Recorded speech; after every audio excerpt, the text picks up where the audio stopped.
produce even someone who's a non-sworn officer or non-commissioned officer. So they're not out actively on their own right now. Thank you, Chief. Jessica Consutis with the Las Cruces Sun News. Chief, if you have any details about what might have initiated the altercation, and as a follow-up question, how many people approximately were in the park at this time? So for the first part of the question, we know that there was some type of ill will between these groups prior to last night.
Good morning, and thank you so much for waking up bright and early here with us on Live Now from Fox. It's Monday morning, March 24th. I'm Jeanne Francine, here with you for the next few hours to give you all of your breaking news alerts, top stories, and of course, your live events of the day. Bright and early on this Monday, we do begin our Live Now from Fox morning newscast with breaking news. It takes us out to the Middle East. I want to give you a live look out in Khan Yunis, Gaza, on this Monday morning, 2 minutes shy from the top of the 5 o'clock hour here on the East Coast, as we are following breaking news from our content partners over at the Associated Press.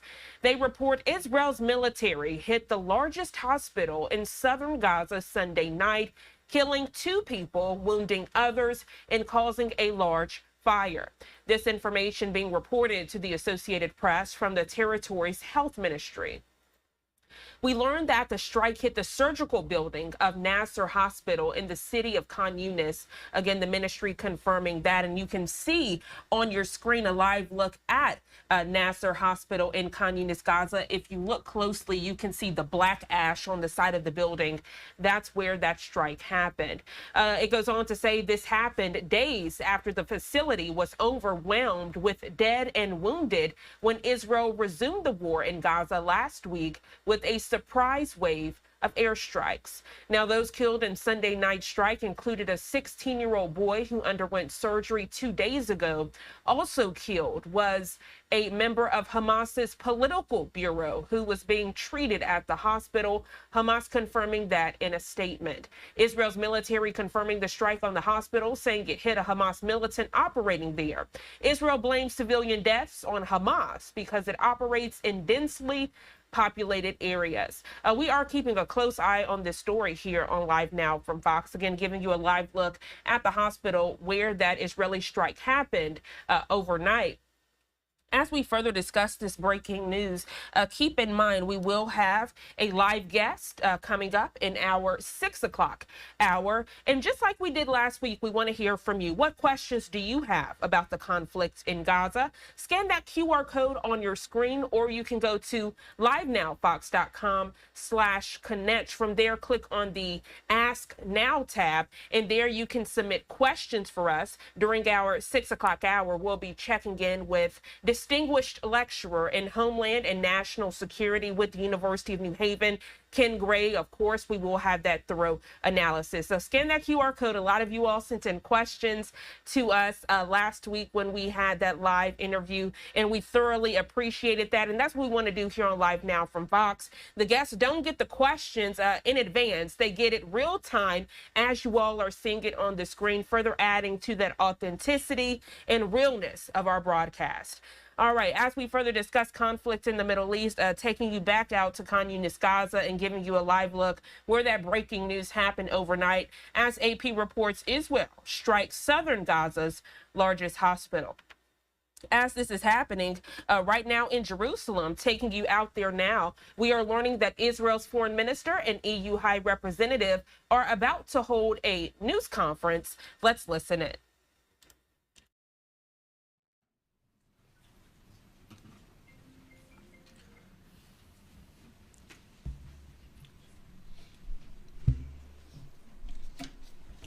Good morning, everyone. Thank you for joining us. We'll start with statements by Foreign Minister Gideon Saar and High Representative Kallas, and then we'll open it for questions.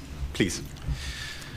EU High Rep for Foreign Affairs Kaja Kallas, welcome to Jerusalem, DC, David's capital. I appreciate your visit and we appreciate your friendship.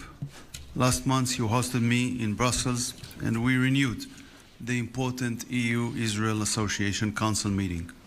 It was a chance to conduct a constructive and open dialogue.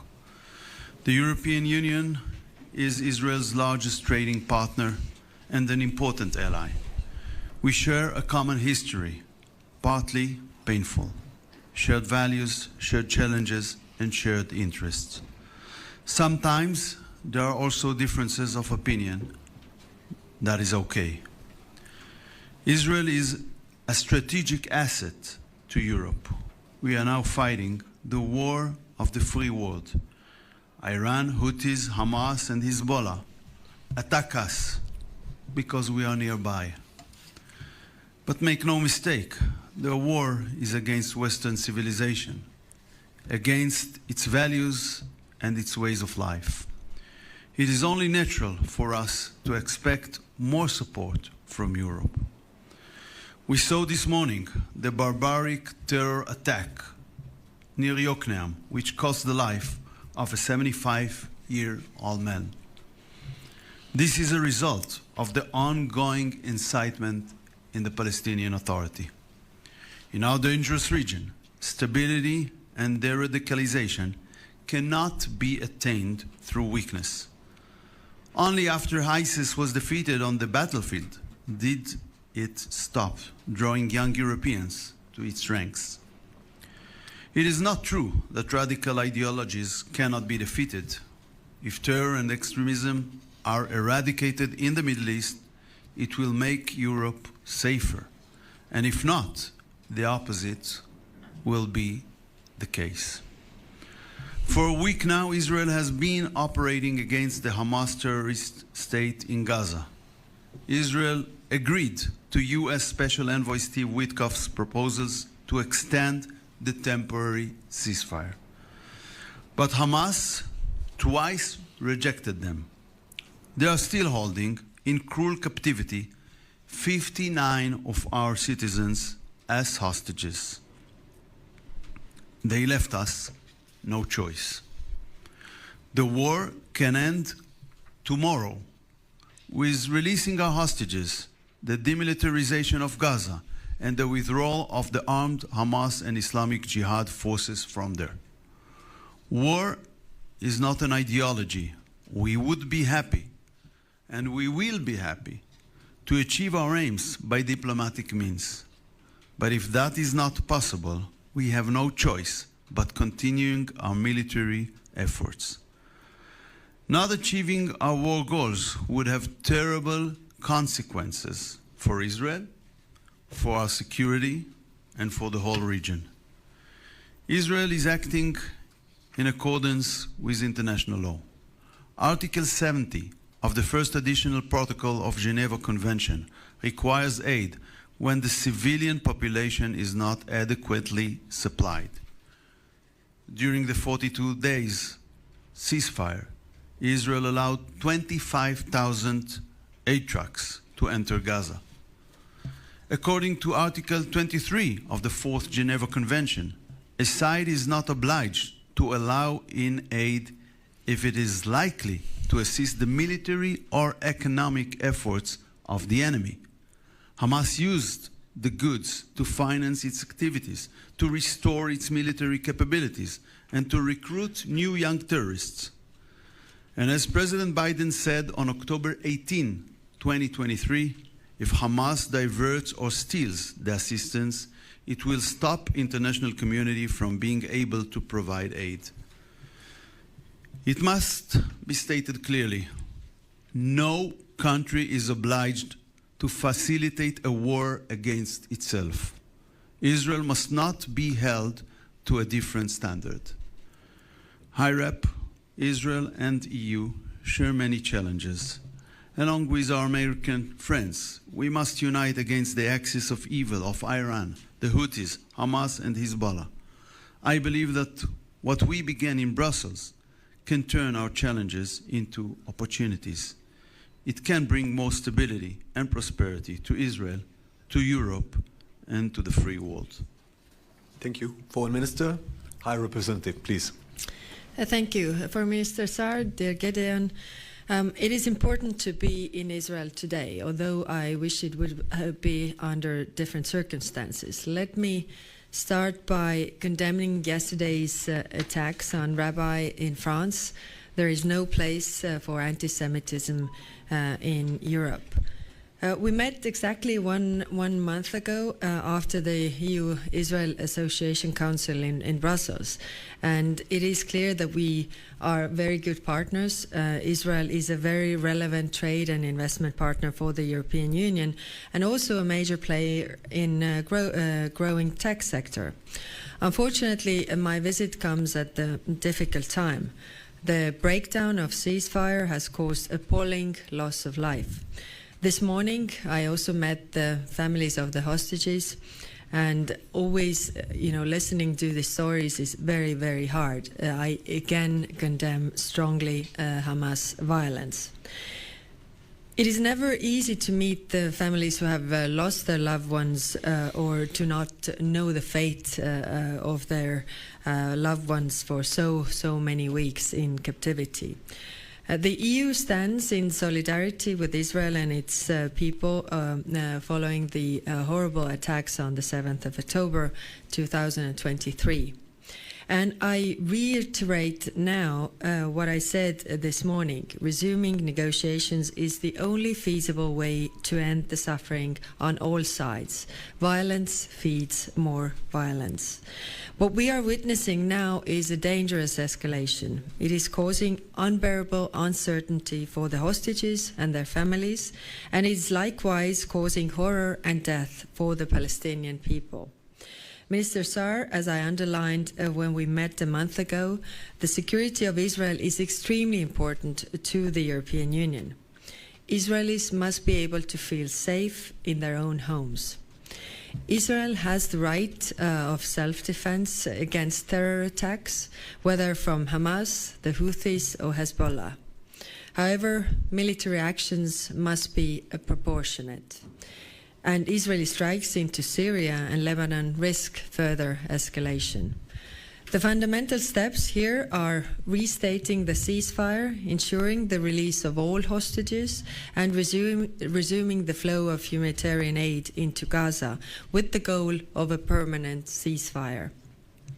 The European Union can help, whether through restating our Rafah border crossing mission or providing more humanitarian assistance. We had a very frank discussion, and I thank you for this. It is hard to look forward when bombs fall, but we need to keep the hope alive. The EU welcomes the Arab plan for reconstruction of Gaza. I discussed yesterday in Cairo with Foreign Minister Abdel Lati and the Arab Islamic Ministerial Committee. More work needs to be done on issues such as cost sharing and the future of governance of Gaza, but we see it as a good basis moving forward. I also raised the EU's concerns regarding the situation in the West Bank. And finally, on Iran, we agree the immense threat Iran poses to the region and global stability. Iran is a threat also supporting Russia's war in Ukraine. Iran must never be allowed to acquire or build a nuclear weapon, and EU supports all diplomatic efforts to that effect. Foreign Minister Saar, dear Gideon, thank you again for hosting me today. Thank Thank you, High Representative. Questions, please. Reuters, please. The microphone will be handled. I'm James Mackenzie from Reuters. A question to the Minister and then one to the High Representative. Minister, given the scale of the Israeli operation in Gaza at the moment, do you see Israeli troops being withdrawn anytime soon, or will Israel feel itself obliged to maintain a troop presence in Gaza and to take over distribution of the aid itself? And to the Vice President, given everything else that's going on in Europe, in Ukraine and so on, do you see Europe having the capacity and frankly, the political interest in taking a leading role in helping to shape the future of Gaza after the war? If I understood the question, the answer is that we will have to make sure when we will renew facilitating that it will be done in a different way than it happened during the first 70 months of this war. I will not elaborate how, but in a way that will not empower Hamas, will not give him the opportunity to use it as a financial engine, and the financial engine is helping him in his military efforts, which is simply impossible from our point of view. Yes, so our neighbors' problems today are our problems tomorrow, and therefore what is happening in Gaza is what is happening in Israel is very important to us. And of course, we see no role for Hamas in the future governance of Gaza. We definitely need to discuss how the governance of Gaza is foreseen, how the future is, and the European Union is ready to participate in those discussions so that we would prevent these problems happening in the future. It is clear that European Union is supporting the fight with terrorism. Israel's security is very important to the European Union, but also the rights of Palestinians need to be respected. Thank you. Thank you. Times of Israel, please. Laser Berman, Times of Israel. First question for the Foreign Minister. Are there discussions or any plans to impose a full military government in Gaza? Is that something that's coming up in conversations with the Americans this week? And for the High Representative, when you speak about what should happen in Gaza, you don't talk about Israeli victory, Hamas defeat. You say negotiations should start, violence causes more violence. Would those same principles apply to the war between Russia and Ukraine and Europe? Well, the simple answer to your question is it was not decided yet by our cabinet. Yes, the same principles apply. Russia has attacked brutally Ukraine, went to their, territorial integrity, sovereignty of another state, and if they stop killing people in Ukraine, the war will stop, because the war is not on Russia's soil. Thank you. Thank you. Yes. Next question, please. Haaretz, please.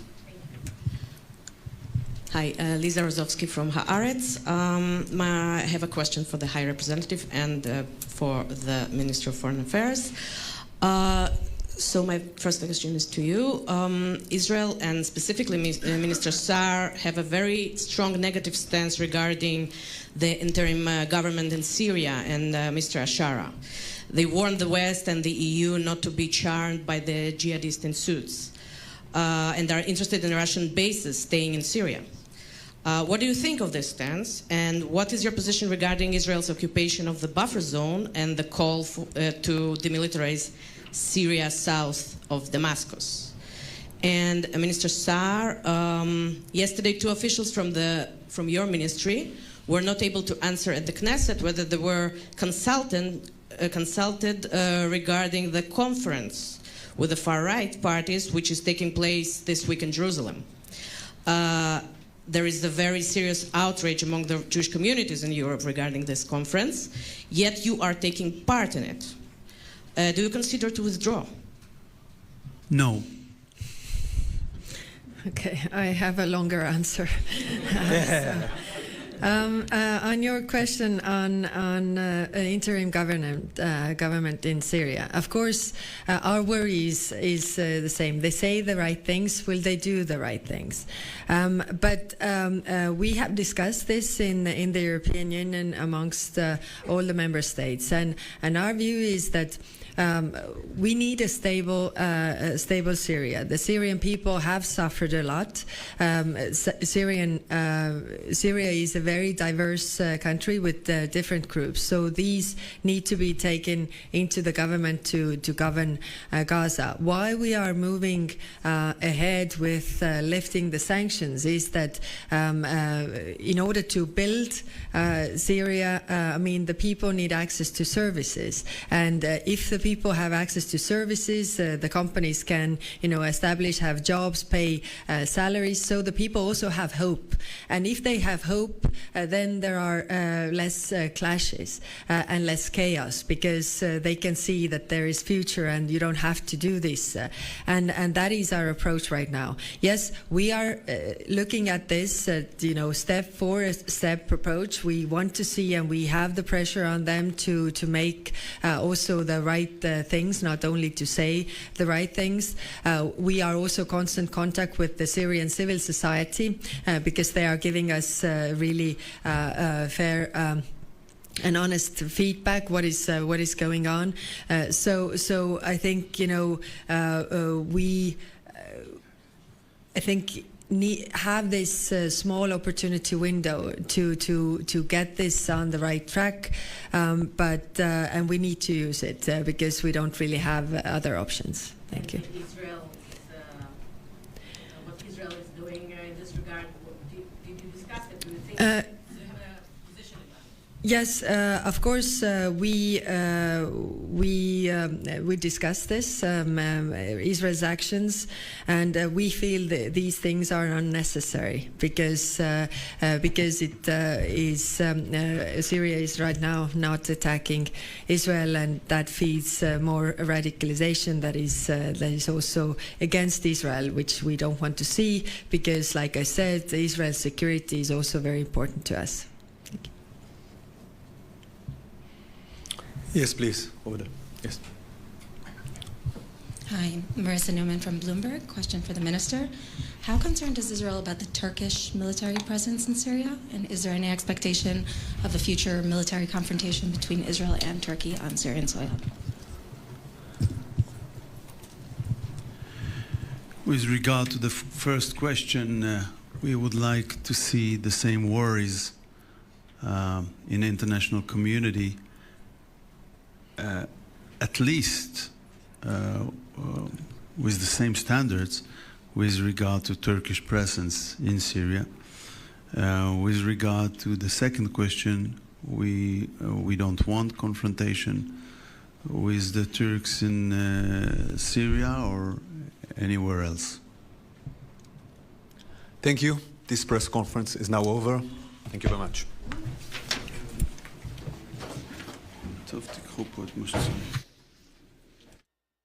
So as you heard, that wraps up the press conference out in Jerusalem, Israel on this Monday. Israel's foreign minister and the EU High Representative holding a joint news conference there in Jerusalem. 5:20 here on the East Coast. We continue to follow breaking news headlines out in the Middle East. This live look taking us out to Khan Yunis, Gaza, as we have learned on this Monday. Gaza's health ministry saying Israel has hit the largest hospital in the territory's south. You're getting a live look at that hospital, Nasser Hospital in Khan Yunis, Gaza. You can see the black ash on the side of the building where that strike happened. Again, we are looking ahead to our 6 o'clock hour when distinguished lecturer in Homeland and National Security. Ken Gray will be joining us to discuss this breaking news headline as relates to conflicts in the Middle East. And of course, we want to hear from you. Send us your questions about this topic by scanning that QR code on your screen, or go to livenowfox.com/connect. And once you get there, click on the Ask Now tab, and there you can send in your questions. 5:21 here on the East Coast. Let's go to our first 2-minute commercial break of the hour. We'll be right back.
Welcome back to Live Now from Fox, and good morning to you if you're just now tuning in. I'm Jeanne Francine. As we continue with your Monday morning headlines and, of course, your live events, I want to take you out to a live event. It takes us out to Geneva, Switzerland on this Monday morning. The United Nations Human Rights Council, they have come together to debate and discuss several topics. Let's listen in. I hereby call to order the 42nd meeting of the 58th session of the Human Rights Council. This morning we will proceed with the adoption of the final documents of the UPR of the 14 following states who were reviewed during the 47th session of the UPR Working Group, which took place in November of 2024. Norway, Albania, the Democratic Republic of the Congo, Côte d'Ivoire, Portugal, Bhutan, Dominica, the Democratic People's Republic of Korea, Brunei Darussalam, Costa Rica, Equatorial Guinea, Ethiopia, Qatar, and Nicaragua. We will follow the established modalities for the adoption of the outcome documents of the UPR. Each state reviewed will have 1 hour for the adoption process, and that hour will be divided into 3 20-minute sections. The first 20-minute slot for the state under review, secondly, a time slot for member states and observers of the Council, as well as for statements by United Nations agencies and intergovernmental organizations, and the third and final time slot for other stakeholders. In line with Resolution 5/1, the state concerned, member states and observers of the Council, as well as relevant stakeholders, will have the opportunity to express their points of view and to make any general comments on the outcome of the review. If the adoption of the final outcome document for a given country lasts for less than the 1 hour allocated, we will move immediately on to the next adoption. I therefore call upon delegations to remain available throughout the duration of this segment on UPR adoptions and to follow closely the announcement made in the room. I would also like to recall that, in line with resolutions 5/1 and 16/21 of the Council, all recommendations are an integral part of the outcome document. And so the country concerned must clearly communicate its position on all the recommendations received, either by supporting and accepting the recommendation or by taking or indicating that it is taking note of same. Moreover, all those statements made during the UPR segment of the Human Rights Council must be focused on the outcome documents alone. Delegations should not take the floor to seek to reopen those debates and discussions that already took place during this session of the working group. I would also like to recall that the Council robustly rejects any act of intimidation or reprisals targeting individuals or groups who are cooperating or who have cooperated with the United Nations, its representatives and mechanisms. I call upon all states to prevent such intimidation and reprisals and to ensure appropriate protection against such actions, in particular for human rights defenders, NHRIs and NGOs. I would also like to ask all speakers to respect the allocated speaking time. Full statements can be posted on the extranet where necessary. I thank you for your understanding and your cooperation. With that said, we will now proceed to the consideration of the outcome document for Norway on the basis of the report of the Working Group on the UPR and its addendum. These documents, as well as the information which will now be shared with us by the Norwegian delegation, will constitute the final review document and will be adopted following a standard decision by the Human Rights Council. It is now my honour to give the floor to His Excellency Mr. Tormod Cappelen Endresen, the Ambassador and Permanent Representative of Norway to the United Nations Office at Geneva, who has the opportunity to present any additional information on the review. Your Excellency, you have the floor. Mr. President, distinguished representatives of members states, observer states of the Human Rights Council, representatives of the civil society, good morning. It is an honor for me to present Norway's response to the 285 recommendations we received during the 4th Universal Periodic Review. And before I continue, I would like to say a big thank you to the states that participated in our review for their constructive engagement. I would also like to thank the members of the Troika, Cameroon, Cuba and France for their assistance during the process. And lastly, I also wish to express our sincere appreciation to the UPR Secretariat for their patient support throughout the entire process, including making the addendum. With the increased engagement in the UPR and the increased number of recommendations, obviously the workload on our colleagues in the Secretariat is increasing accordingly, so a big thank you to you. During our UPR review, the Norwegian delegation reaffirmed Norway's steadfast and principled commitment to human rights. We reiterated how human rights and gender equality are at the core of Norwegian society and our domestic policy, and how, beyond our national context, we are convinced that the human rights focus brings better outcomes in our foreign policy and international development cooperation. Just like we firmly believe that upholding international law is absolutely essential to maintaining effective international relations, the Norwegian government remains committed to fulfilling its human rights obligations at home. We firmly believe that the different UN human rights mechanisms, not least the UPR, play an important role in improving states' implementation of their international human rights obligations. As stated during the review, the UPR is a peer review mechanism that engages us in a process of introspection and reflection, both within the government and with civil society. Consulting with civil society and other stakeholders with the aim of advancing human rights in Norway is an integral part of the UPR process. For this reason, the relevant ministries engaged in a follow-up meeting with the various civil society stakeholders to discuss the follow-up and implementation of the recommendations that we received prior to us submitting the addendum. We thank all stakeholders for their engagement and input and look forward to working together on the implementation of recommendations. Mr. President, we are grateful for all the constructive and positive feedback received from participating countries on Norway's commitment to promoting human rights at home and abroad. At the same time, during our review, it was important for us to underline the fact that Norway does not claim to have a perfect record. No country can. As I noted during the review, work on human rights is an ongoing process that requires constant effort.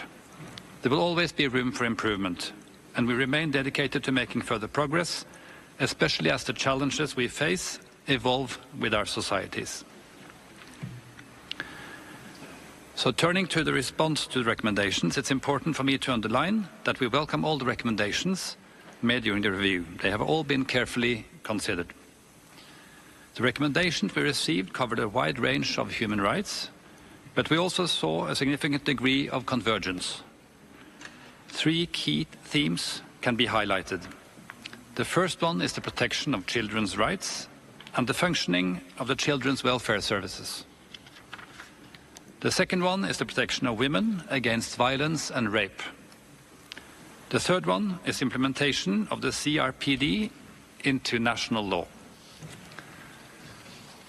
President, in total, Norway has supported 184 of the 285 recommendations, supported in part 20 recommendations, and noted 81. Many of these were priority areas identified in our national report for this UPR. In general, the recommendations that we support are those where government work is already implemented, is ongoing, or planned. For some recommendations, while we accept the spirit behind them, we cannot commit to the specifics, and therefore they must be noted. And then there are some where we, after careful examination, have reconsidered our position.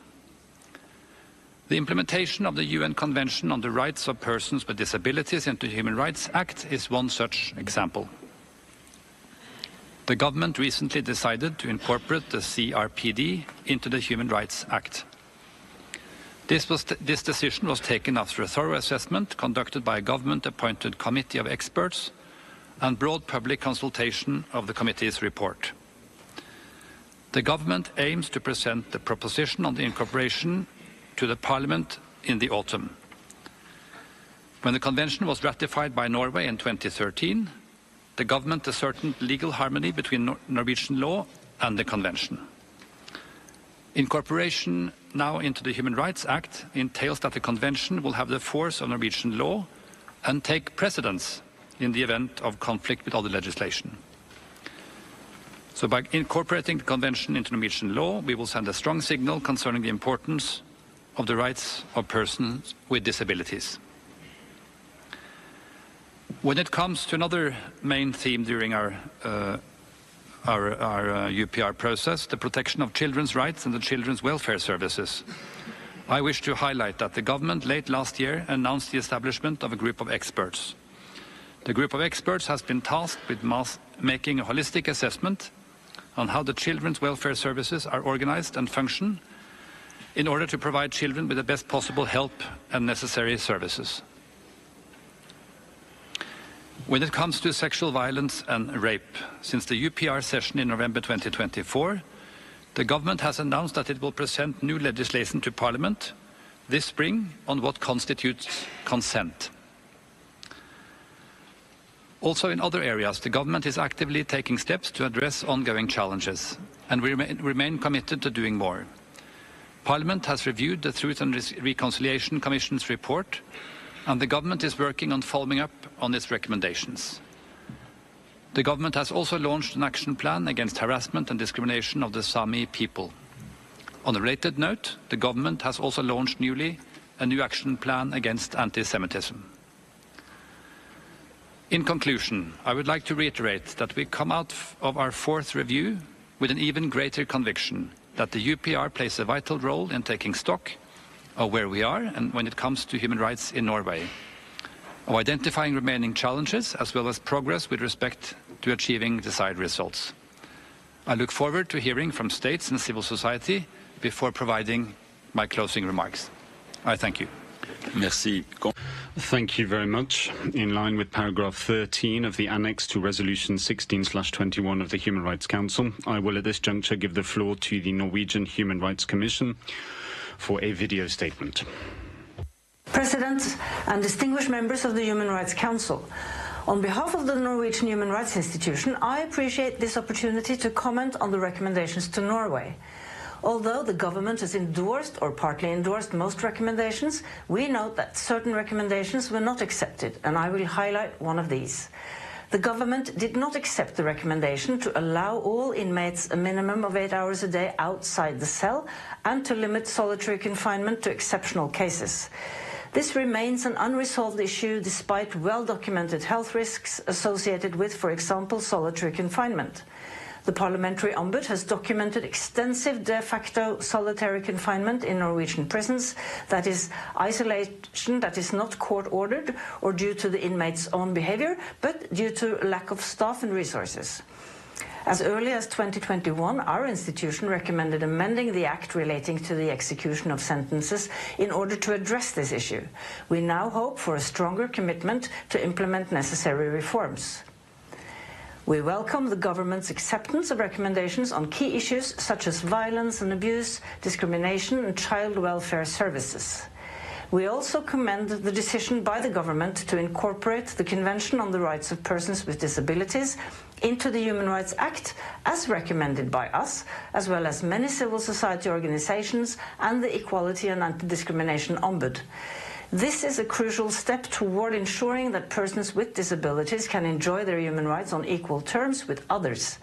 We now await the final decision by Parliament to include the CRPD in the Human Rights Act later this year.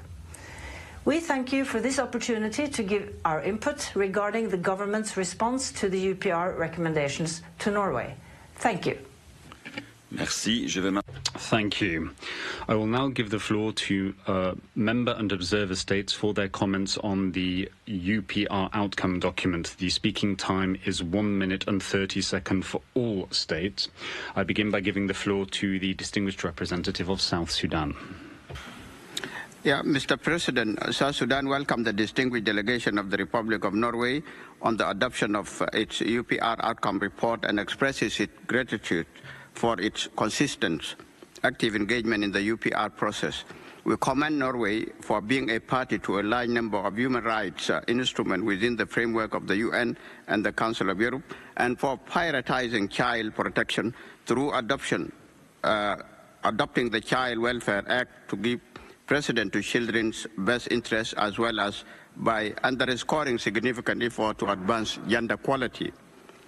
South Sudan thanks and appreciates the government of Norway for fully accepting 184 recommendations and partially accepting 20 out of 285 recommendations submitted to them during the first UPR review in November 2024, including accepting 2 recommendations from my country and noting other 2 recommendations.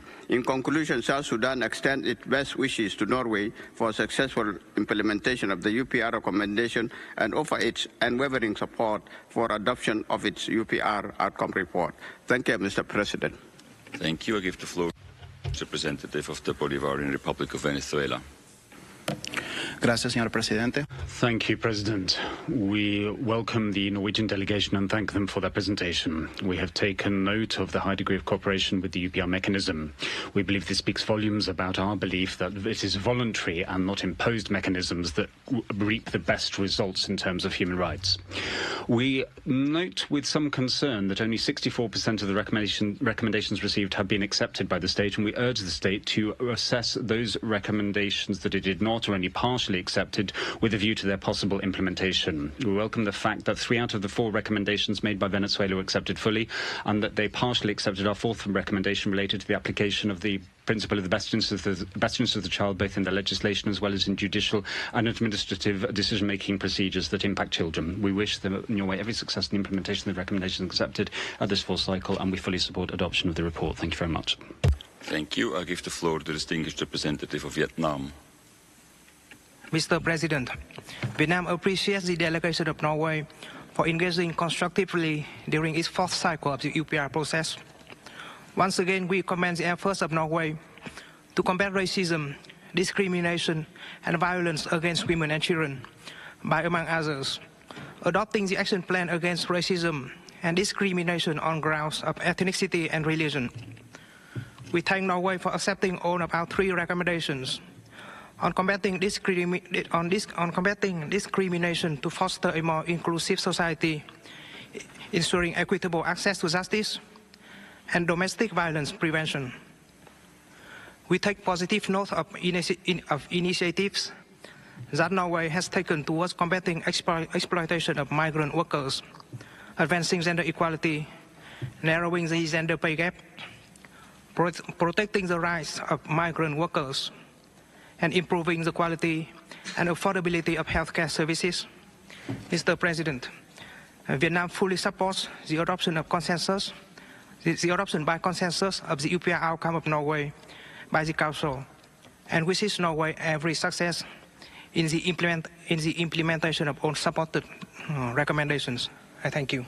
Merci. Thank you. I give the floor to the distinguished representative of Algeria. Thank you very much, President. We extend a very warm welcome to the Norwegian delegation and thank them for the additional information shared with us. We welcome the fact that Norway has accepted a large number of the recommendations addressed to them during the fourth UPR cycle, particularly the recommendation made by Algeria pertaining to measures that we believe Norway should take to guarantee equality and to improve the situation and plight of migrants as well as Afro-descendants resident in Norway. We thank Norway for also having accepted 2 further recommendations that we made. In conclusion, we recommend the adoption of Norway's outcome report by consensus and wish Norway every success in the implementation of the recommendations. Thank you. Merci. Thank you. I give the floor to the distinguished representative of Armenia. Thank you, President. We'd also like to thank Norway for its unwavering commitment to the Universal Periodic Review process, as well as its ongoing.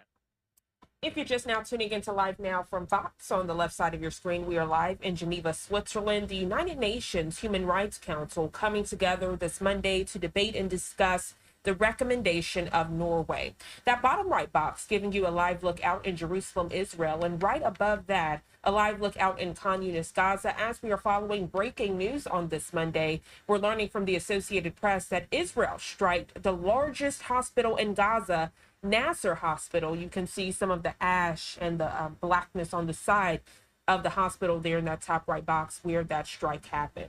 As we are following that breaking news headline, don't forget we will have live analysis starting at 6 o'clock this morning Eastern Time with distinguished lecturer in Homeland Security and also terrorism, Ken Gray. He'll be joining us. And of course, we want to hear from you and hear your questions. Send us your questions about the conflict in Gaza by scanning that QR code on your screen or by going to livenowfox.com/connect. When you get there, click on the Ask Now tab, and there you can submit your questions. And guess what? You might just see your question asked live on the broadcast. We're going to go ahead and go to our second 2-minute commercial break of the hour. When we come back, more live events, top stories, and breaking news headlines of your Monday.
5:45 here on the East Coast, and welcome back to Live Now from Fox. Right now, we want to transition to a news alert, which takes us out to the Big Apple. We're learning Columbia University activist Mahmoud Khalil is now being accused of not disclosing his membership groups when applying for permanent residency. This as Columbia could soon have its federal funding restored. Right now, we want to check in with Fox 5 New York's Haley Fixler. She joins us live in Morningside Heights with the very latest. Haley, good morning.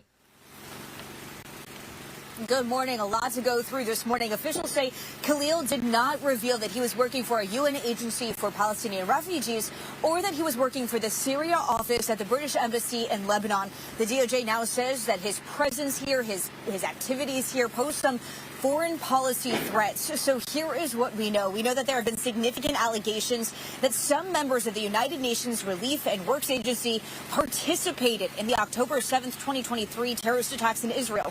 UNRWA has fired dozens of its own staffers after an investigation into the attacks. The U.S. has also since halted funding to the agency. The Justice Department says because Khalil failed to include his membership in the group and his continued employment with the Syria office, that alone is grounds for deportment. Now, originally, Khalil was arrested earlier this month by immigration officers as part of President Trump's crackdown on anti-Semitic and what they say is anti-American campus protests. His lawyers continue to fight his deportation. In regards to these latest allegations, they say, quote, the government scrambled to add them at the 11th hour, only highlights how its motivation from the start was to retaliate against Mr. Khalil for his protected speech in support of Palestinian rights and lives. Khalil is next due in court April 8th. Now, these protests caused the university to lose $400 million in federal funding. The encampments and building takeovers caused chaos on campus. The Trump administration demanded several changes in order for the university to regain the money. Those policy changes include enforcing disciplinary policies like expulsion and suspensions, mask bans, and reviewing the Middle East Studies program. Now, yesterday, the education secretary announced that the university is back on track to get the funding renewed. Take a listen. I have had such great conversations with Dr. Armstrong, Katrina Armstrong, and we have gotten now to that first level. Columbia has agreed. There were about 9 things we put in place.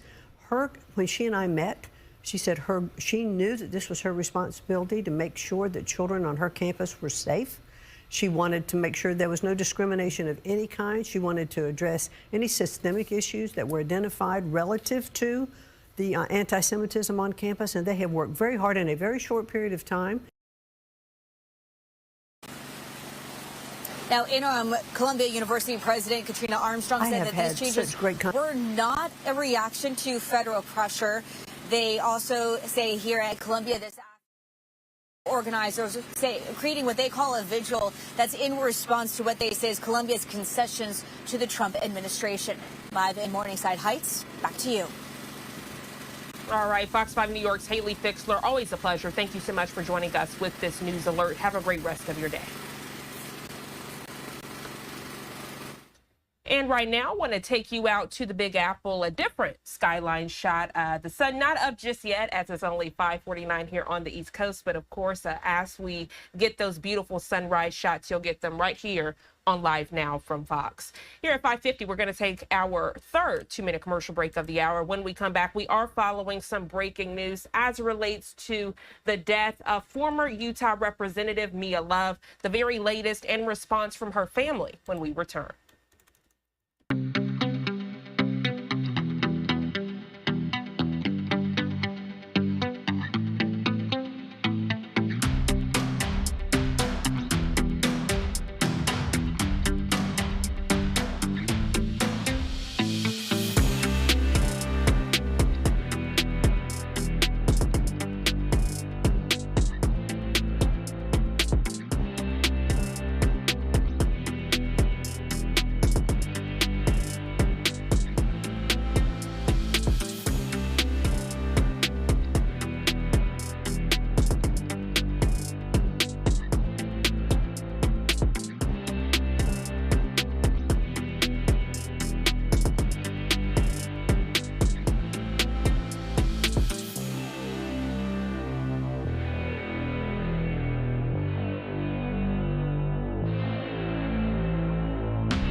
Welcome back to Live Now from Fox here at 5:53 on the East Coast. We are following some breaking news as it relates to a former representative of Utah. Take a look at your screen as we're giving you a live look at the U.S. Capitol on this Monday morning, learning from the Associated Press some tragic news that former U.S. Rep. Mia Love of Utah, a daughter of Haitian immigrants who became the first Black Republican woman elected to Congress. She did die Sunday.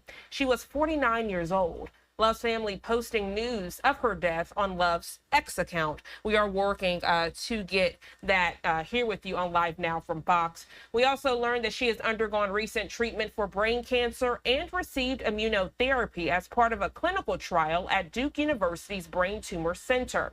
Her daughter said earlier this month that the former lawmaker was no longer responding to treatment. Love died at her home in Saratoga Springs, Utah, according to a statement posted by her family.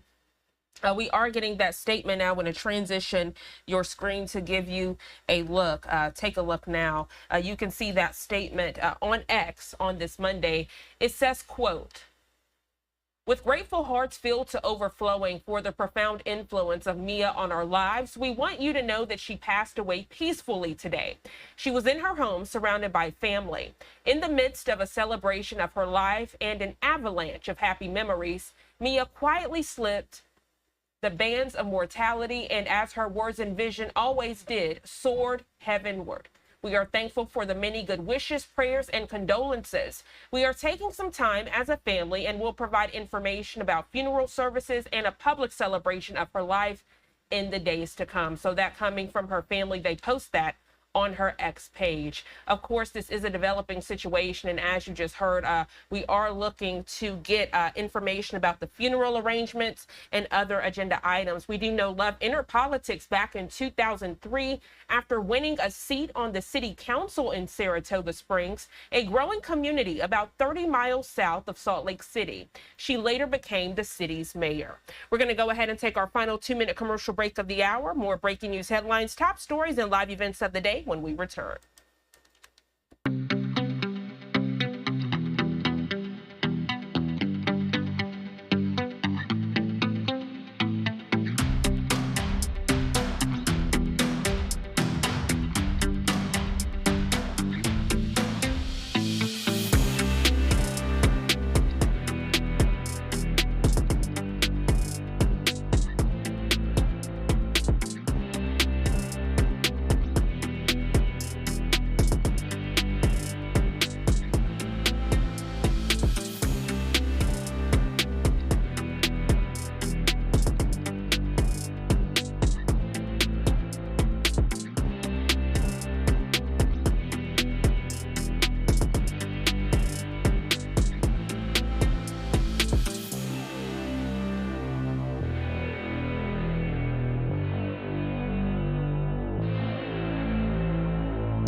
2 minutes shy from the top of the 6 o'clock hour here on the East Coast. Welcome back to Live Now from Fox, and good morning to you if you're just now tuning in. As we embark on our 6 o'clock hour, we are following some breaking news. I want you to take a good look at your screen. This is the latest video we've received from an overnight airstrike out in Khan Yunis, Gaza. We're learning from the Associated Press, Israel's military hit the largest hospital in southern Gaza Sunday night, killing 2 people, wounding others, and causing a large fire. The territory's health ministry confirming this news to the Associated Press. The strike hit the surgical building of Nasser Hospital in the city of Khan Yunis days after the facility was overwhelmed with dead and wounded when Israel resumed the war in Gaza last week with a surprise wave of airstrikes. We are learning those killed in Sunday night strike included a 16-year-old boy who underwent surgery 2 days ago. Also killed was a member of Hamas's political bureau who was being treated at the hospital. Hamas confirming that information in a statement. A lot to discuss for this breaking news, so we want to bring into the conversation distinguished lecturer in Homeland and National Security, also a terrorism expert, Ken Gray. He is an expert with the University of New Haven. Ken, good morning. A lot to discuss on this breaking news. Thank you so much for being here. There's a lot going on once again throughout the Gaza Strip. Absolutely. So let's first talk about the back and forth. Obviously, the ceasefire broken at this time between Hamas and Israel. We are looking at this Sunday night strike overnight into U.S. Early morning Monday hours. So many questions, but let's just start with the facts. What do we know at this time as relates to the strike? Why is Israel and Israeli Defense Forces saying they chose to do this to a hospital? So the Nasser Hospital has been a center of activity for Hamas throughout this conflict there in the Gaza Strip. And so the IDF returned to that area, and they assassinated the alternate Hamas prime minister in this raid. So once again, the hospital is being used for things other than being a hospital. The IDF and airstrikes have also taken out a number of other Hamas leadership positions, to include the airstrike killed the political leader Salah al-Bardawil in Khan Yunis. Also, the deputy commander of the Gaza Brigade and the commander of Hamas's Sajaya battalion was also killed with IDF activity. And so the IDF and the airstrikes are being relatively surgical. They are targeting high leadership positions in Hamas, trying to force Hamas to comply with the direction to release all the remaining hostages. Ken, thank you so much for that detailed breakdown. A lot of unanswered questions this morning, and I think one thing a lot of the viewers are looking at is that this safe haven, a hospital, one of the largest in the southern area of Gaza, was housing a Hamas terrorist, and that terrorist was receiving treatment. When we look at the feeds, we see how this area is always busy, people needing treatment for malnourishment and other things like that. Do you think this further shows how from the very beginning, Israel was saying that they are concerned about UNRWA, other organizations that are supposed to be aiding the people, actually housing these Hamas militants and helping them?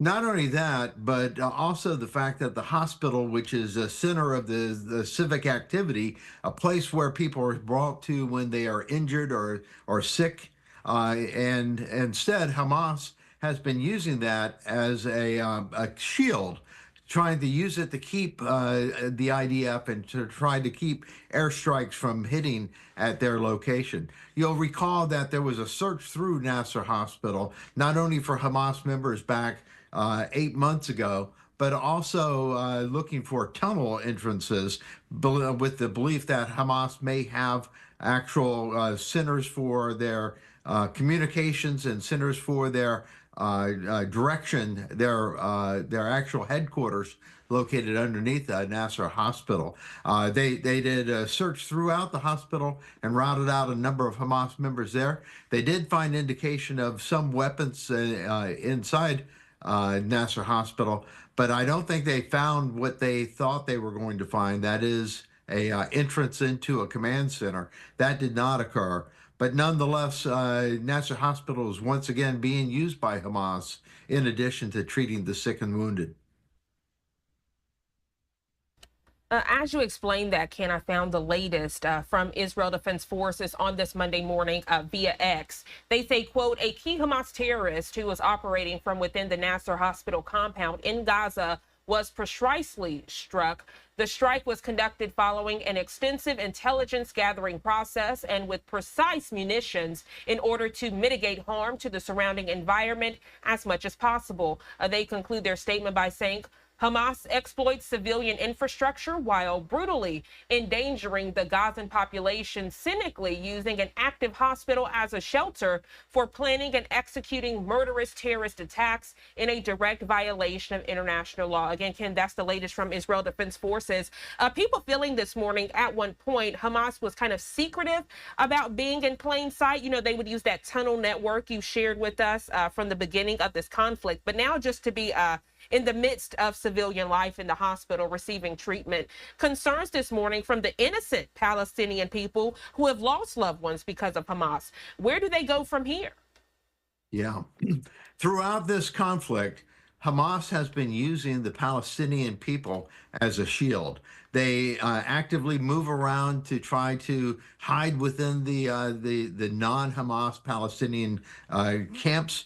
They are trying to use that to stop the IDF from hitting where they are at, because in the process they will cause civilian casualties. But they've effectively used the Palestinian people as a shield against activities by from both the air and by ground forces there in the Gaza Strip. So Hamas has not been playing fair, but this is an asymmetrical war. And in asymmetrical war, you have to use all advantages you can. And so Hamas is using the Palestinian people as a tool, a weapon against the IDF.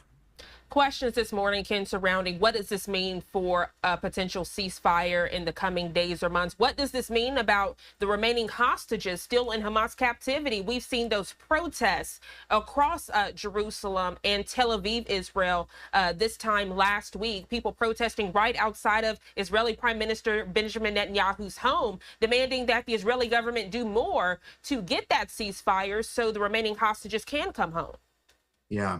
So there are two factions there in Israel. There is a faction that wants to make whatever concessions they can to Hamas to get the remaining hostages out of the Gaza Strip. And then there are those who agree with Netanyahu and wants to, the priority being to rid the area of Hamas. The first phase of the agreement is over. We were supposed to see negotiations in the second phase to continue getting out both bodies and live hostages out, and further agreements about changes to the Gaza Strip, the IDF's position in the Gaza Strip. But the fact that Hamas has not released the hostages, the fact that an ultimatum was placed in, a line was drawn by President Trump telling Netanyahu that they should do whatever is necessary if they do not release the remaining hostages within 2 weeks. That 2 weeks has passed. Israel has once again resumed military operations there in the Gaza Strip. Now, the thing is that a lot of the IDF forces, which are not full-time soldiers, they had been activated for this fight. Many of them have gone back to their jobs. And so the IDF is down as far as manpower goes, but they may have to recall those members back to active duty once again if they are going to restart the conflict all across the Gaza Strip. Ken, for those families of Hamas hostages that have been holding on to hope since the very beginning of this conflict, for some of them that hope is waning, understandably so, as the conflict doesn't seem far from over. And as I say that, we are getting literally another breaking news alert into our Live Now from Fox Studio, sharing this with you and the viewers as I'm getting this in. We're learning this is a live look out in Israel. Israeli police and paramedics at the scene of where a ramming and shooting attack just took place. You're seeing those officials there along with a vehicle. Looks like it's being inspected. Ken, no word if this is in response or retaliation to that hospital attack that just happened, but we've seen this plenty of times throughout this conflict, terroristic acts. We saw a bus that exploded out in the city center. Now learning of this. Is this pretty much the back and forth we will continue to see until world leaders step up to provide some type of resolution? So we have seen this type of attack over the years continuously throughout the conflict and before, is that vehicles can be turned into weapons. You can either have a vehicle, you can steal a vehicle, you can commandeer a vehicle and drive it into a crowded area. You had mentioned buses. Hamas had attempted an attack. They had placed bombs on 5 different buses and had those, something happened with the timers to where instead of blowing up out in the public with people on board the buses, instead the buses burned without any Israelis on board those buses. So that was an averted terrorist attack that would have been very, very consequential had it occurred, buses full of people. But we have seen this type of attack, of ramming attack, over the years. So it just shows that terrorism continues on. Even when you have IDF active in the Gaza Strip, this kind of attack continues to happen. Yeah, you raise a great point. You know, terrorism will continue to happen. They are in place to try to prevent and respond to these terroristic acts. But I know you always say no one has a crystal ball when they can predict when these things will happen. But it's important that they remain vigilant because they know it can and will happen. So there needs to be that heightened security alert, as you've mentioned, to keep people safe. You know, absolutely. And the other thing is that the Israeli intelligence service, Shin Bet, often is able to have information that will stop some of these attacks from occurring. And Shin Bet also was part of the surgical attacks within the Gaza Strip here yesterday, identifying where those commanders were, the deputy commander and the commander of different battalions. That type of intelligence is very useful for identifying individuals that are about to carry out attacks, or in the case of in the Gaza Strip, where the political leadership was or the military leadership was, so as to get the most bang for the buck by IDF. Ken Gray, always a pleasure to have you join us on the show. We were discussing one breaking news alert and then another one came in, but I think it further added to what you were saying off the top of the interview that we are going to continue to see these things happen in real time at a moment's notice as the ceasefire is now stalled. Thank you so much for your dialogue and expertise on all things Middle East conflict. Have a great and safe rest of your day. Thank you. I want to take you all back out to Khan Yunis, Gaza, on this Monday morning. Again, we're following now 2 breaking news headlines out of the Middle East. This first one, learning from the Associated Press that Israel, they striked overnight southern Gaza's largest hospital. You can see on the side of the building now, it looks kind of different than when I first showed it to you. So now you can see how the siding has now completely fallen apart there and fallen into that awning. And then you can see the black ash on the side of the building as we're following that breaking news headline, following another one taking us out to Israel, learning that Israeli police and paramedics are on scene of where a ramming and shooting attack took place. We are learning that this could be a possible terrorist situation. Preliminary information coming in from our content partners over at Reuters. We'll continue to work to learn more of this breaking news alert. We're going to go ahead and go to our first 2-minute commercial break. of the 6 o'clock hour. As we do so, I want to share with you the latest from the Israeli Prime Minister's office. Prime Minister of Israel, Benjamin Netanyahu, he says, quote, Prime Minister Benjamin Netanyahu spoke with U.S. Secretary of State Marco Rubio. The two discussed regional developments, including releasing the hostages and the resumption of fighting in the Gaza Strip. He finalizes his comments by saying Secretary Rubio expressed the U.S.'s unwavering support for Israel and its policy. 6:13 here on the East Coast. We're going to go to that first 2-minute commercial break of the hour. We'll be right back.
.16 here on the East Coast, and I want to get back to some breaking news. I just shared with you before the break, this coming from our content partners at Reuters. A live look out in Israel. As we are learning, Israeli police are currently responding to a ramming and shooting attack. My producer, Julianne, got us some more information, so I wanted to share it with you. Reuters reporting one man was killed and another wounded in a suspected attack in northern Israel when a man rammed his vehicle into a bus stop in northern Israel, then stabbed another man and fired shots at passing motorists. This information coming from emergency services reporting that to Reuters. They go on to report a medical team at the scene pronounced the death of a man of around 70 years of age who was shot. The Israeli ambulance service confirming that in a statement. A second man who was wounded was taken to the hospital. As we were discussing this breaking news earlier this morning, we did share it with you. Israel's foreign minister and the EU high representative, they held a joint news conference. They discussed this alleged terrorist attack in the news conference. I want to play that for you now.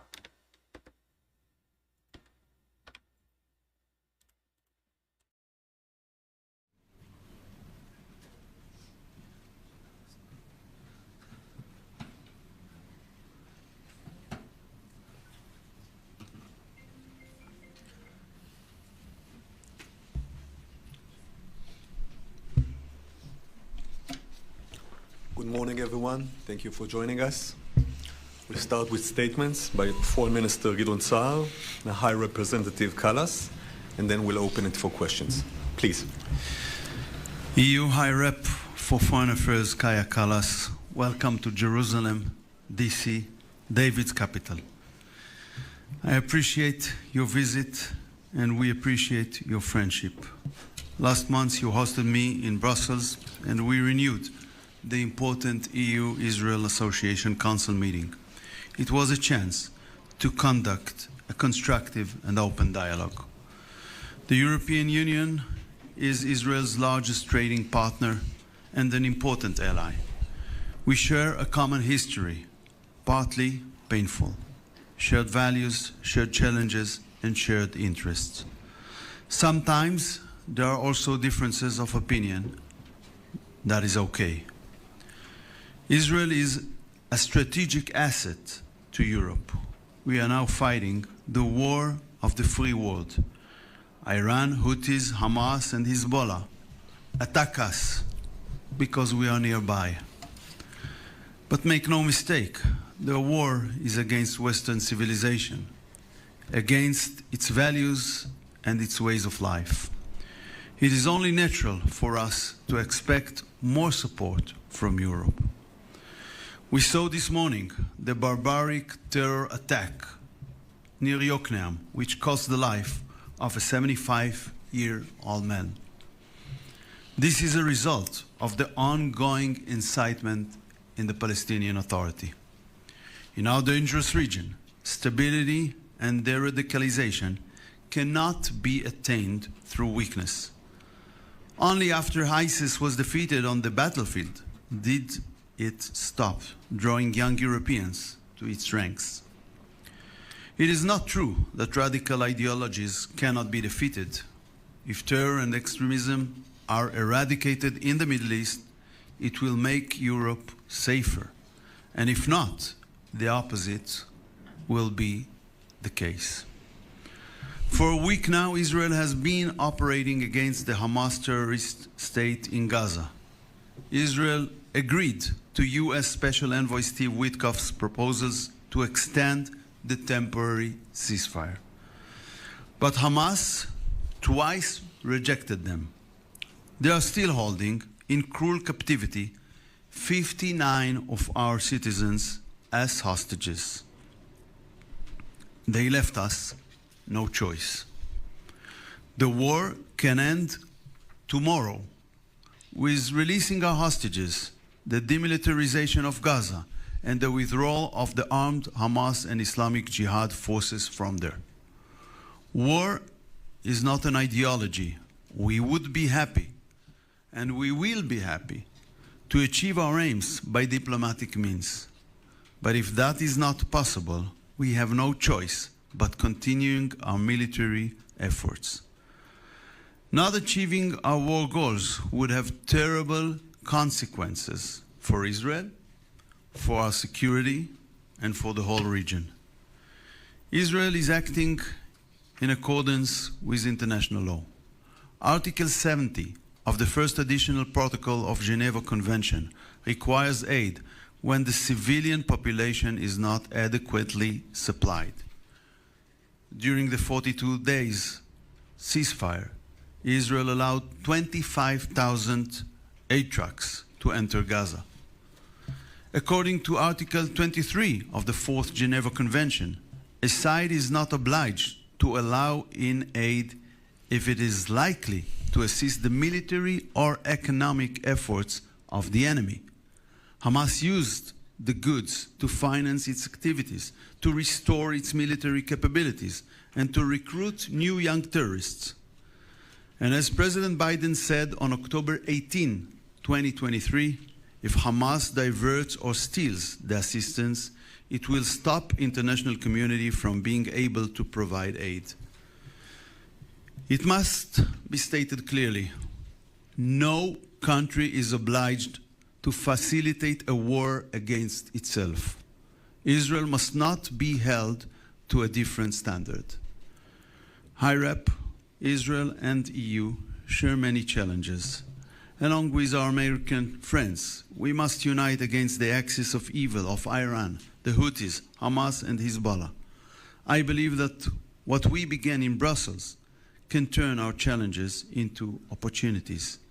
It can bring more stability and prosperity to Israel, to Europe, and to the free world.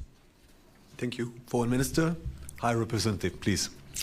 Thank you. For Minister Sard, dear Gideon, it is important to be in Israel today, although I wish it would be under different circumstances. Let me start by condemning yesterday's attacks on rabbi in France. There is no place for anti-Semitism in Europe. We met exactly one month ago after the EU-Israel Association Council in Brussels. And it is clear that we are very good partners. Israel is a very relevant trade and investment partner for the European Union and also a major player in growing tech sector. Unfortunately, my visit comes at a difficult time. The breakdown of ceasefire has caused appalling loss of life. This morning, I also met the families of the hostages, and always, listening to the stories is very, very hard. I again condemn strongly Hamas violence. It is never easy to meet the families who have lost their loved ones or to not know the fate of their loved ones for so many weeks in captivity. The EU stands in solidarity with Israel and its people following the horrible attacks on the 7th of October 2023. And I reiterate now what I said this morning. Resuming negotiations is the only feasible way to end the suffering on all sides. Violence feeds more violence. What we are witnessing now is a dangerous escalation. It is causing unbearable uncertainty for the hostages and their families, and it is likewise causing horror and death for the Palestinian people. Minister Saar, as I underlined when we met a month ago, the security of Israel is extremely important to the European Union. Israelis must be able to feel safe in their own homes. Israel has the right of self-defense against terror attacks, whether from Hamas, the Houthis, or Hezbollah. However, military actions must be proportionate. And Israeli strikes into Syria and Lebanon risk further escalation. The fundamental steps here are restating the ceasefire, ensuring the release of all hostages, and resuming the flow of humanitarian aid into Gaza with the goal of a permanent ceasefire. The European Union can help, whether through restating our Rafah border crossing mission or providing more humanitarian assistance. We had a very frank discussion, and I thank you for this. It is hard to look forward when bombs fall, but we need to keep the hope alive. The EU welcomes the Arab plan for reconstruction of Gaza. I discussed yesterday in Cairo with Foreign Minister Abdel Lati and the Arab Islamic Ministerial Committee. More work needs to be done on issues such as cost sharing and the future of governance of Gaza, but we see it as a good basis moving forward. I also raised the EU's concerns regarding the situation in the West Bank. And finally, on Iran, we agree the immense threat Iran poses to the region and global stability. Iran is a threat also supporting Russia's war in Ukraine. Iran must never be allowed to acquire or build a nuclear weapon. And EU supports all diplomatic efforts to that effect. Foreign Minister Saar, dear Gideon, thank you again for hosting me today. Thank you, High Representative. Questions, please. Reuters, please. The microphone will be handled. James Mackenzie from Reuters. A question to the Minister and then one to the High Representative. Minister, given the scale of the Israeli operation in Gaza at the moment, do you see Israeli troops being withdrawn anytime soon, or will Israel feel itself obliged to maintain a troop presence in Gaza and to take over distribution of the aid itself? And to the Vice President, given everything else that's going on in Europe, in Ukraine and so on, do you see Europe having the capacity and the, frankly, the political interest in taking a leading role in helping to shape the future of Gaza after the war?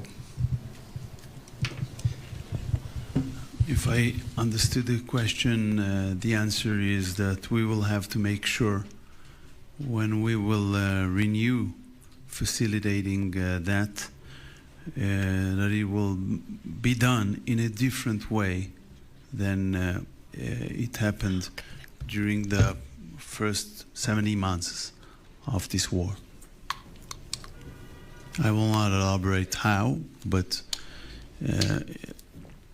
in a way that will not empower Hamas, will not give him the opportunity to use it as a financial engine, and the financial engine is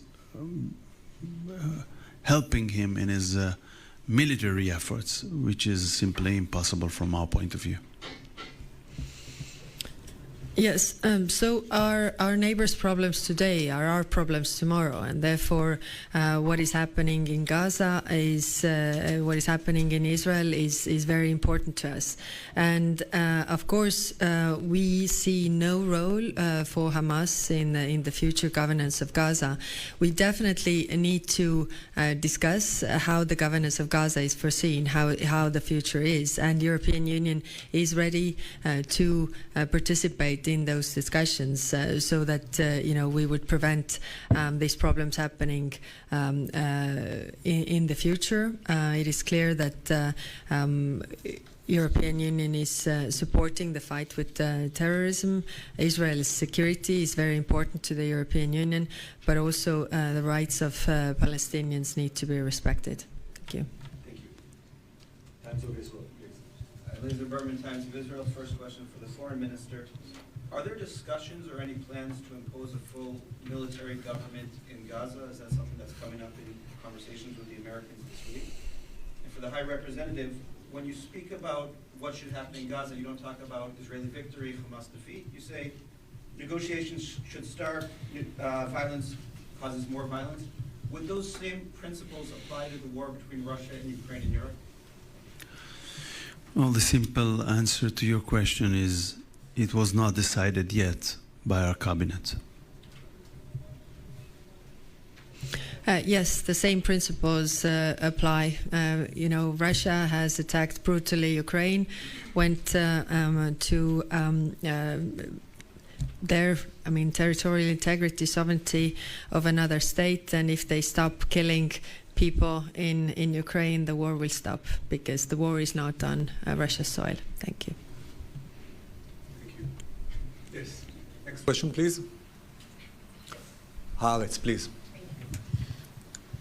Hi, Lisa Rozovsky from Haaretz. I have a question for the High Representative and for the Minister of Foreign Affairs. So my first question is to you. Israel and specifically Minister Saar have a very strong negative stance regarding the interim government in Syria and Mr. Ashara. They warned the West and the EU not to be charmed by the jihadists in suits and are interested in Russian bases staying in Syria. What do you think of this stance, and what is your position regarding Israel's occupation of the buffer zone and the call to demilitarize Syria south of Damascus? And Minister Saar, yesterday 2 officials from your ministry were not able to answer at the Knesset whether they were consulted regarding the conference with the far-right parties, which is taking place this week in Jerusalem. There is a very serious outrage among the Jewish communities in Europe regarding this conference, yet you are taking part in it. Do you consider to withdraw? No. Okay, I have a longer answer.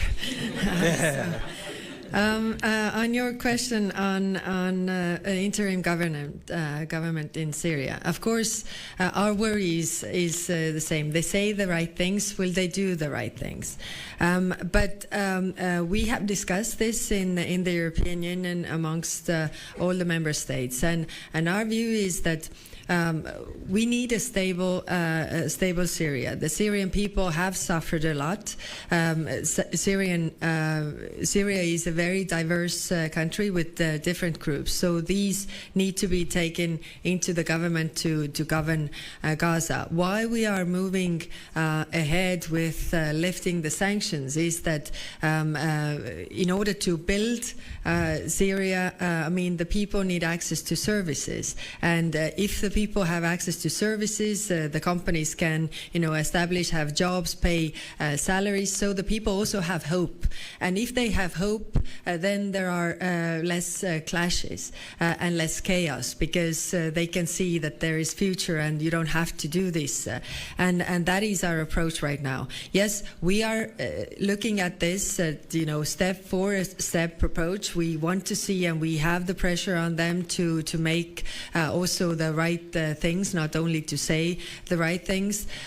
We are also constant contact with the Syrian civil society because they are giving us really fair and honest feedback. What is going on?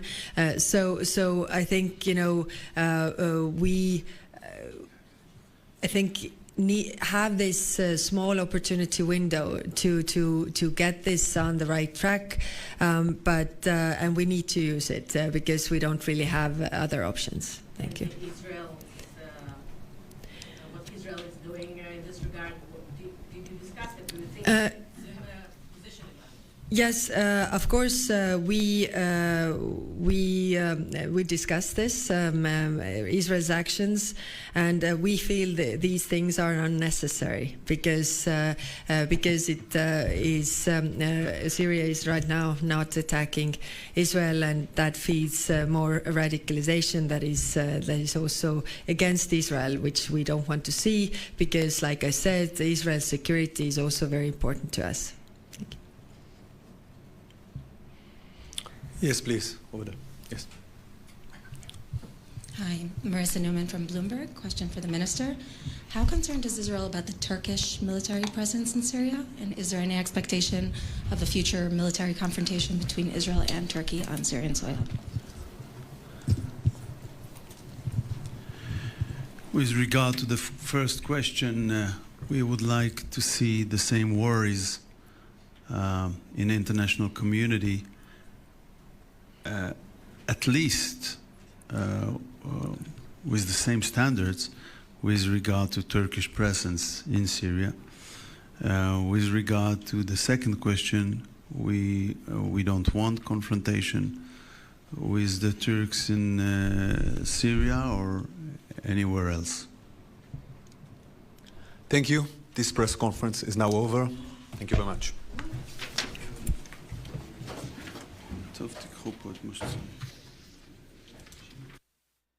So that was the latest press conference from Israel's foreign minister and EU high rep. They held that joint news conference early this morning out in Jerusalem, and they did respond to that breaking news you see in that bottom right box, that ramming and shooting attack out in Israel, and then right above giving you a live look at the skyline in Jerusalem. 6:36 here on the East Coast. We're going to take our second 2-minute commercial break of the hour. As we go to break, we have some live events coming up, 2 at the same time, so we want you to vote and let us know which one would you rather see. We have 2 of them on your screen: the UN Committee on Enforced Disappearances and the UN Rohingya Situation Joint Response Plan. Again, scan that QR code by letting us know which one you'd like to see, or you can go to livenowfox.com/connect. All right, we're going to a quick 2-minute commercial break. Don't go anywhere. We'll be right back.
Welcome back to Live Now from Fox, and good morning to you if you're just now tuning in. On this Monday, we do want to transition to some somber news, some breaking news just coming into our Live Now from Fox studio, courtesy of the Associated Press. They reported on this Monday that former U.S. Representative Mia Love of Utah, a daughter of Haitian immigrants who became the first Black Republican woman elected to Congress, died Sunday. She was 49. Love's family posting this news of her death on Love's X account. I want to transition and show that to you. Take a look. It is cut off at the bottom, so I will read it in full on this end. It says, quote, "With grateful hearts filled to overflowing for the profound influence of Mia on our lives, we want you to know that she passed away peacefully today. She was in her home surrounded by family. In the midst of a celebration of her life and an avalanche of happy memories, Mia quietly slipped the bands of mortality and, as her words and vision always did, soared heavenward. We are thankful for the many good wishes, prayers, and condolences. We are taking some time as a family and will provide information about funeral services and a public celebration of her life in the days to come." We're learning that Love had undergone recent treatment for brain cancer and received immunotherapy as part of a clinical trial at Duke University's Brain Tumor Center. Her daughter said earlier this month that the former lawmaker was no longer responding to treatment. Love died at her home in Saratoga Springs, Utah, according to a statement posted by the family. Now, Utah's Governor Spencer Cox referred to Love as a, quote, true friend and said her legacy of service inspired all who knew her. Love entered politics back in 2003 after winning a seat on the city council in Saratoga Springs, a growing community about 30 miles south of Salt Lake City. She later became the city's mayor. Several dignitaries on this Monday morning responding to this news. One of them is Senator Mike Lee. Take a look.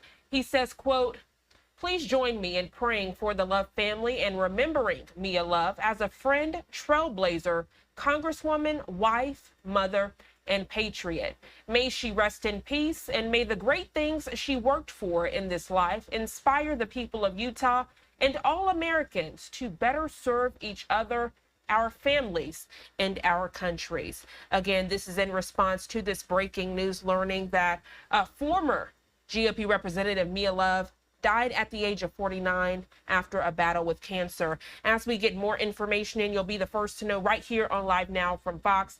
Again, her family responding to this news, saying that they are working to provide more information about funeral services and a public celebration of her life in the days to come.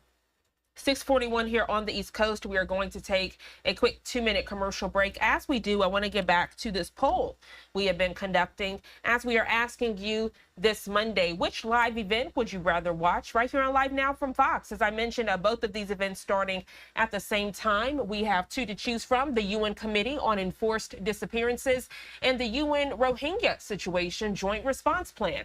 Right now, enforced disappearances is in the lead. So when we come back, we will be heading out to that live event.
6:44 here on the East Coast, and welcome back to Live Now from Fox. Right now, taking you out to that live event you all voted on. It's the United Nations event. It takes us out to Geneva, Switzerland. The Committee on Enforced Disappearances, that's the body of independent experts who monitor the implementation of the Convention for the Protection of All Persons Against Enforced Disappearance by the state parties. That event now getting underway. Let's listen in.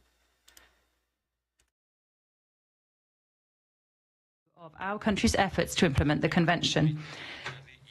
During the preparation of our responses to the key issues that you pinpointed, we also met with representatives from civil society, and I'd like to commend the presence of civil society representatives today for this constructive dialogue.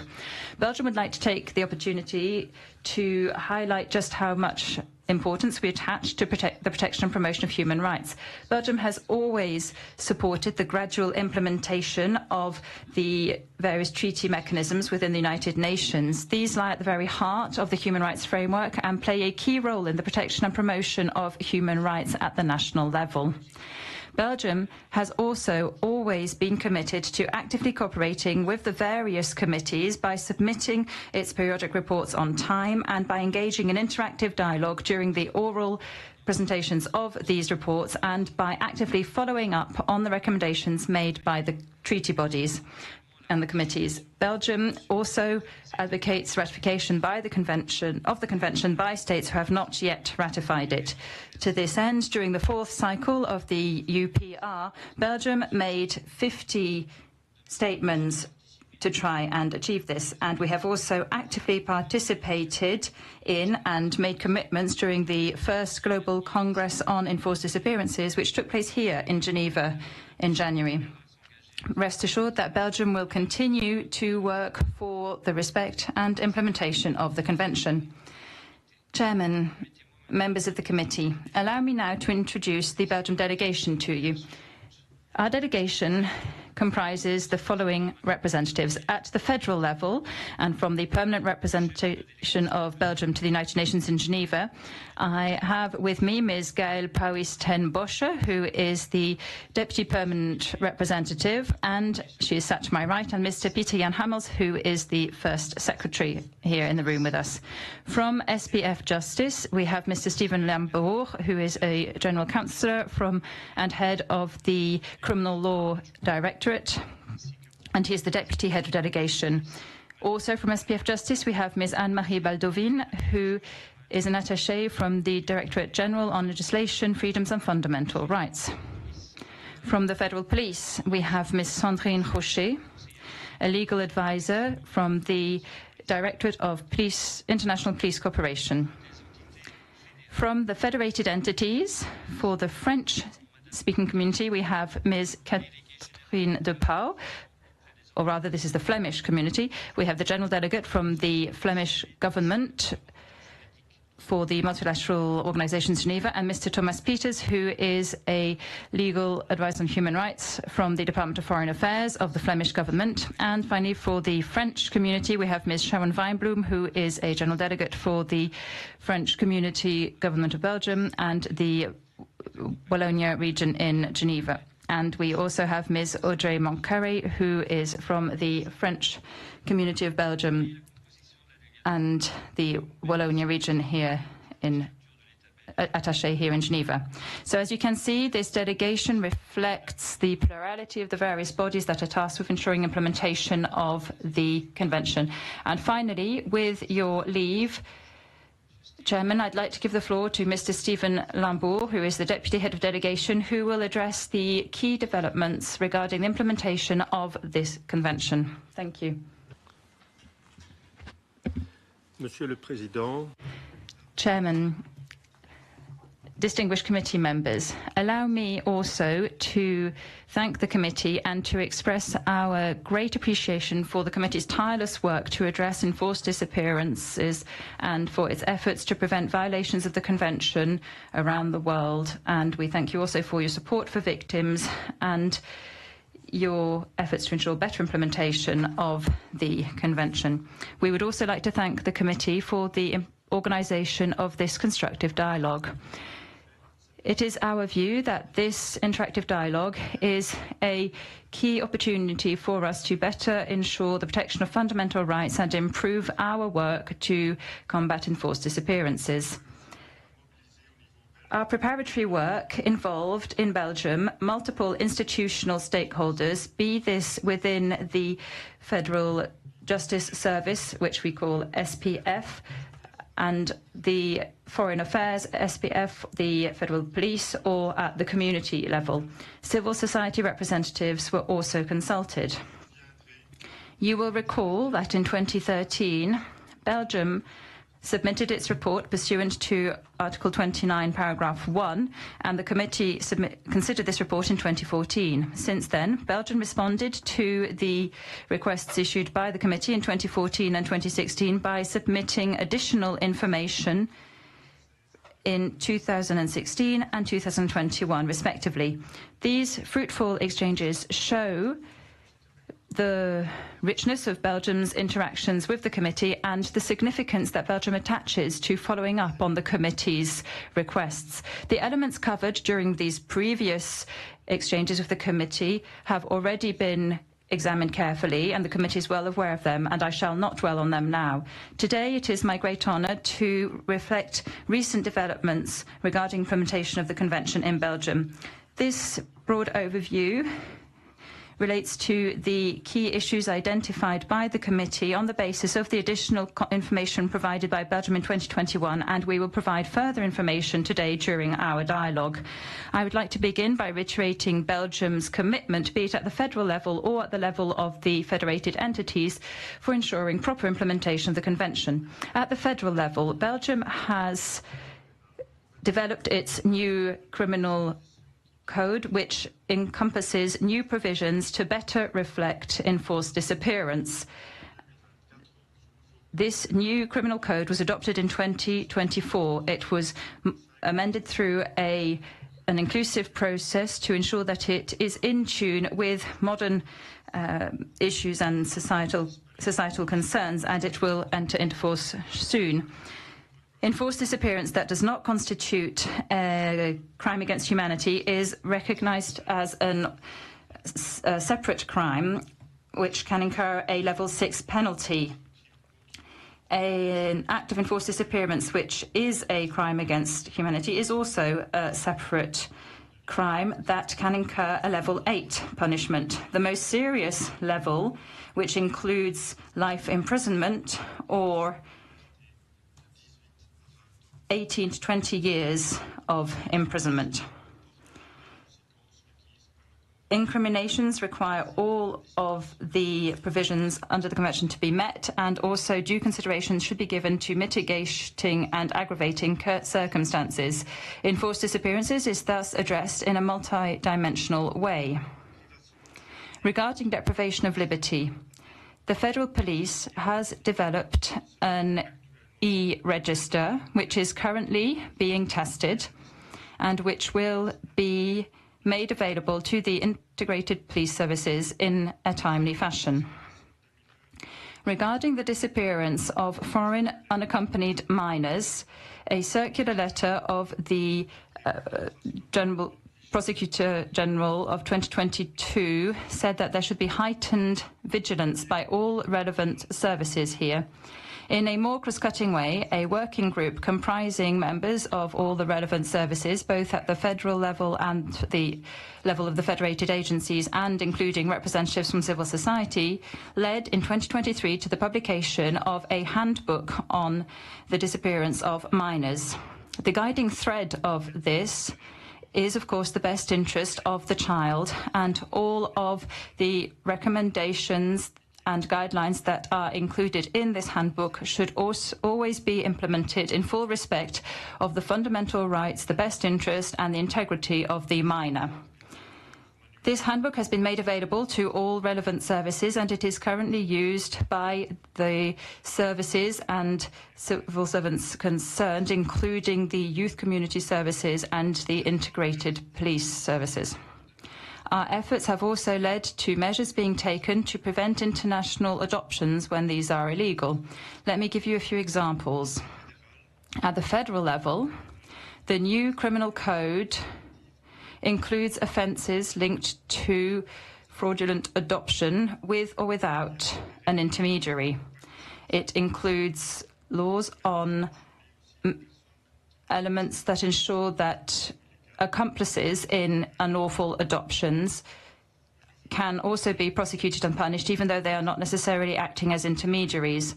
We also have described unlawful adoptions as a possible form of human trafficking. Moreover, our federal services have been implemented a resolution that was adopted in 2022 by the Chamber on unlawful adoptions in Belgium. In this respect, there are several examples that we could mention, including the instructions sent to Belgium's various diplomatic missions in order to prevent unlawful adoptions and also to reflect the various legislative measures that have been taken to prevent the legal consequences of such actions affecting the victim regarding the procedures involving name changes or revision of nationality or revision of adoption. This is still a matter of concern in Belgium. Regarding the Flemish community, our government has taken several political measures to try and bring its policy and functioning into line with international standards regarding international adoption, including a reform of its legal framework. The new 2024 decree on international adoption. If you're just now tuning into Live Now from Fox, this live event out in Geneva, Switzerland this Monday, the United Nations coming together to discuss enforced disappearances, specifically right now discussing human trafficking. Then on the right side of your screen, some breaking news alerts on this Monday coming out of the Middle East. That top right box, a live look out in Khan Yunis, Gaza, as we are learning Israel overnight striking the largest hospital there after learning that a Hamas militant was inside receiving medical treatment. And then that bottom box, breaking news also in Israel, we're learning of a ramming and shooting attack where we are learning a 70-year-old man did die. 6:56 here on the East Coast. Let's go ahead and go to our final 2-minute commercial break of the hour. When we come back, switching topics to discuss the very latest with Ukraine. As we know today, U.S. and Russian delegations are talking in Saudi Arabia, discussing a partial ceasefire in Ukraine. We'll have Bill Taylor join us after the break. He's the former U.S. ambassador to Ukraine.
Welcome back to Live Now from Fox. Good morning to you if you're just now tuning in. 1 minute shy from the top of the 7 o'clock hour here on the East Coast. I'm Jeanne Francine. We're following some breaking news. I want you to take a good look at your screen. As we know, today, U.S. and Russian delegations are set to hold talks in Saudi Arabia to discuss a partial ceasefire in Ukraine. A lot to discuss and dissect. So we want to check in with the expert, former U.S. ambassador to Ukraine, Bill Taylor. Bill, good morning to you. A pleasure to have you join us bright and early here on Live Now from Fox. Jeanne, it's great to be here. Thanks for having me. So, Bill, we know there's been a lot of back and forth as it relates to ceasefire discussions. We've even seen both presidents, both of Russia, also of Ukraine, speak with President Donald Trump right here in the U.S. Set the stage for us. What can we expect today with these peace talks? So today, this is the second round, as you've indicated, and today the American delegation is talking to the Russian delegation. Yesterday, the American delegation talked to the Ukrainian delegation, and they had very good conversations about getting ready for today. These are not the high-level talks today that have happened in the past. They're not the ministers, with the exception of the Ukrainian side. The Ukrainian side did send a minister, their Minister of Defense, Mr. Umerov, who was there to represent, to demonstrate how important these talks are to the Ukrainians. On the Russian side, it's a lower level delegation, and they are prepared to talk about technical things. What's on the issue, on the agenda for today are ceasefires, at least with regard to energy infrastructure. The Ukrainians and the Americans today had hoped that they would be able to broaden from energy infrastructure to the sea, to the Black Sea, or even to the air, and eventually to land. Mr. Putin, of course, did not go along with that request from President Trump. President Trump and President Zelensky had agreed, but President Putin didn't. So now we're talking about technical conversations with the Russians today, following the discussions yesterday with the Ukrainians. Bill, so many great points you raise, and as you discuss the latest with a potential ceasefire discussion, a lot of people are wanting to know what's the reality that can actually happen, because we know the drone strikes still continue as we're discussing energy and infrastructure. With the back and forth happening, it doesn't seem like the war is waning down. So what's the likelihood that a ceasefire could happen? Jenny, you're exactly right. It's the right question.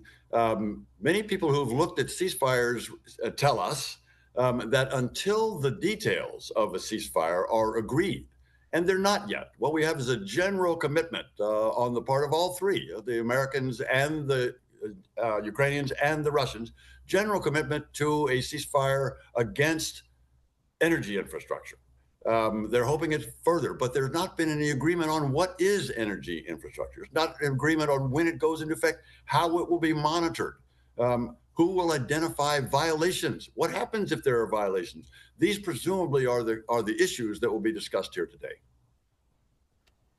Bill, you being a former U.S. ambassador to Ukraine, talk about, I guess, if we're being candid, the stress, but also the pressure that type of role entails. And I say that because a lot of world leaders look to the U.S. to kind of be that shining and guiding light when it comes to these ceasefire and peace discussions. A lot of pressure on the U.S. as these talks are underway, but also on U.S. President Donald Trump. We know that he seems to have a great relationship with Russian President Vladimir Putin, but also world leaders are fighting to make sure Ukraine comes out on top. For some people, they're saying, okay, that might be a conflict of interest for the U.S. Where do you stand? Could you break that down, please? Thank you, Jay. Yes. So President Trump has taken a much more aggressive posture, a more aggressive role in trying to bring this war to a halt, to a stop, to an end. The Biden administration did a lot to provide weapons, but they didn't get involved in negotiations. President Trump, building on, as you say, building on a relationship that he has with the Russians, with Mr. Putin, and his ability to have good conversations with President Zelensky, President Trump has gotten directly involved. His staff, his team has been there in conversations, both with the Ukrainians and the Russians. So he's taken a strong position. He has the ability today. I really believe that he has the ability to put pressure on certainly President Putin because of that relationship that you mentioned, to come to the table and to agree to stop the war. President Putin, before the conversations with President Trump, had not been willing to come to the table. And he's still reluctant to come to the table, even if President Trump has asked him to have a broader, to engage and commit to a broader ceasefire. President Putin has not agreed to that broader ceasefire, even though President Trump asked him to. So President Trump has the ability, the opportunity to bring President Putin farther along towards an agreement toward a ceasefire that can eventually end this war. Well, Bill, we know right now those negotiations are underway, potentially heated talks or maybe peaceful talks. We don't really know. Cameras aren't allowed inside, as you can imagine. Top secret information is shared. But the question many viewers have now is, okay, after these discussions happen, after the debate, then what? So after these discussions, these are, as I say, these are not senior level conversations, but they are going to hammer out some very important parameters of a ceasefire, beginning with energy infrastructure. And they want to go to a ceasefire that applies to the Black Sea, so that neither side would attack the ships in the Black Sea. And that's a very important point. That will allow Ukraine in particular to use that ability to move ships into the Black Sea and through the Black Sea to export and allow their economy to go forward. So these are technical conversations that will continue to go forward, and then they will broaden it to other parts of the ceasefire, eventually getting to the land, eventually getting to stopping the war on the land, and eventually getting to an overall settlement. Down the line, that's probably going to take some time to get to an overall settlement, but those will be the difficult ones that will finally end this war. Bill Taylor, a pleasure having you join us bright and early here on Live Now. We thoroughly appreciate your candidness and expertise on this topic. Thank you so much. A pleasure to meet you for this interview. Have a great and safe rest of your day. Thank you, Janae. It's great to be here. See you later. Thank you. Thank you so much. I'm Jeanne Francine. We're going to go ahead and take our first 2-minute commercial break of the hour. When we come back, a live event underway as it relates to U.S. aid and funding cuts. The details when we return.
Welcome back to Live Now from Fox. I'm Jeanne Francine. We are seeing a new live event come through our Live Now from Fox feeds. It takes us out to Geneva, Switzerland. We've been out there all morning for these different United Nations events. Well, this one specifically, we're learning the UN AIDS Executive Director will brief the press here in Geneva on the impact of U.S. funding cuts on the HIV response worldwide. Let's listen in.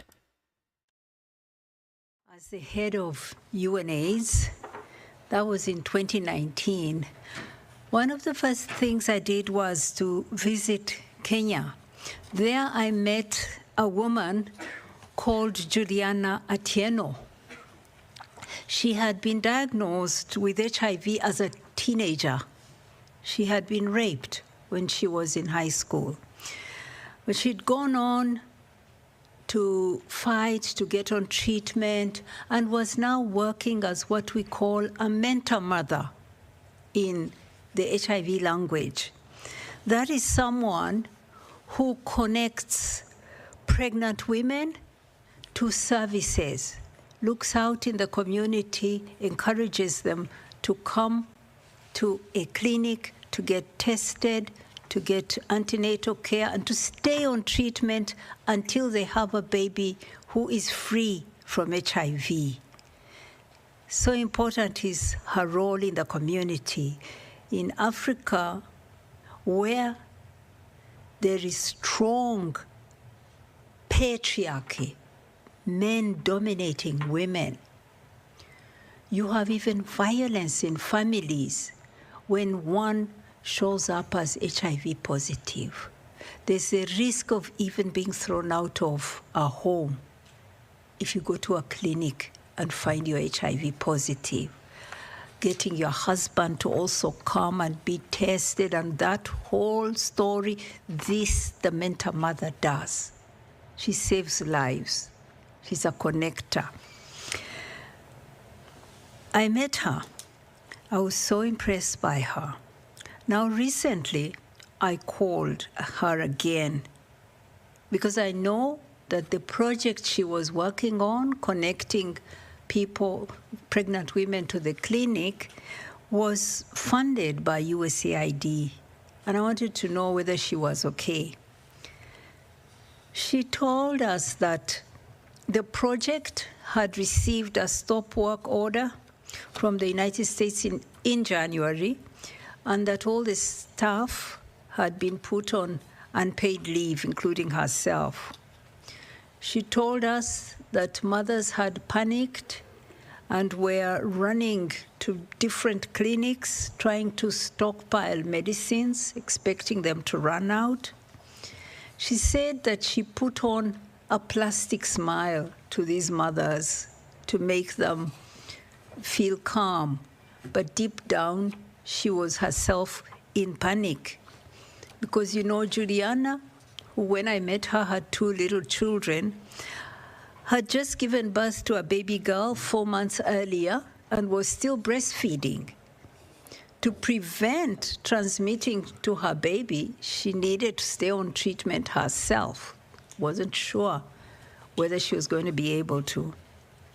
She has no income. By the way, her income at that time, she told me, was $20 a month. She was not earning a salary. She was getting a stipend for doing this incredible work, life-saving work. That $20 wasn't there anymore. She lives in a little slum dwelling. She rents it. She had an unemployed husband. There she was. But she was there, still optimistic, still struggling, still expecting to survive, and also keep other mothers alive and well, saving their babies. Now, that is Kenya. Kenya is less reliant on U.S. funding than many other countries. Actually, Kenya pays for 63% of its own HIV response.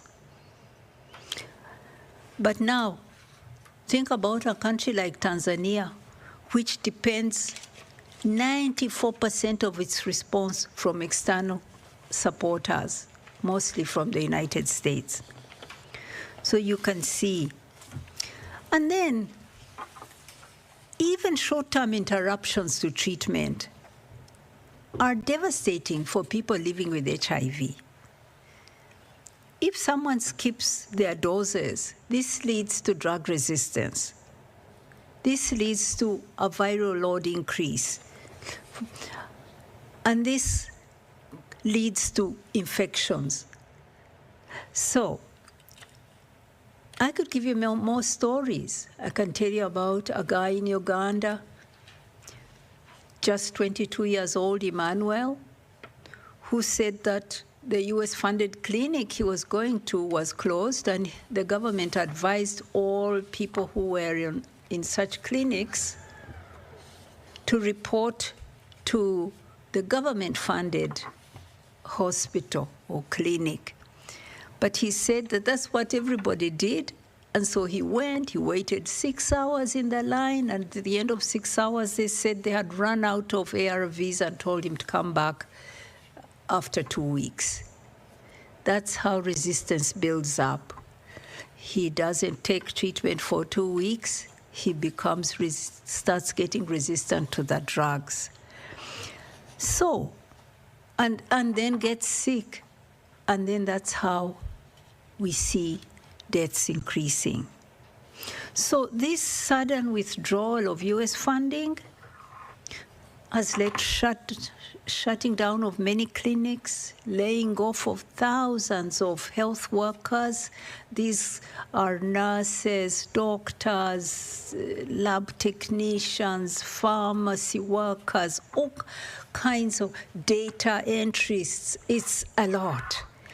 And all this means that we expect to see new infections rising. UNAIDS has estimated that we may be having 2,000 new infections every day, more new infections every day. This is our prediction, our estimate. And for Africa, the closing down all of a sudden of drop-in centers for girls and young women will be disastrous, because more than 60% of new infections new infections on the continent are amongst girls and young women. And many of them have been going to centers created to give them the privacy, the confidence to get what they need to prevent infection. So there we are. I could give you more examples. If you ask me later, I will give you some more examples of the evidence we are getting on the impacts, devastating impacts. We have estimated as UNAIDS that if the US assistance for HIV is not restored after the pause, as you know, the pause ends in April, and is not replaced by other funding, and we have not heard of other governments pledging to fill the gap, there will be an additional, in the next 4 years, 6.3 million AIDS-related deaths. 6.3 million more in the next 4 years. At the last count, 2023, we had 600,000 deaths globally, AIDS-related deaths. So you're talking of a 10-fold increase. We also expect an additional 8.7 million new infections. At the last count, there were 1.3 million new infections globally, 2023.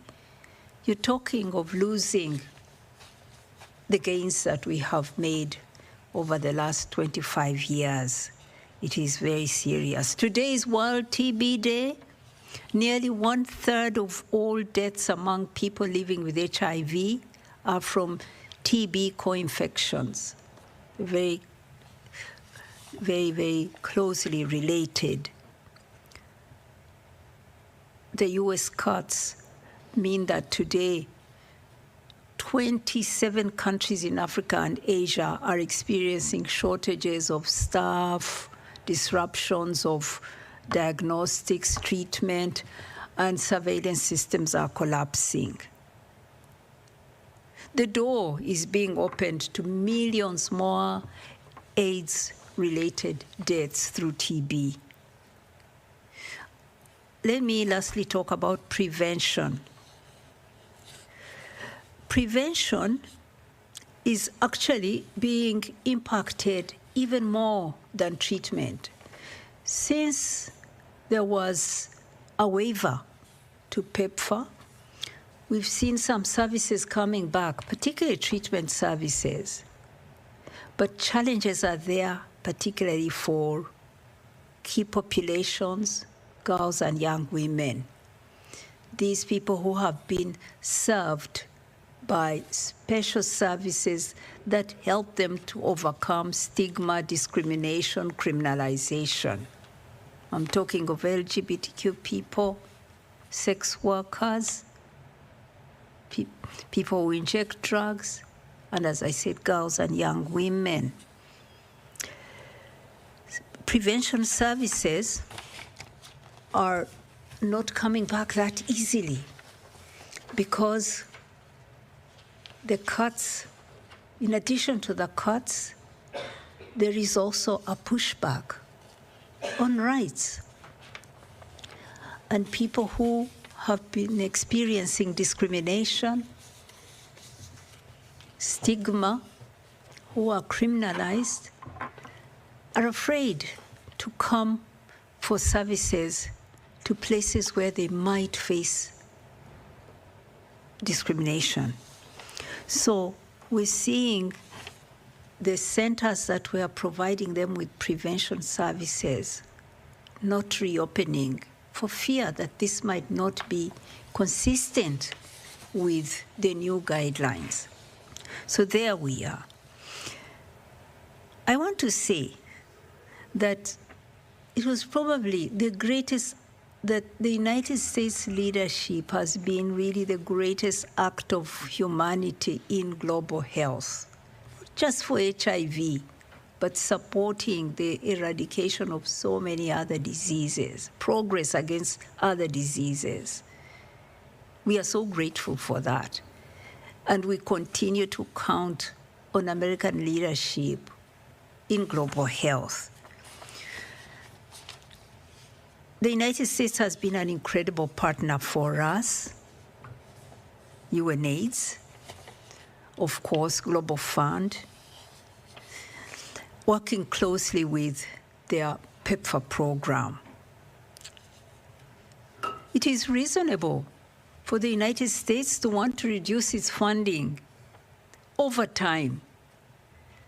But the sudden withdrawal of life-saving support is having a devastating impact across countries, particularly Africa, but even in Asia and Latin America.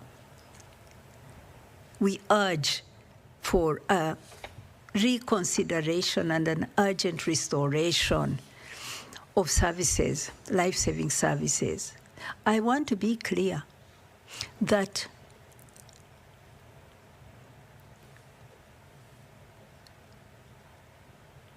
we cannot claim that the way we have worked, delivered for people living with HIV and at risk has been the most efficient or the best way to use money.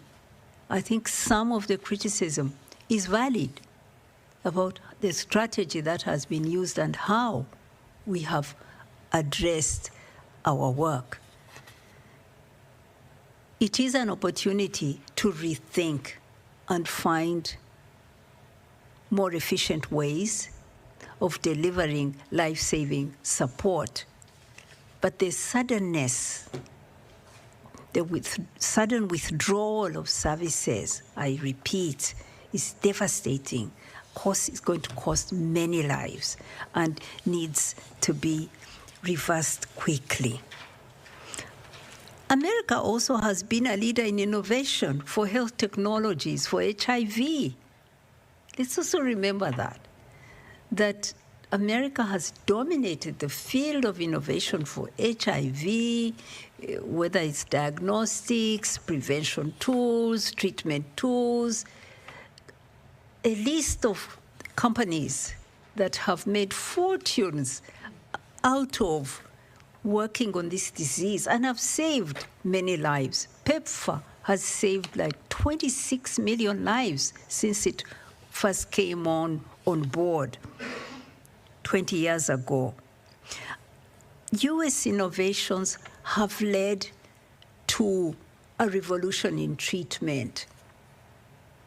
Now, we are at the cusp of another revolution in prevention. Treatment, we've brought 31 million people on treatment out of 40 million. 9 million people are not on treatment today. This amazing work has come from US leadership and European leadership. But now we have new tools. One of them is called lenacapavir. I've called it a magical tool for prevention because it's proved to be 100% efficient and can be delivered as 2 injections per year. Right now, trials are going on for even delivering it as 1 injection per year. 1 injection per year. That is almost like a flu vaccine. Can you imagine 1 injection for an African girl will keep her safe? Now, if this could be rolled out ambitiously across all we could cut down new infections to close to zero. We could see the end of AIDS.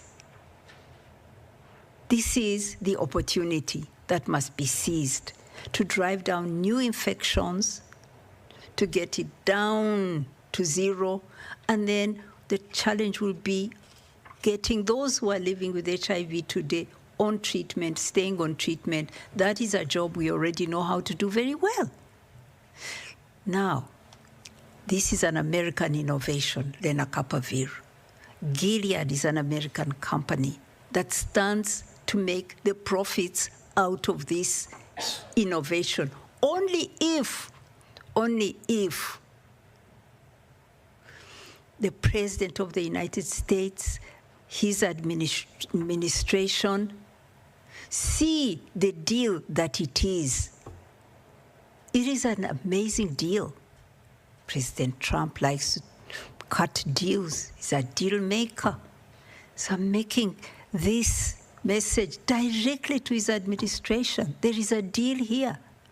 It was a Republican president who led the revolution on treatment, President Bush, who started PEPFAR in 2003 and rolled out antiretrovirals across the world.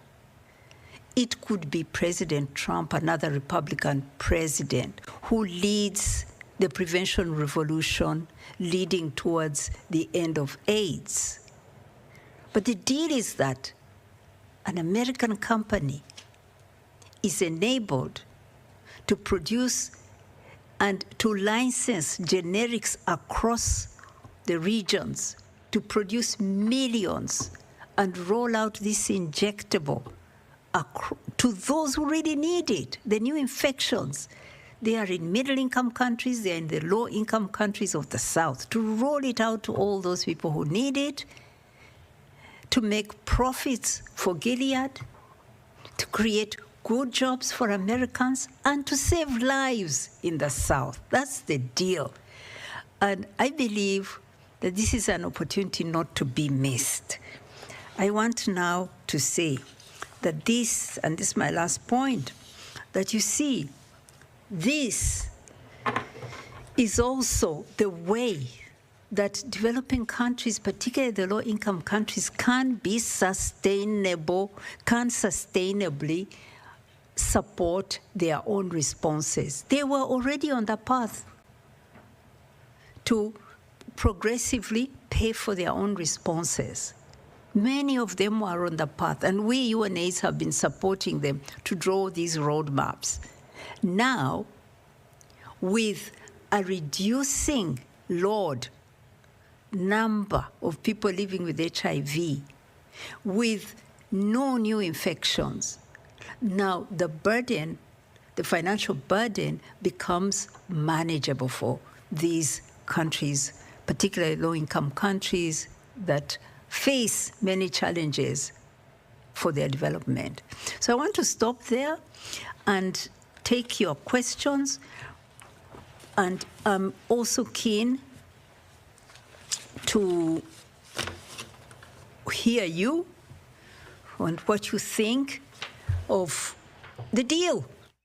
All right, so if you're just now tuning into Live Now from Fox, on the left side of your screen, we are live in Geneva, Switzerland. The United Nations are holding a discussion on the impact of U.S. funding cuts to HIV response. You heard there from the UN AIDS Executive Director for the briefing. You heard it in full, and then right now they are opening the floor for media questions. On the top right box, breaking news this Monday out of communist Gaza, the Middle East, as we're learning Israel. It hit the largest hospital in Gaza with an airstrike. You can see closely on the side of the building the black marks from that strike.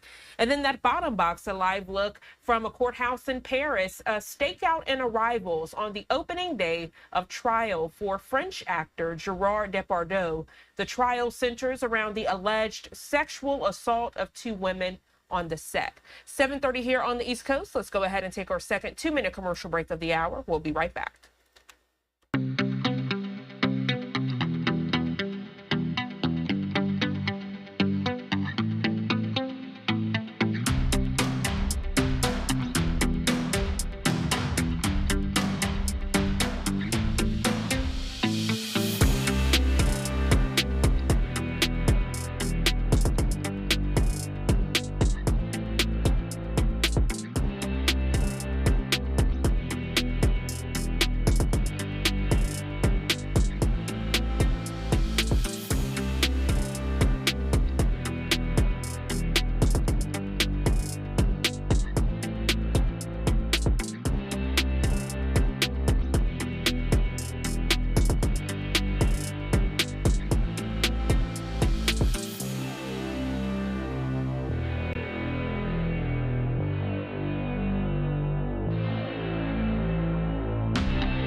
Welcome back to Live Now from Fox. We continue to listen into this compelling discussion. Viewer discretion is advised because of some of the language and the stories they are sharing might be hard to hear. Right now, this discussion underway about the impact of U.S. funding cuts to HIV response. Also keeping those top stories on the right side of your screen as we get updates.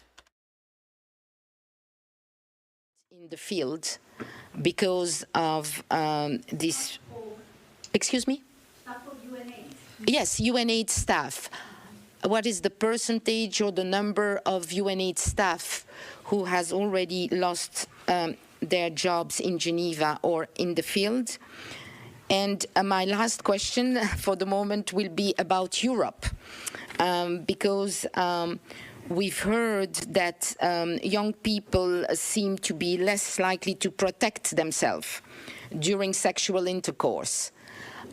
So what about the risks also in Europe? And particularly you spoke about TB cause infections, and we know that I would say the heart of TB infection is in Central Europe. So what about the programs there? Thank you so much for your answers. Europe. Yeah, because... What was that last question? So my last point was that you mentioned that 1/3 of deaths are of TB cause infections. And if I'm not mistaken, the heart of infections regarding TB is particularly alive in Central Europe. And I'd like to know how your programs are able to continue their work there or have already been suspended. Okay. Those are many questions. I hope I've tried to record them. First of all, congratulations, Catherine, on your role. Thank you. It's so important that you've taken that responsibility. Then you ask about new infections and how many are they per day. At the last count, we had 1.3 million for 2023. How much does that amount to per day now? About 3,500.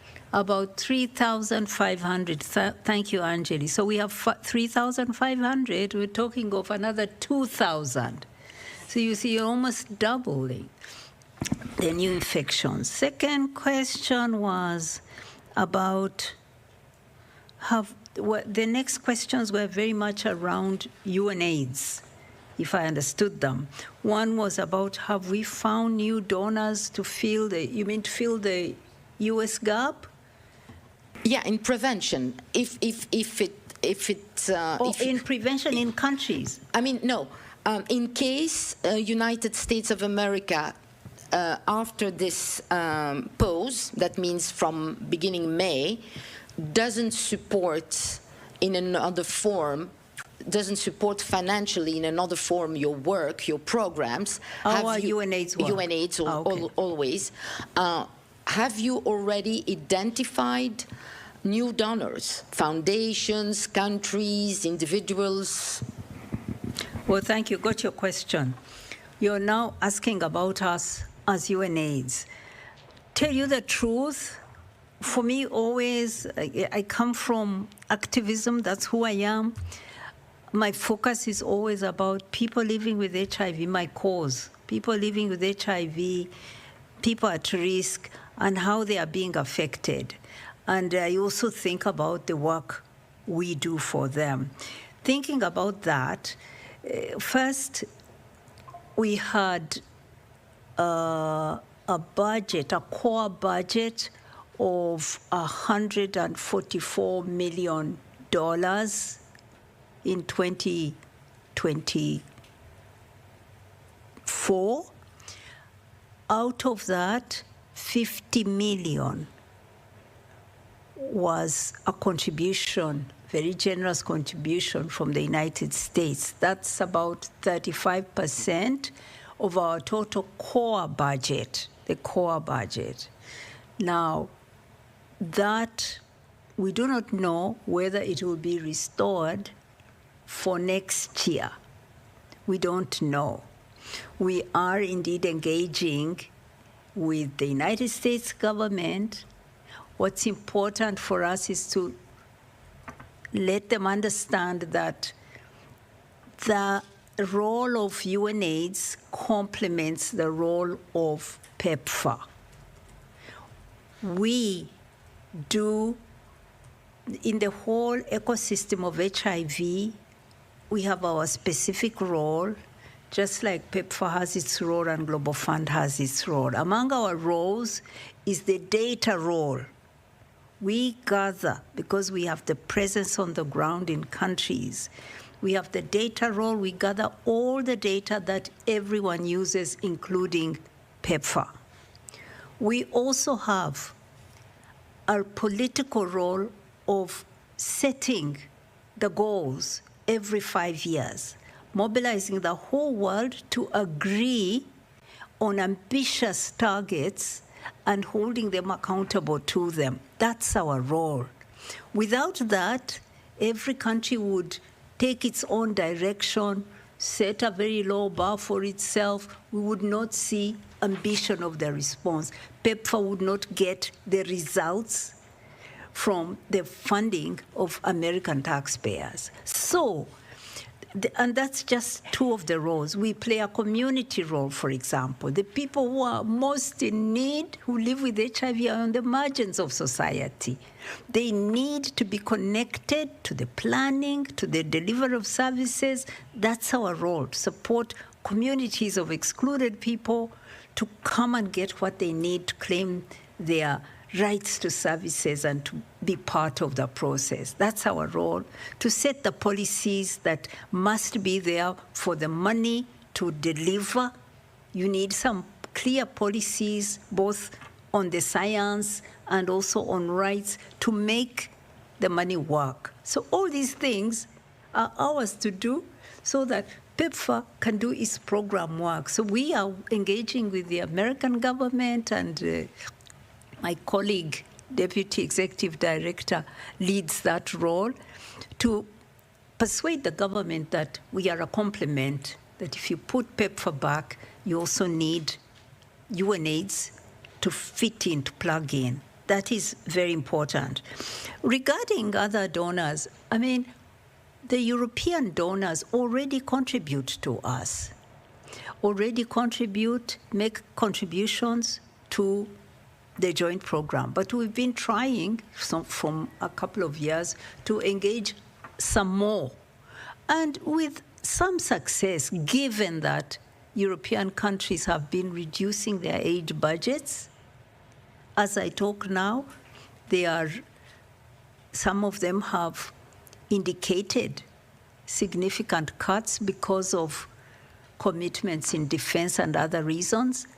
So we are not seeing any of them promising to fill this gap. Not at all. That's the answer.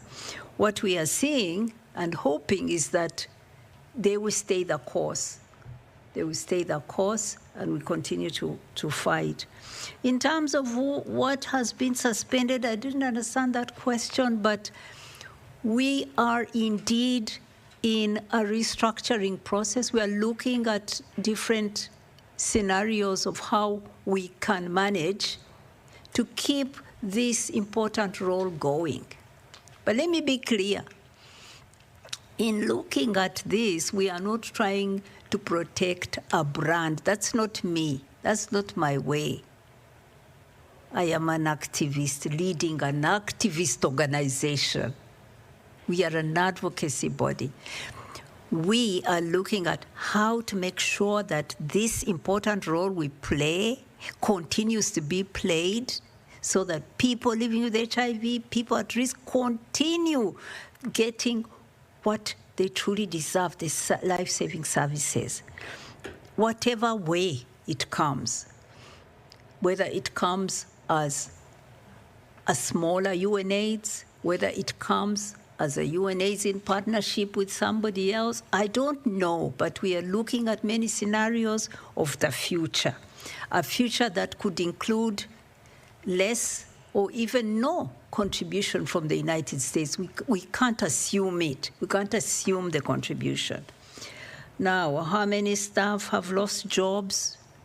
None, not now. We are looking at these scenarios.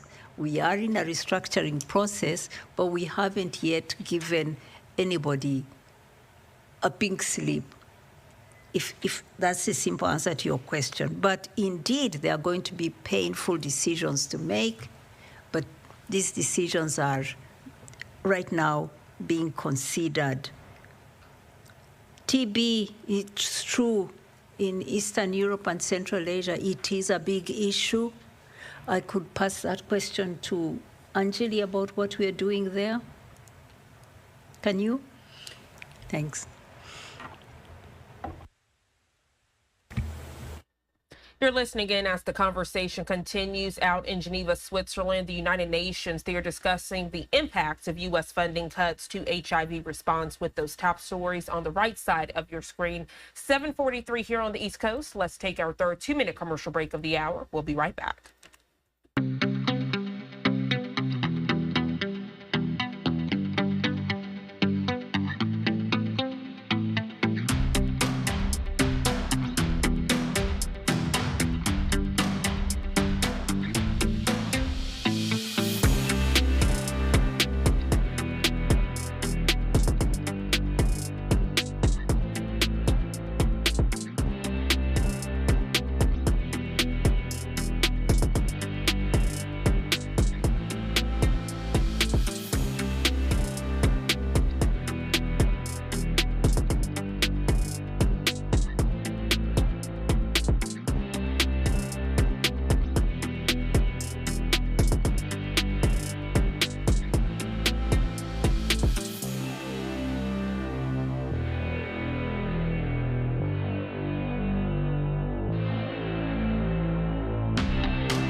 Welcome back to Live Now from Fox, and good morning to you if you're just now tuning in. I'm Jeanne Francine. We continue with your live events on this Monday, taking you back out live to Geneva, Switzerland, as the United Nations, they continue this discussion. They held brief remarks at the top right now, answering media questions regarding the impact of U.S. funding cuts to HIV response.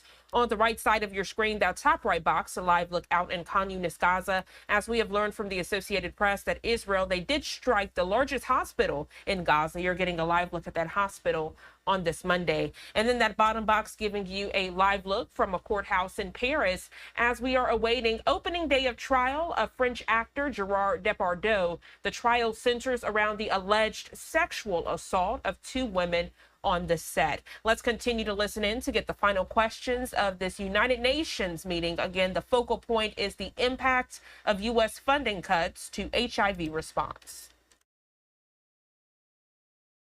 So my kind of question is, in this kind of interim period, what kind of impact is that having? My second question is, could you just explain a bit more as to why you're concerned about kind of key populations in Eastern Europe and Latin America in terms of the kind of broader surge? If you could just explain that, that would be helpful.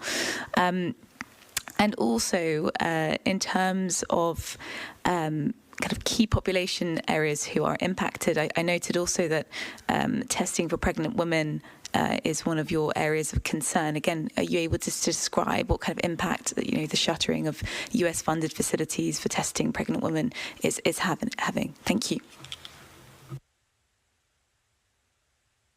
Thank you for your questions. First, I am uncomfortable talking about the impact of the U.S. cuts, the pause, and the role that other donors play and can play, without speaking about the role of developing countries themselves. I do not place them in that passive position of sitting there waiting for money to come to them. This is not the case.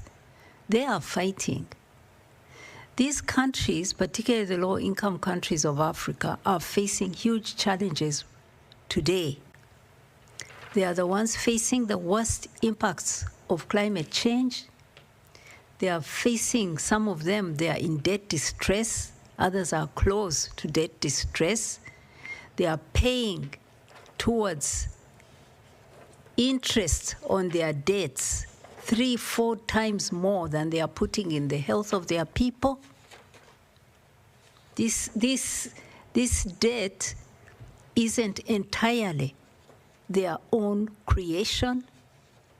Interest rates shot up globally during COVID and even shot up further because of the war in Ukraine, which they had nothing to do with.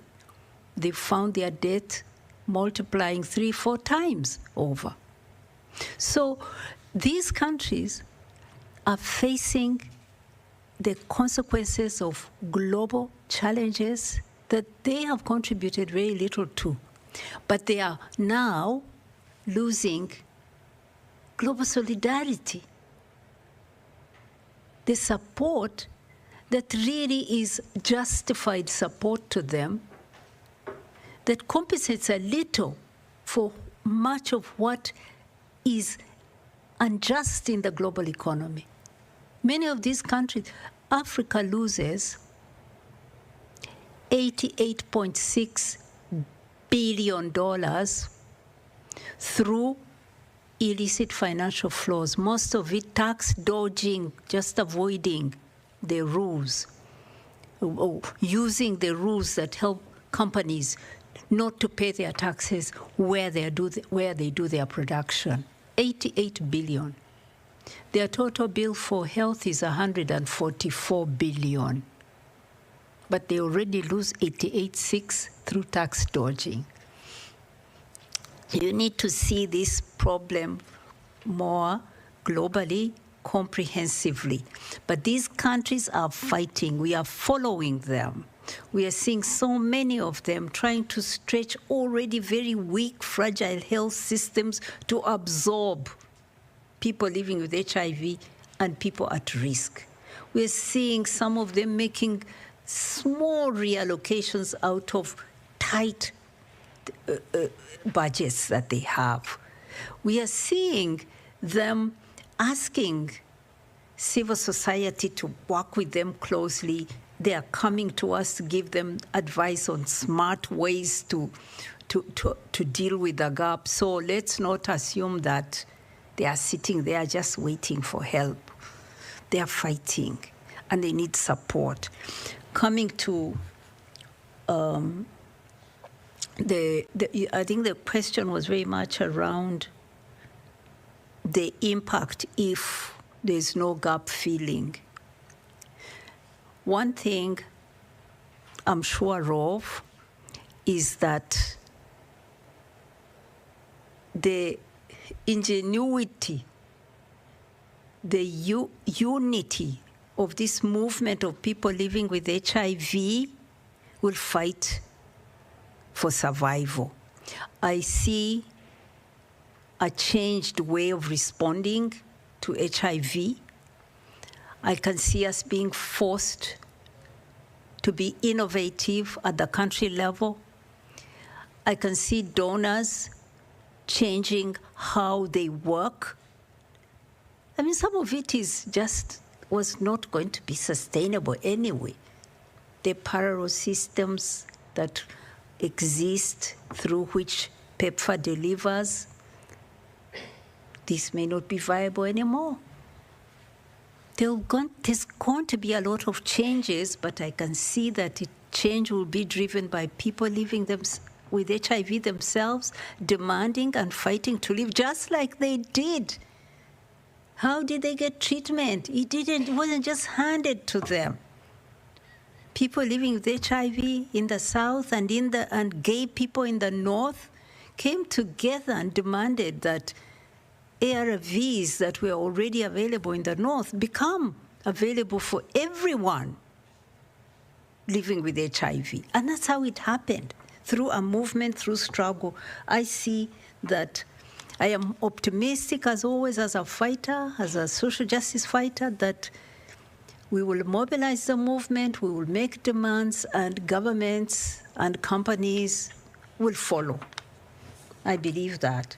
Key populations, why we talk about them is that, you know, new infections are growing in middle-income countries. 41%, I believe, of new infections are in upper middle income countries at the last count, 41%. And you see, when you say middle income country, you start to think these are rich countries, they are serving their people. No, you're talking of the poorest people, like black women I met in the favelas of Brazil, like the gay men, indigenous, black, that I met in Colombia. It's like, yeah, these are people not being served. These are people where these middle-income countries are amongst the most unequal countries in the world. There are people who go to work in jets and helicopters, and there are people who live in the worst slums in the world. And that's where the disease is. So we insist that to end this disease, we have to end it everywhere. There's no pandemic you can end by serving some rich people and leaving others out. So we insist that everyone should be reached, particularly not only in low-income countries of Africa because they are poor, but in every country where people are at risk or so if you're talking of prevention, people at risk. Testing pregnant women. You know, it will be so sad because this is one area where we were making the fastest progress. Countries were moving towards ending mother-to-child transmission. But we are seeing this falling back, partly because the supply of the treatment, the pediatric treatment itself, is supplied in many countries by the brand maker, not generically. Production is controlled by one company. Supplies, So you're listening in as this conversation is wrapping up. That's the final media question. As the United Nations, they are discussing the impact of U.S. funding cuts to HIV response. And then again, on the right side of your screen, other top stories of your Monday morning. We have to take our final 2-minute commercial break of the hour. When we come back, more live events getting underway. And of course, we'll be addressing your breaking news headlines.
Welcome back to Live Now from Fox, and good morning to you if you're just now tuning in. I'm Jeanne Francine. That United Nations event about U.S. cuts to AIDS foundations as it relates to that ongoing situation, it has ended. So we do want to transition to another live event. It takes us out to Brussels, Belgium. Take a look at your screen right now. We are seeing that media, they are asking questions. Let's listen in. And of course, I'll keep those top stories in some boxes on your screen.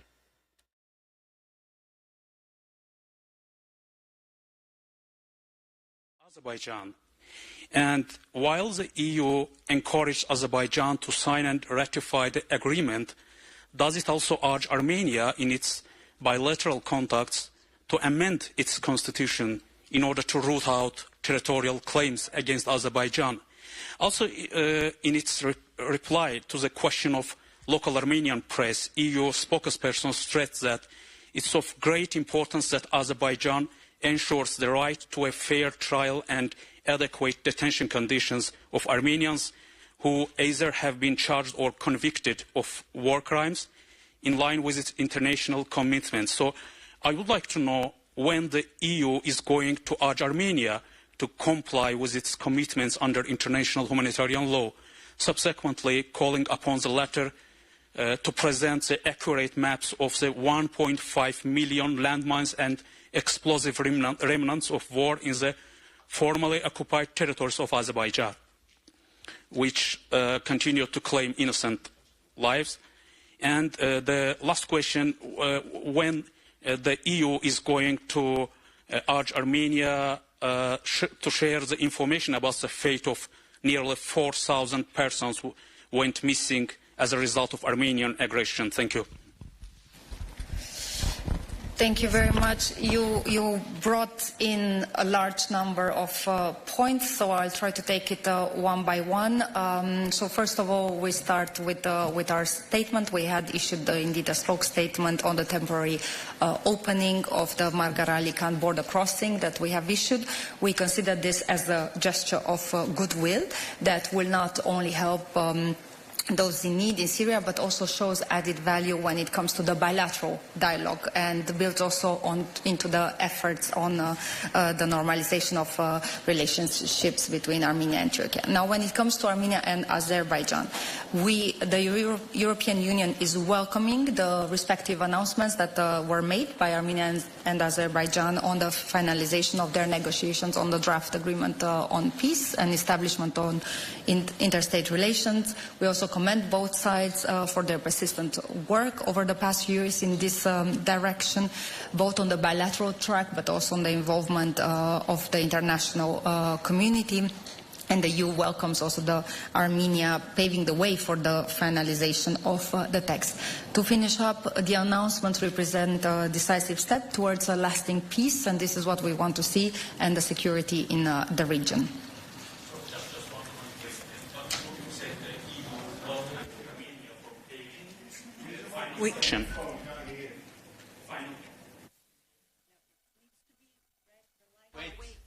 Now, just one comment, please. You said, you repeat that EU welcomed Armenia for paving the finalization of the text, but Azerbaijan was the main initiator of the text and proposed the peace, the draft agreement. Thank you. We commend both sides, let this be clear, for their persistent work in this regard, and as I said, both on the bilateral track, also both on the track that involves the involvement of the international community. So this is towards both sides. Stefan, still to Anita? Yes, it's a follow-up on this.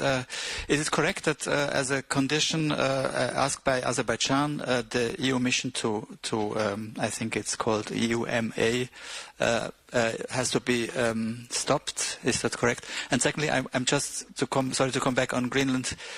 Is there a plan, because we see all these Americans going to Greenland for high-stake visits, is there a plan from the EU side maybe to show presence there? With a high-profile visit. Thank you. Thank you. We'll not comment on any bilateral negotiations or discussions, but when it comes to our mission in Armenia, the EU mission in Armenia, it is very important to also set the record straight. This is a civilian mission and remains an unarmed mission. We have seen a lot of efforts to discredit this mission, which is deployed to support the EU's efforts to promote peace in the region. The question on Denmark. And the question on Denmark, if there's anything further on our side, of course, you will know. Yes, Stefan. Yes, you said it's a bilateral issue, but I understand it's in the treaty between Azerbaijan and Armenia, and it would concern directly the EU if this is a condition for this treaty that you have to terminate your mission there. Thank you. So, the mission, the facts are that the mission has a 2-year mandate, covers all the border between the two countries, involves up to 100 staff, and this is all we have for now. Okay. Still to Anita. Yes, you please. Hello. Julia Sarivan, Journal TV, Republic of Moldova. So last week, Ursula von der Leyen said that candidate states can participate together with the European Union in the new defense plan, Readiness 2030.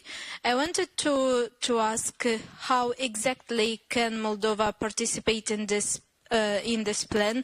What should do authorities from Chisinau in this regard, and how can we be part of this defense plan? Thank you. And if you don't mind, we'll park your question for a moment, because this will be for Olof, because I think we still have some questions for Anita, but we'll get back to you, okay? Yes, Maria. Alexandra, sorry. Good morning, Alexandra Voudouri with Kathimerini Greece. I would like your comment on the developments in Turkey, the arrest and detention of Istanbul mayor and the banning of demonstrations in cities across the country. Thank you. So, Alexandra, if you don't mind, so I'm noting. Alexandra and Julia, we'll come back to you because it's for you it would be Guillaume taking up this question. So for Anita, still, yes. Vitaly.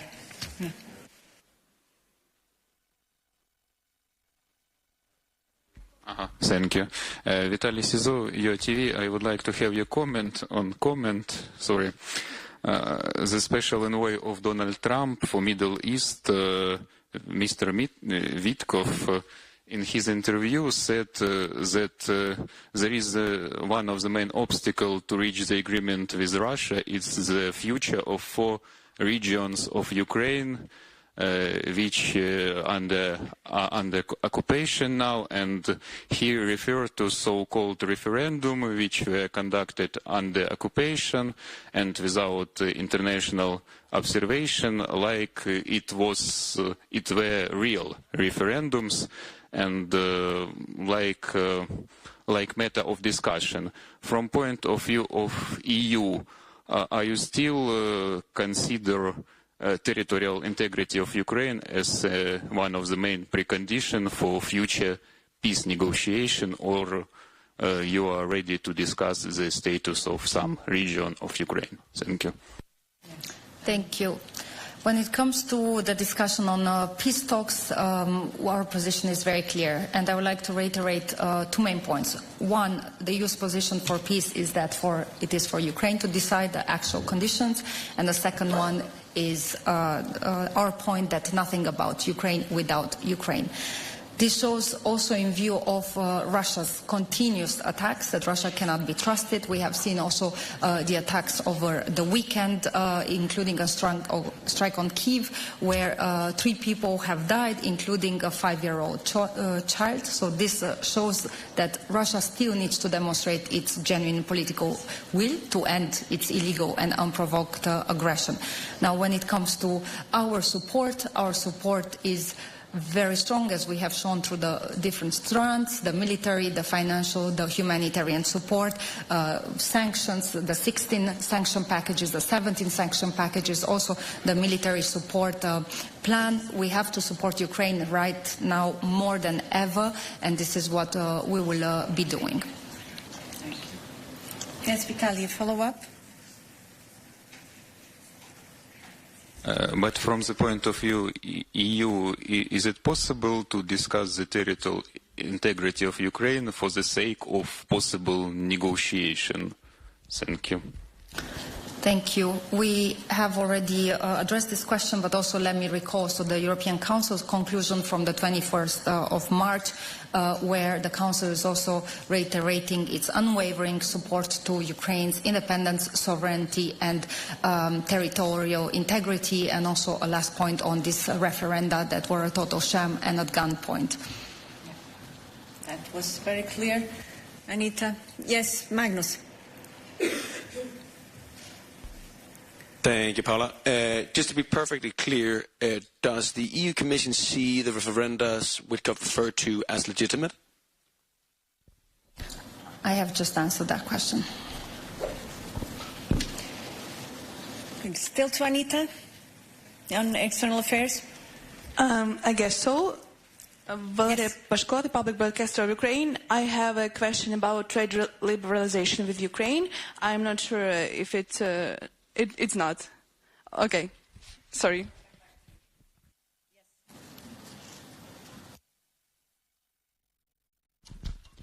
Anita, I have a question in South Sudan because I see, no, it's not to you, because delegation, the safety and security of the delegation there.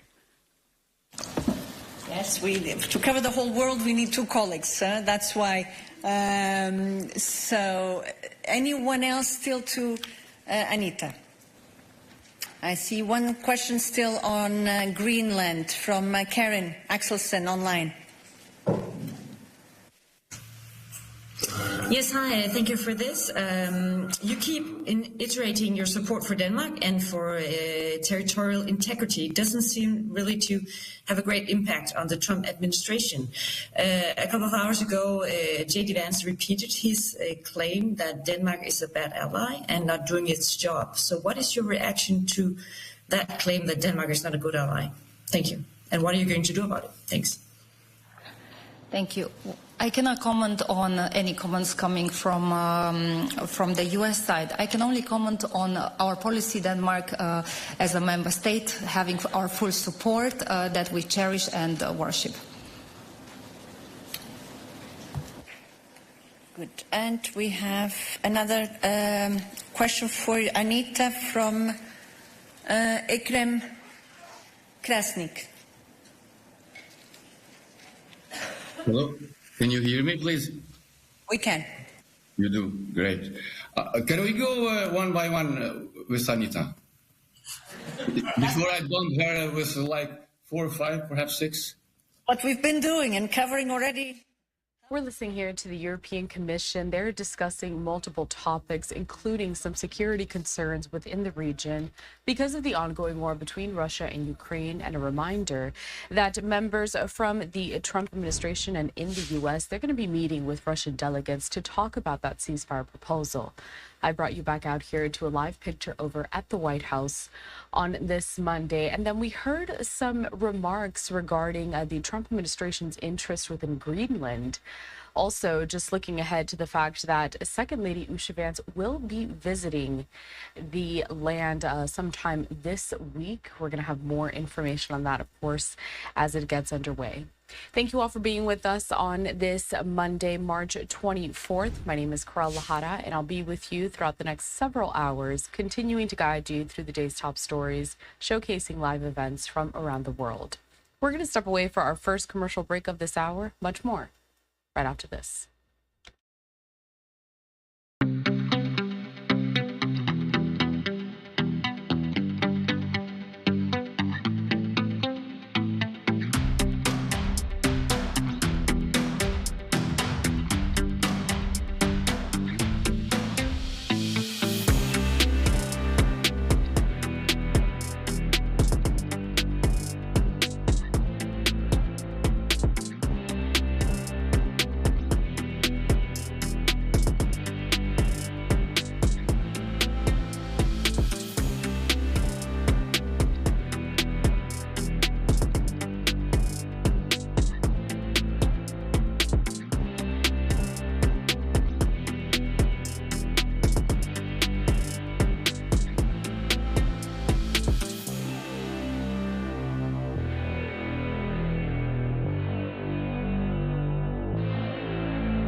Welcome back into Live Now from Fox. Let's head back out to Brussels in Belgium. The European Commission continuing to discuss several of these topics that they're watching out for, some of the biggest headlines, and really including that ongoing war between Russia and Ukraine, and also their thoughts on the Trump administration and some of those initiatives.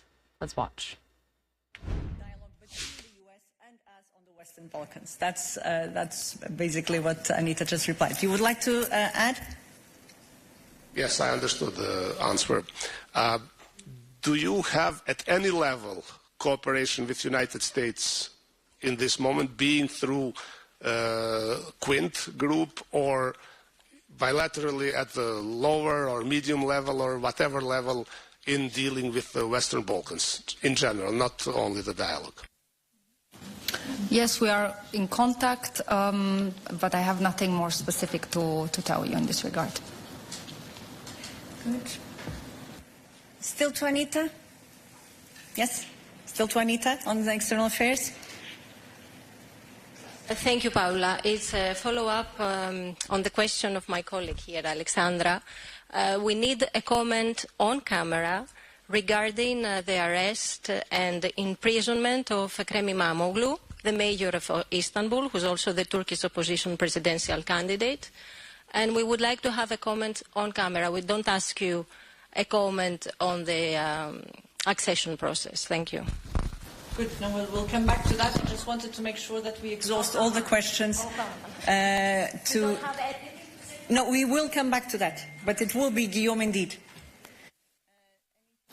Any other questions to Anita?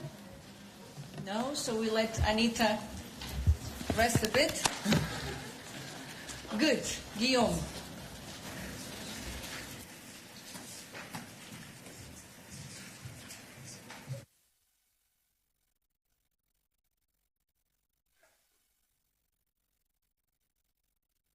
Afternoon. What we can say is the arrest of the mayor Imamoglu and the protesters give rise to the questions regarding Turkey's adherence to its long-established democratic tradition. As a Council of Europe member and an EU candidate, Turkey must uphold democratic values. These rights, the rights of elected officials, as well as the right of peaceful demonstrations, need to be fully respected.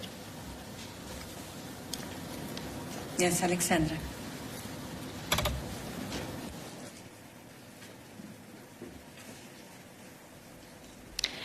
Do you still consider Turkey a like-minded ally? And if yes, could you define for us the principles of an EU ally, like-minded EU ally? Thank you so much.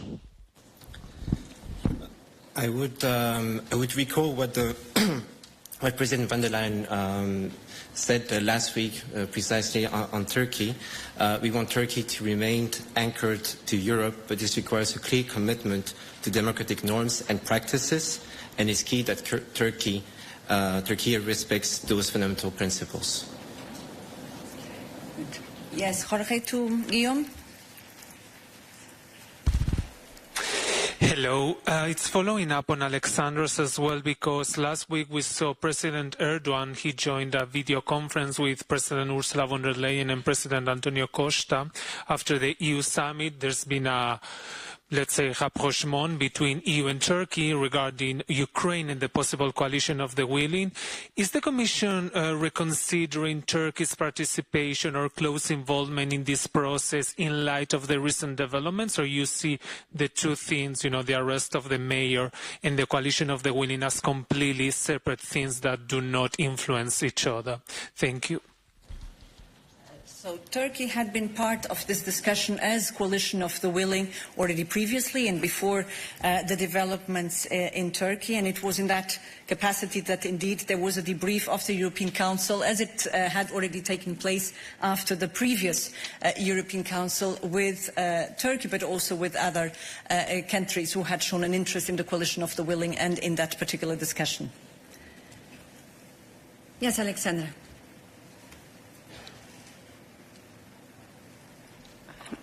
that is clear whether and how you perceive Turkey within the coalition of the willing.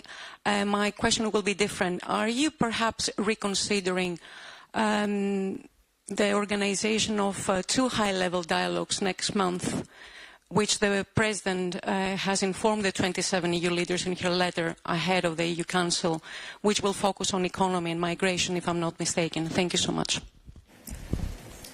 What I would say is that following the April 2024 strategic guidance of the European Council, relations with Turkey were marked by gradual re-engagement, and concrete steps were taken towards constructive exchanges on issues of joint interest.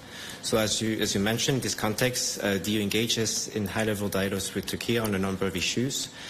When it comes to future dialogues, we will not speculate at this stage on possible cancellation. Our position has been made really clear when it comes to the current situation in Turkey. Yes, Jorge. Thank you. So just to be fully clear here, the latest developments have had no impact whatsoever on this gradual re-engagement, as you just described it, Guillaume, between the EU and Turkey. There's no change whatsoever in how you're dealing with Turkey in reaction to these latest developments. And second, when it comes to the charges that the mayor is facing, the Council of Europe has already called them a sham, questioning the validity of these charges. Do you have any comment on the charges that the mayor is facing at this current stage? Thank you. Yes, What I can add is, indeed, we are following very closely the situation in Turkey, but I would not be able to tell you more on what it means for re-engagement at this stage. Our position is really clear. And when it comes to the second questions on the charges, again, we explain our position. There's nothing else I can add at this stage. Any other question to Guillaume? I see. No, I don't see who is good. Then we can go, maybe move on to the questions that were asked to Olaf by Julia.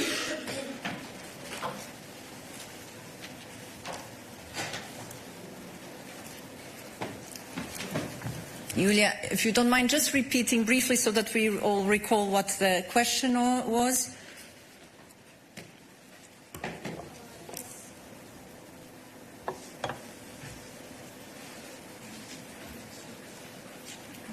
So, my question was about Europe's defense plan.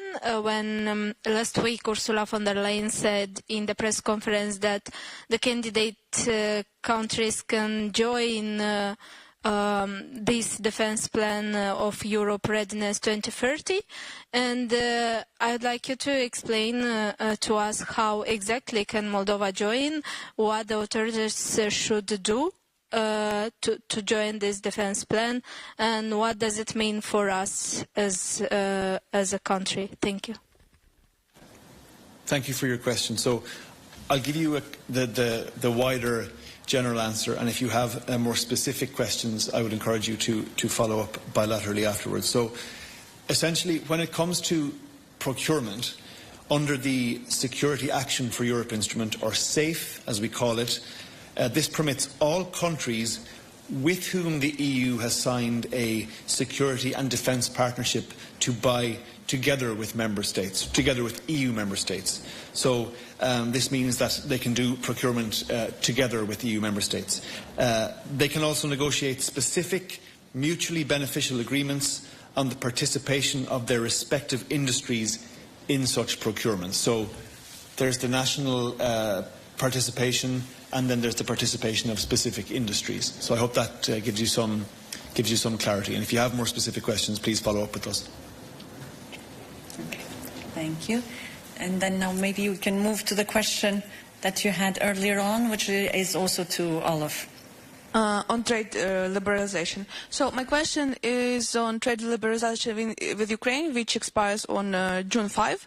I'm wondering whether the Commission has prepared the particular proposals for ministers, and when, if not, when it's expected to be ready, or how will it look like? Maybe you can provide us with some details. Thanks.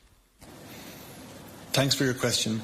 I can't say too much right now other than to repeat that the Commission is fully committed to such consultations with Ukraine on Article 29 of our association agreement in the context of advancing reciprocal tariff liberalisation. We are currently finalising the work on the proposal and we will present it to Ukraine soon. Soon. Don't have a specific date yet. And I have a question still for Olof from Peggy Corlin, online. Hi. I would like to know, is Commissioner Šefčovič still traveling to China? And if yes, when exactly? Thank you for your question, Peggy. Yes, I can confirm that it is the intention of Commissioner Šefčovič to travel to China at the end of this week, arriving Thursday, leaving Saturday, last time I checked.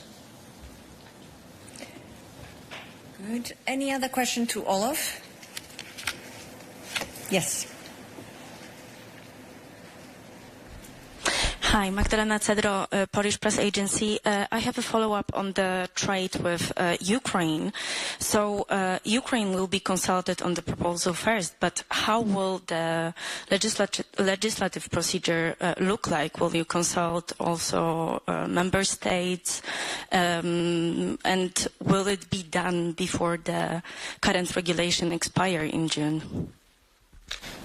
Thanks for your question. I can't be detailed about timings at this point. Certainly the intention, as we've said very clearly before, the Commission's intention is to try and bake the issues relating to trade between the EU and Ukraine into the association agreement, thus removing it from the autonomous trade measures which run until early June. But I can't say anything more at this point about exact timings. And in terms of legislative procedure, it'll be what it normally is. And of course, before it gets to any formal procedure, there is constant contact between the EU and its member states on this important issue. Any other question for Olof? Yes, a follow-up. So, me once again, would you confirm that Commissioner Šefčovič is on his way to Washington, and would you give us some information? What do you expect the visit will bring? What will be on the table?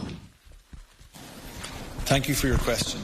Yes, I can confirm that Commissioner Šefčovič is currently making his way to Washington, D.C., where he will meet his American counterparts, Secretaries Lutnick and United States Trade Representative Greer, and they will discuss much the same issues they've been discussing for the past few weeks, which is EU-US trade relations, and from our perspective, why we should be making every effort on both sides to avoid harmful tariffs and build rather than tear down the EU-US trade and economic relationship, which is the strongest in the world. Listening here as the European Commission continues to take questions on several topics, and you saw there on the back end of that last question that representatives from Europe are going to be heading over to Washington, D.C. to continue their discussions amid this trade war and to talk about why the Trump administration really should be working with the European Council to just make sure that tariffs are good for both sides. So that's one of the key aspects that we'll also be monitoring for you here at Live Now from Fox. We're going to step away for another brief commercial break. We'll continue with more from Brussels next.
You're taking a live look this morning over in Jerusalem, Israel. Coming up in the next hour, 9:30 a.m. Eastern Time, we are expecting an update from the Israeli government regarding the war in Gaza.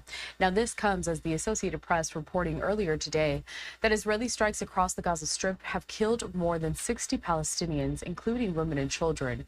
That's according to what the Gaza Health Ministry said early on Monday. And it comes nearly a week after Israel ended its ceasefire with Hamas. Meanwhile, officials in Egypt have introduced a new proposal to try to get the Israel-Hamas ceasefire back on track. Under that proposal, Hamas would release 5 living hostages, including an American Israeli, in return for Israel allowing humanitarian aid into the Gaza Strip and a weeks-long pause in the fighting, according to an Egyptian official. Israel would also release hundreds of Palestinian prisoners. Now, Hamas officials said the group had, quote, responded positively to the proposal without elaborating. Both officials spoke on the condition of anonymity because they were not authorized to brief the media in those closed-door talks. So that is just the latest courtesy of the Associated Press. And at 9:30 a.m., we will be bringing you that update from the Israeli government live. In the meantime, continuing on with more from the European Commission discussing several topics, including Europe's defense amid the war between Russia and Ukraine, as well as how they are working closely with the Trump administration amid this tariff war. Going to Hungary today is the first day of a 2-day visit. I know that he's going to be talking about the rule of law report from 2024, but will the recent Pride banning of that LGBTQI plus event, will that come up today? And will we get a readout from the talks today and tomorrow? Thank you. Thank you. Yes, it is for Marcus indeed.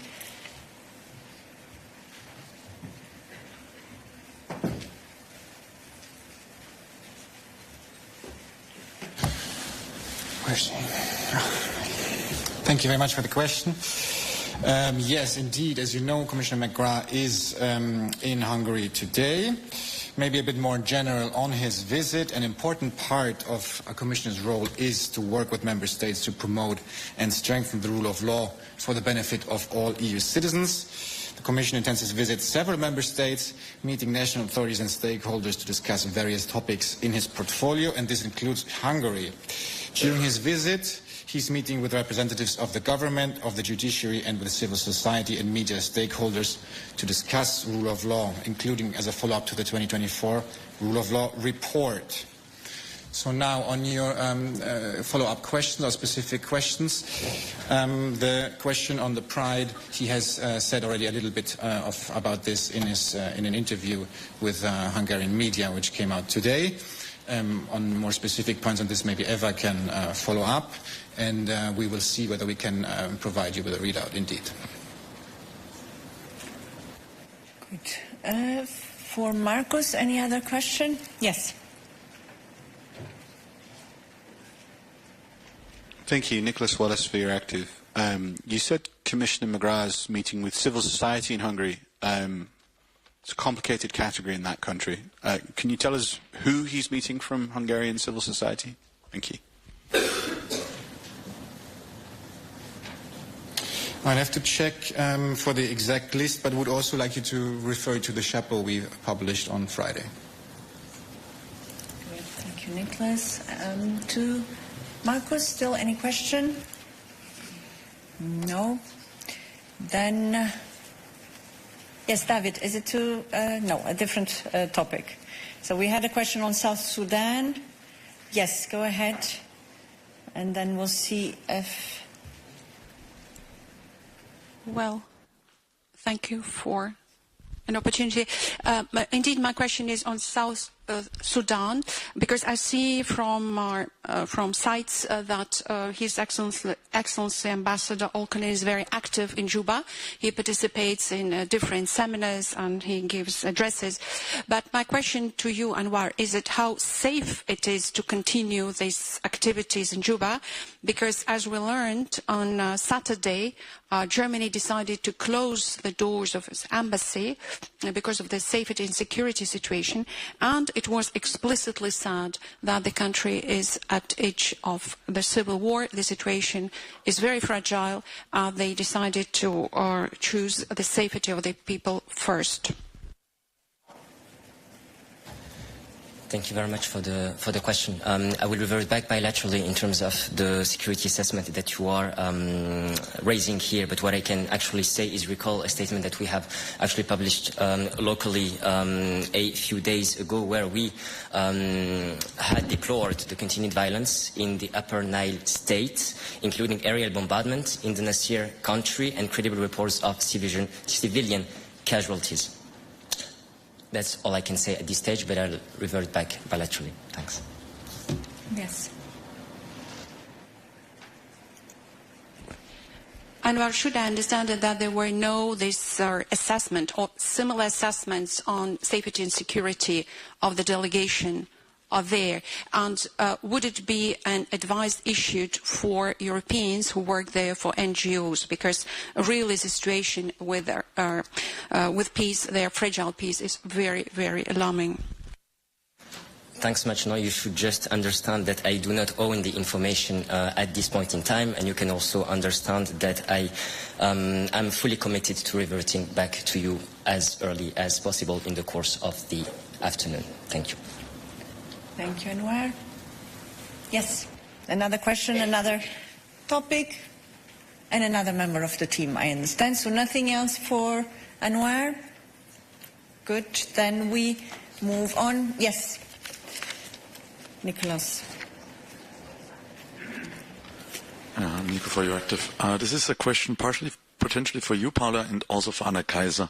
I was just hoping to clear up some confusion in the last 8 to 12 days about the EU's 2040 climate target proposal, where it seems several members of the college and the services have been contradicting one another, saying that the commissioner was not qualified to make a statement.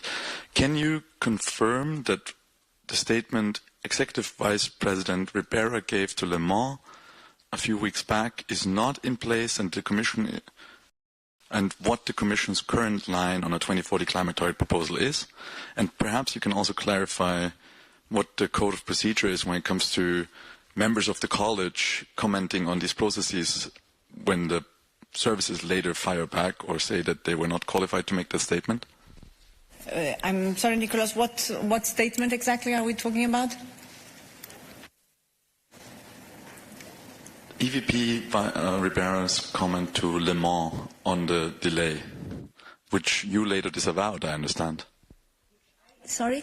Which the Commission later disavowed, I understand. Okay.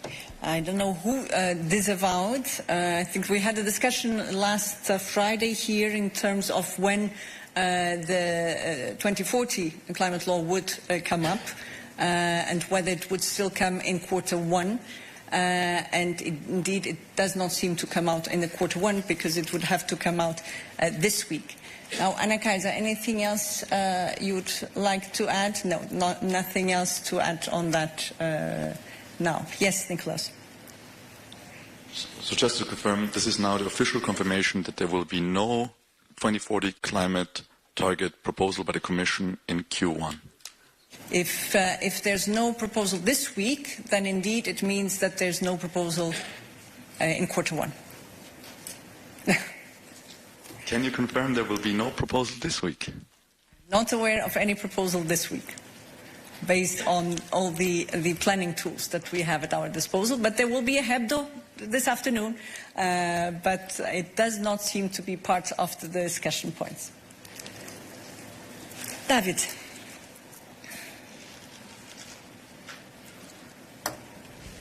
Yeah, for Anna Kaiser, I don't know if you can get to the podium. So we seem to have clarity there that it's not going to come in Q1, which ends, when is it, this week? I was wondering, can we expect the 2040 target in Q2, in the second quarter of the year? And then finally, another sort of planning type question is on the CO2 standards for cars. If I understand correctly, tomorrow there will be adoption by written procedure of a tweak. And my question to Anna Kaiser is, does that tweak or that flexibility mechanism or measure or whatever it's called, does that just concern the penalties for manufacturers who don't meet the CO2 targets? And could you just confirm that the review is that now, following last week's council, is that now for 2025? And will that look beyond, including just e-fuels? Thanks. Yes, Anna Kaiser, on the CO2 standards. So on the CO2 standards, yes, it is imminent, as the President herself also announced that it will be presented, the targeted amendment to the CO2 standards for vehicles by the end of this month. So as to what will be included, it will be indeed the flexibility that we have decided to offer for 3 years. As regards the counting of these emissions, and then of course this is a proposal that will be presented imminently, so I would do the commenting of its exact contents when we have a college adoption for that. Yes, David, follow up on this? We're listening here to the morning briefing for the European Commission. We're going to step away for a brief commercial break. We'll continue with more next.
The 2025 reduction targets.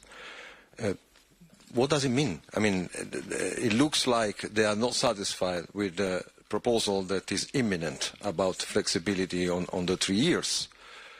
Do you have any idea what they are asking? What is this targeted proposal for additional flexibilities? Thank you. Let's discuss the proposals and what people think about them when we have presented them, and everybody has the full information of what we have included and how the text will look like. But indeed, the proposal that we discussed when the Automotive Action Plan was presented by Commissioner Tzitzikostas was that there will be a flexibility for 3 years that we will be offering for the industry as regards the CO2 emission standards. Good. Any other question to Anna Kaiser? No. Then any other question on a different topic, please. Yeah, it's for you, Paula Gerrymandering, Radio Free Europe, soon to be shut down. It's on President's agenda. Tomorrow evening she has a dinner with Alexander Vučić, President of Serbia, together with the President of the Council. And this dinner is taking place in the time when Serbia is facing the biggest protest in its history, both in length and in number of participants.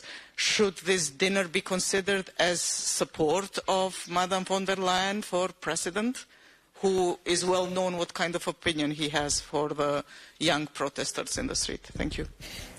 Thank you. Well, this dinner will be the opportunity precisely to discuss a number of issues, and I would certainly not exclude that the ongoing demonstrations that are taking place in Serbia will be part of the discussions and will be part of the reforms that we've been encouraging Serbia to do. Yes. But is this dinner a support for leader of that country? President von der Leyen has meetings with leaders from across the world on a regular basis, and these are opportunities precisely to discuss issues, sometimes where we converge, sometimes where we may have different views. It's to be seen precisely as such an opportunity to discuss different aspects that are part of the current agenda. Yes. Well, there are 6 countries in the Western Balkans, out of which 2 are front runners, and Serbia is not in one of the 2. So is President von der Leyen planning to meet any of the leaders, like having this kind of dinners with other leaders of Western Balkan countries, separately, of course? Thanks. Yes, there's no exclusion of such a possibility. I don't know exactly what are the plans with regard to the other Western Balkan leaders for the moment, but obviously if there are such opportunities that arise and the President looks into them, and provided there is availability in her agenda, most often it is a positive reply, especially when the leaders are coming to Brussels. Yes. Yes, thank you. Having in mind the importance of events in Serbia, and you said that this is opportunity to discuss them, will there be any opportunity for us to hear what was the message from the EU side to President of Serbia? Because lately, when he was already here a few days ago, he made many statements after the meetings, and there was just a general post from the Commissioner Kos, which some people saw it as too general without addressing the real issues in Serbia. So will EU have any, will there be any press point for, first of all, or who will brief us of what the President von der Leyen said to Serbian President? Thank you. Good, thank you. Listen, for the moment, there is no press point foreseen on our side, and we will let you know if there is a readout of this meeting. Yes, Stefan. President Vučić is actually accusing you, the West, to be behind these protests in the streets of Serbia. So do you agree on that? I mean, are you behind these protests? And if not, what will President von der Leyen correct the record when she meets the President from Serbia? Thank you. Without having to ask the calls to come in, we're certainly not behind these protests, but the subject of this protest and what is leads to the dissatisfaction of the citizens may well be the subject of discussion tomorrow at a meeting with the President.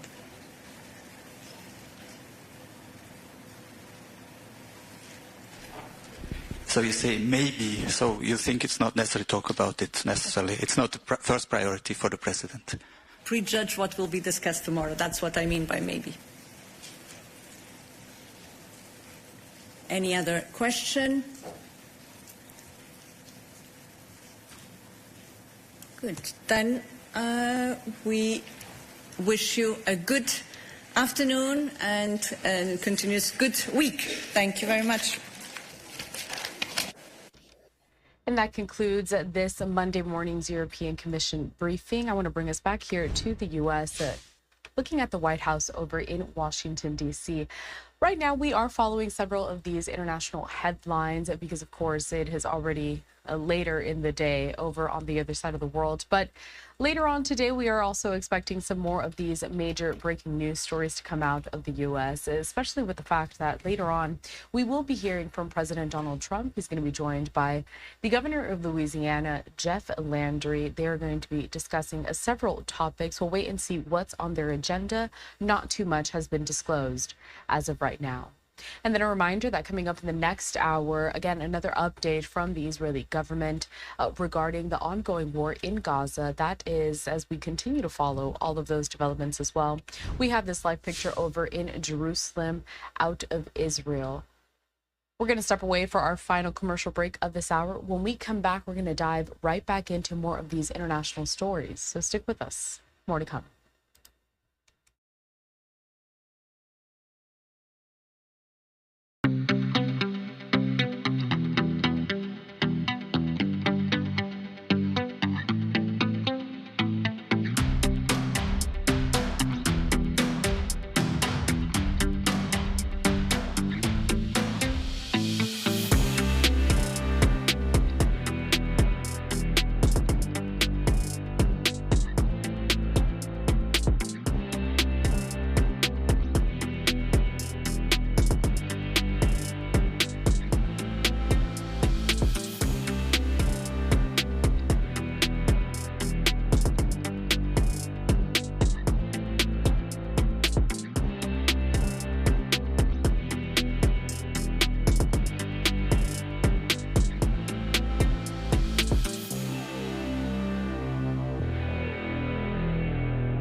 Welcome back, and thanks for joining us here at Live Now from Fox on this Monday, March 24th. I'm your host, Kara Lahara, and I'll be with you throughout the next couple of hours, continuing to guide you through the day's top stories, showcasing live events, keeping you up to date with everything that's happening all over the world. I want to bring us out to Paris in France, bringing us an update on a trial that we are following. This live look that we're getting, courtesy of our partners over at Reuters, as we do understand that the French actor Gerard Depardieu is expected to stand trial today in Paris over accusations that he sexually assaulted 2 women. Now, those accusations date back to 2021. This is a live picture that we have just outside of the courthouse. Earlier today, we did see him walking right in, and we do understand that several journalists are there in attendance at the same time, trying to get all of those updates for us. But Depardieu, who is now 76 years old, he is facing charges that he groped a 54-year-old set dresser and a 34-year-old assistant director during the production of the film Les Volets Verts, which translates to The Green Shutters. The actor denies any wrongdoing. So we're going to see if we get another view of Depardieu at this time, still waiting for more updates from inside of the courtroom. I don't believe that any journalists were allowed in there, but the Associated Press says that prosecutors in this case allege the incidents included obscene remarks and inappropriate touching, including an incident in which Depardieu allegedly used his legs to trap one of the women before groping her in front of other crew members. Now, both women have filed formal complaints. The trial was initially scheduled for October, but was postponed due to Depardieu's health. A verdict is expected at a later date. We're sticking with international headlines, but I want to bring us back out to this live image that we have at the White House in Washington, D.C. as we track the latest on the war between Russia and Ukraine and how the United States is trying to mediate a ceasefire proposal and those talks. So we do understand that today, U.S. negotiators are working on a proposed partial ceasefire. They're meeting with representatives from Russia just a day after holding separate talks with Ukrainian representatives. Each side has accused the other of undermining efforts to reach a pause in the three-year-old war. Kyiv and Moscow agreed in principle on Wednesday to a limited ceasefire after President Donald Trump spoke with the country's leaders, but the parties have offered different views of what targets would be off limits to attack. While the White House said, quote, energy and infrastructure would be covered, the Kremlin declared that the agreement referred more narrowly to energy infrastructure. Now, Ukrainian President Volodymyr Zelensky has said he would also like to see railways and ports protected. The talks today are expected to address some of those differences, as well as a potential pause in attacks in the Black Sea to ensure the safety of commercial shipping. So we're going to wait to see what comes out of those talks. Again, just yesterday, the U.S. met with representatives out of Ukraine. Turning now to the war that continues over in Gaza. And before I bring you a live image, I want to bring you this post on X from Fox News correspondent Trey Yingst as we continue to follow the death toll. Israel, remember, getting deeper into the Gaza Strip, continuing to strike in the southern parts of the territory. So Trey Yingst here with a photo accompanying this post that says, quote, Palestinian journalist Mohammed Mansour was killed today in Gaza. Journalists must be protected amid war. Now, Trey Yingst has been over in Gaza for the last several months, covering this extensively. And it comes as overnight we did hear that Israel struck southern Gaza's largest medical facility. I want to bring you out to this live picture that we have of that medical facility as I read some more reporting courtesy of the Associated Press regarding this entire situation. Now, we know that Israel has struck across the Gaza Strip and it has killed more than 60 Palestinians, including women and children, according to what the Gaza Health Ministry said earlier today. And it comes nearly a week after Israel ended its ceasefire with Hamas with that surprise bombardment. Meanwhile, officials say that Egypt has introduced a new proposal to try to get the Israel-Hamas ceasefire back on track. Hamas would release 5 living hostages, including an American Israeli, in return for Israel allowing humanitarian aid into the Gaza Strip and a weeks-long pause in the fighting. That's according to an Egyptian official. Israel would also release hundreds of Palestinian prisoners. Let's get a full update on everything that we saw happening within the Gaza Strip over the last several hours from Fox News correspondent.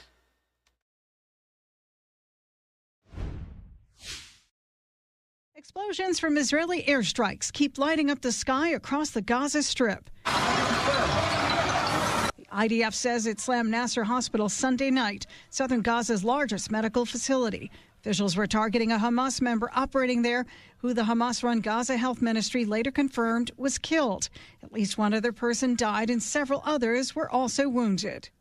What we know is that the surgery building was bombed, and as you can see, there are injuries among the crew. The strike comes as doctors in Gaza have been overwhelmed with an uptick in patients since Israel began relaunching attacks last week. On Sunday, officials said more than 50,000 Palestinians have been killed since the start of the war. Israeli Prime Minister Benjamin Netanyahu ordering the attacks to resume after saying talks to secure the release of the remaining hostages showed no signs of progress. It's estimated Hamas is holding 59 hostages. 24 of them are believed to still be alive.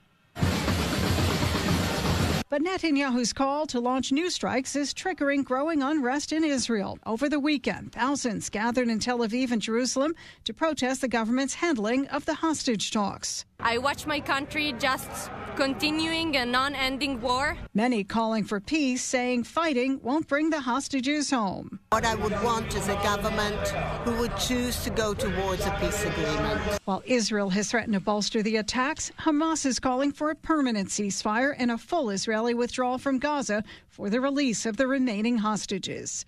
Sue Guzman, Fox News. Thank you to Sue Guzman, Fox News correspondent, for that report. A live now look over in Jerusalem.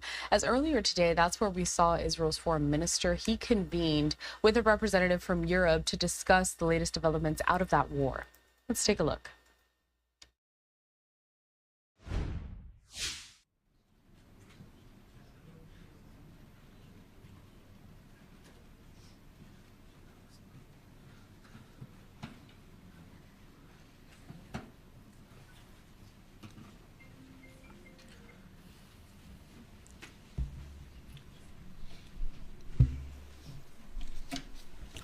Good morning, everyone. Thank you for joining us.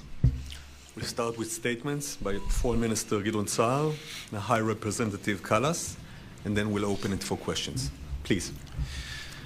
EU High Rep for Foreign Affairs Kaya Kallas, welcome to Jerusalem, DC, David's capital.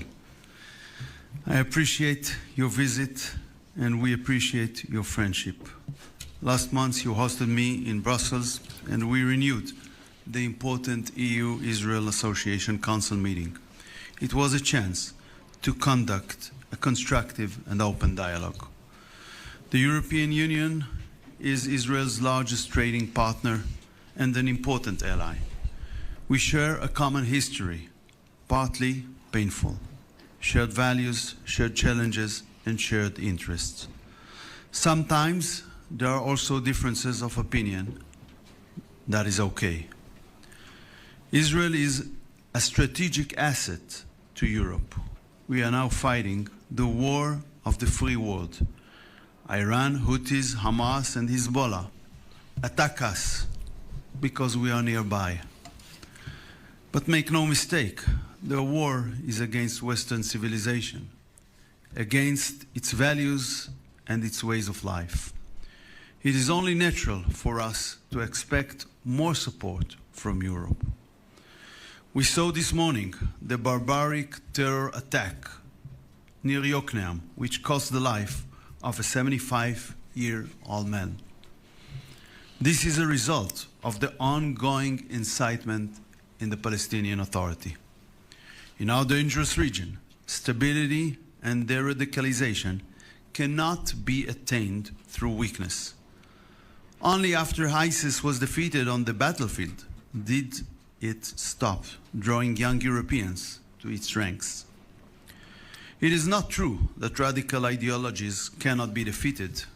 If terror and extremism are eradicated in the Middle East, it will make Europe safer. And if not, the opposite will be the case. For a week now, Israel has been operating against the Hamas terrorist state in Gaza. Israel agreed to U.S. Special Envoy Steve Witkoff's proposals to extend the temporary ceasefire. But Hamas twice rejected them. They are still holding in cruel captivity 59 of our citizens as hostages. They left us no choice. The war can end tomorrow with releasing our hostages, the demilitarization of Gaza, and the withdrawal of the armed Hamas and Islamic Jihad forces from there. War is not an ideology. We would be happy, and we will be happy, to achieve our aims by diplomatic means. But if that is not possible, we have no choice but continuing our military efforts. Not achieving our war goals would have terrible consequences for Israel, for our security, and for the whole region. Israel is acting in accordance with international law.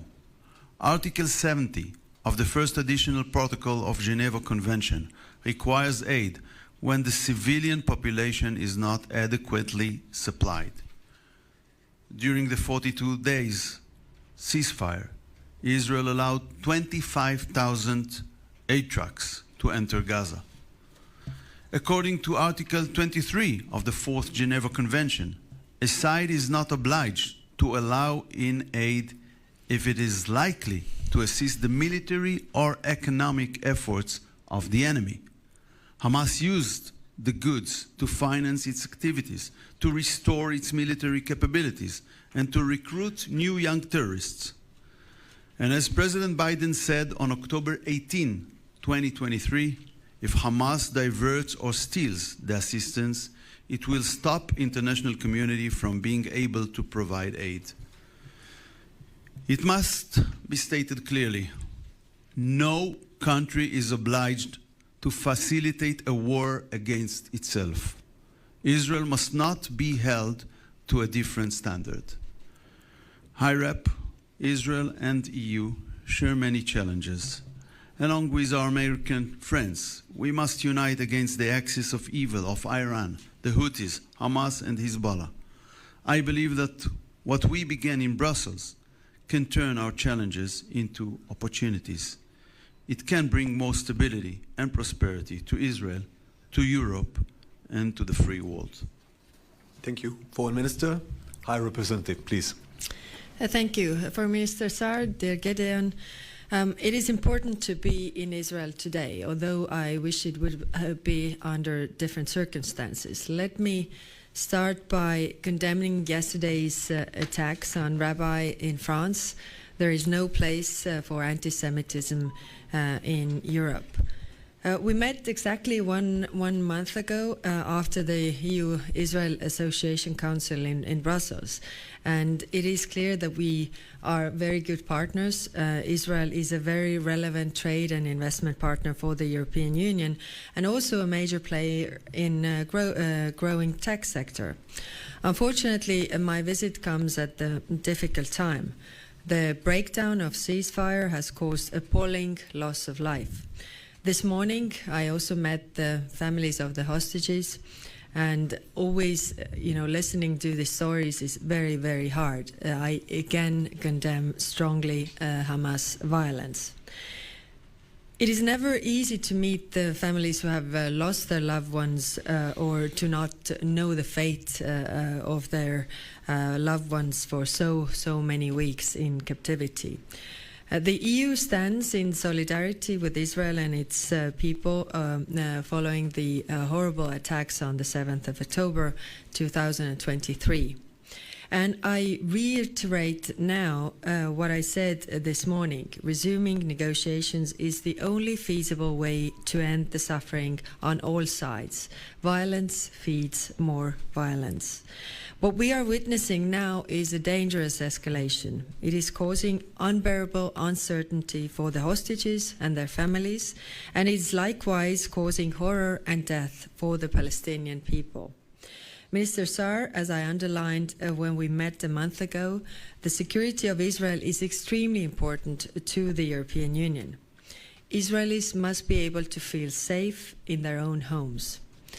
Israel has the right of self-defense against terror attacks, whether from Hamas, the Houthis, or Hezbollah. However, military actions must be proportionate.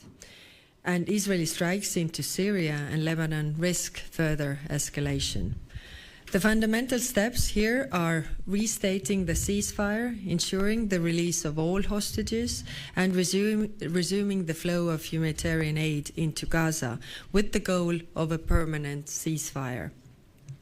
The European Union can help, whether through restating our Rafah border crossing mission or providing more humanitarian assistance. We had a very frank discussion, and I thank you for this. It is hard to look forward when bombs fall, but we need to keep the hope alive. The EU welcomes the Arab plan for reconstruction of Gaza. I discussed yesterday in Cairo with Foreign Minister Abdelati and the Arab Islamic Ministerial Committee. More work needs to be done on issues such as cost sharing and the future of governance of Gaza, but we see it as a good basis moving forward. I also raised the EU's concerns regarding the situation in the West Bank. And finally, on Iran, we agree the immense threat Iran poses to the region and global stability. Iran is a threat also supporting Russia's war in Ukraine. Iran must never be allowed to acquire or build a nuclear weapon, and EU supports all diplomatic efforts to that effect. Foreign Minister Saar, dear Gideon, thank you again for hosting me today. Thank you, High Representative. Questions, please. Reuters, please. The microphone will be handled. I'm James Mackenzie from Reuters. A question to the Minister and then one to the High Representative. Minister, given the scale of the Israeli operation in Gaza at the moment, do you see Israeli troops being withdrawn anytime soon, or will Israel feel itself obliged to maintain a troop presence in Gaza and to take over distribution of the aid itself? And to the Vice President, given everything else that's going on in Europe, in Ukraine and so on, do you see Europe having the capacity and the, frankly, the political interest in taking a leading role in helping to shape the future of Gaza after the war? If I understood the question, the answer is that we will have to make sure when we will renew facilitating that it will be done in a different way than it happened during the first 70 months of this war. I will not elaborate how, but in a way that will not empower Hamas, will not give him the opportunity to use it as a financial engine, and the financial engine is helping him in his military efforts, which is simply impossible from our point of view. Yes, so our neighbors' problems today are our problems tomorrow, and therefore what is happening in Gaza is what is happening in Israel is very important to us. And of course, we see no role for Hamas in the future governance of Gaza. We definitely need to discuss how the governance of Gaza is foreseen, how the future is, and European Union is ready to participate in those discussions so that we would prevent these problems happening in the future. It is clear that European Union is supporting the fight with terrorism. Israel's security is very important to the European Union, but also the rights of Palestinians need to be respected. Thank you. Thank you. Times of Israel, please. Laser Berman, Times of Israel. First question for the Foreign Minister. Are there discussions or any plans to impose a full military government in Gaza? Is that something that's coming up in conversations with the Americans this week? And for the High Representative, when you speak about what should happen in Gaza, you don't talk about Israeli victory, Hamas defeat. You say negotiations should start, violence causes more violence. Would those same principles apply to the war between Russia and Ukraine and Europe? Well, the simple answer to your question is it was not decided yet by our cabinet. Yes, the same principles apply. Russia has attacked brutally Ukraine, went to their, territorial integrity, sovereignty of another state, and if they stop killing people in Ukraine, the war will stop, because the war is not on Russia's soil. Thank you. Yes. Next question, please. Haaretz, please. Hi, Lisa Rozovsky from Haaretz. I have a question for the High Representative and for the Minister of Foreign Affairs. So my first question is to you. Israel and specifically Minister Saar have a very strong negative stance regarding the interim government in Syria and Mr. Ashara.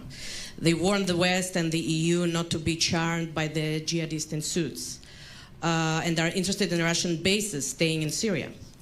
What do you think of this stance, and what is your position regarding Israel's occupation of the buffer zone and the call to demilitarize Syria south of Damascus? And Minister Saar, yesterday 2 officials from your ministry were not able to answer at the Knesset whether they were consulted regarding the conference with the far-right parties, which is taking place this week in Jerusalem. There is a very serious outrage among the Jewish communities in Europe regarding this conference, yet you are taking part in it. Do you consider to withdraw? No. Okay, I have a longer answer. On your question on interim government in Syria, of course, our worry is the same. They say the right things. Will they do the right things? But we have discussed this in the European Union amongst all the member states, and our view is that we need a stable Syria. The Syrian people have suffered a lot. Syria is a very diverse country with different groups. So these need to be taken into the government to govern Gaza. Why we are moving ahead with lifting the sanctions is that in order to build Syria, I mean, the people need access to services. And if the people have access to services, the companies can, establish, have jobs, pay salaries. So the people also have hope. And if they have hope, then there are less clashes and less chaos, because they can see that there is future and you don't have to do this. And that is our approach right now. Yes, we are looking at this, step for step approach. We want to see, and we have the pressure on them to make also the right things, not only to say the right things. We are also constant contact with the Syrian civil society because they are giving us really fair and honest feedback. What is going on? So I think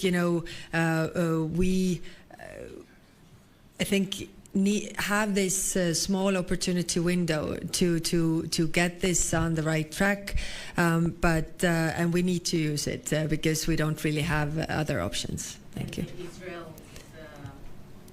What Israel is doing in this regard, did you discuss it? Do you think? Do you have a position about it? Yes, of course, we discussed this, Israel's actions, and we feel that these things are unnecessary because Syria is right now not attacking Israel, and that feeds more radicalization that is also against Israel, which we don't want to see, because, like I said, Israel's security is also very important to us. Yes, please, over there. Yes. Hi, Marissa Newman from Bloomberg. Question for the minister.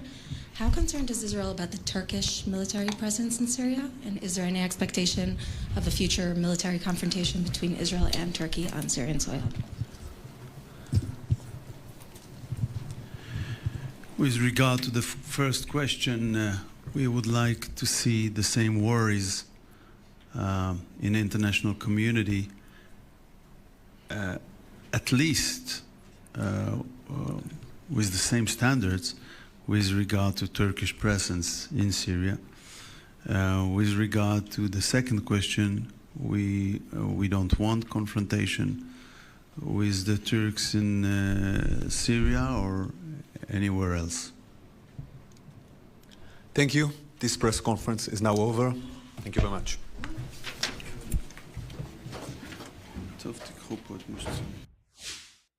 So we just heard there the press conference from earlier today featuring Israel's foreign minister and the European Union's high representative holding a joint news conference regarding war in Gaza.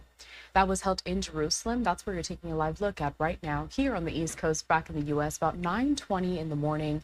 On the West Coast, 6:20 in the morning. We're stepping away for our first commercial break. When we come back, we continue with more of your top stories.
Welcome back into Live Now from Fox. A reminder that in less than 10 minutes from now, we are expecting an update from the Israeli government regarding the war in Gaza and this latest round of strikes that we have seen throughout the last several hours.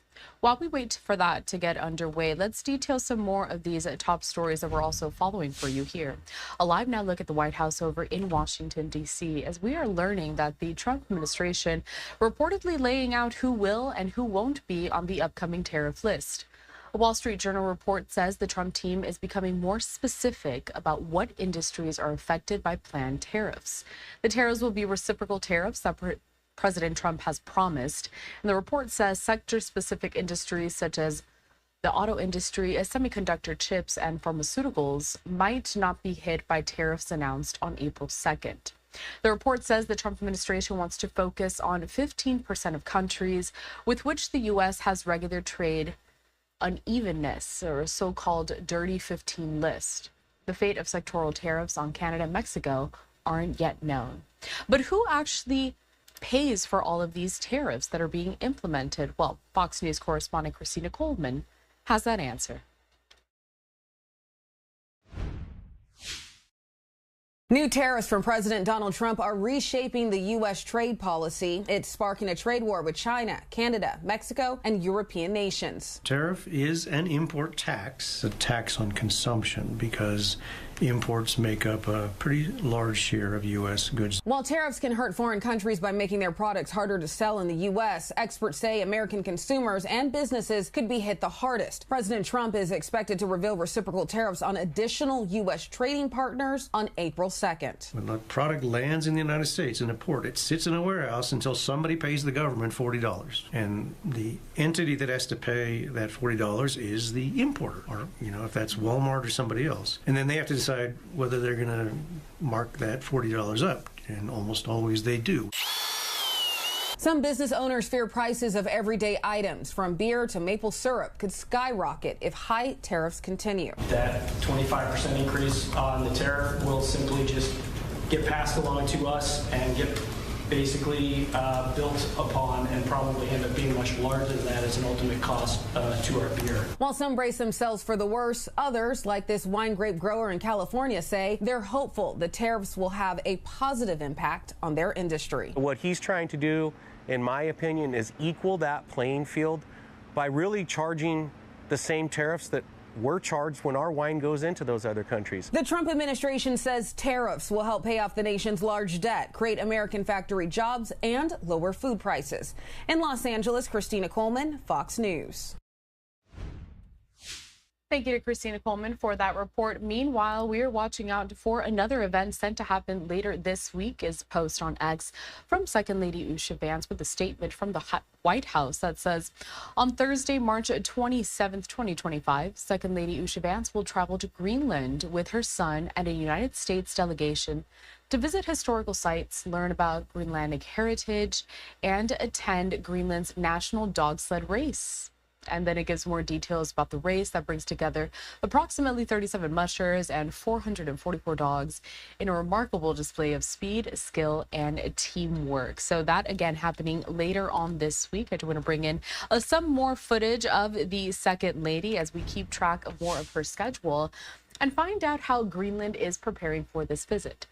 Danish police have sent extra personnel and sniffer dogs to Greenland as the mineral-rich island steps up security measures ahead of that planned visit by the Second Lady, which has stirred new concerns about the Trump administration's interest in the autonomous Danish territory. Now, this is courtesy of some reporting from the Associated Press. The Danish police spokesman has said that extra officers deployed the day before were part of the regular steps taken during visits by dignitaries. Now, the visit, in which the Second Lady plans to learn more about Greenland's culture, comes against the backdrop of U.S. President Trump's ambition for the United States to seize control of Greenland. And then one more of these top stories that we are following here, as you are taking a look right now at a post on X. We're following the latest developments as former U.S. Representative Mia Love of Utah, a daughter of Haitian immigrants who became the first Black Republican woman elected to Congress, died on Sunday. She was 49 years old. We do have a statement that was posted on X for that representative, and it says here, So we don't have the statement just yet, but you can see it here in this waterfall that we have, with the Love family saying that they're grateful, their hearts filled to overflowing, and the proud influence that Mia Love had, of course, during her time there in office. I have some footage here of the former representative as I continue to read some more of this reporting, courtesy of the Associated Press, who does say that she had undergone recent treatment for brain cancer and received immunotherapy as part of a clinical trial at Duke University's Brain Tumor Center. Her daughter said earlier this month that the former lawmaker was no longer responding to treatment. She died at her home in Saratoga Springs in Utah, according to the statement posted by her family. And that statement read in quote, "With grateful hearts filled to overflowing for the profound influence of Mia on our lives, we want you to know that she passed away peacefully. We are thankful for the many good wishes, prayers, and condolences." Utah Governor Spencer Cox referred to Love as, quote, "a true friend," and said her legacy of service inspired all who knew her. Love entered politics in 2003 after winning a seat on the city council in Saratoga Springs, a growing community about 30 miles south of Salt Lake City. She later became the city's mayor. We're going to step away for another brief commercial break here at Live Now from Fox. I do want to bring back, though, this waterfall of posts that we have been seeing on X. So many people across the country paying their respects to Mia Love. Again, she died on Sunday at the age of 49 after battling cancer. We'll be right back.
Taking a live look once again out of Jerusalem and Israel as we are waiting momentarily for the Israeli government to provide a briefing amid the latest strikes that have occurred in Gaza over the last several hours. We know that several Palestinians have been killed, and overnight on Sunday we also learned that Israel had deployed an airstrike on southern Gaza's largest hospital. We do have a live picture from that scene at the moment on this Monday.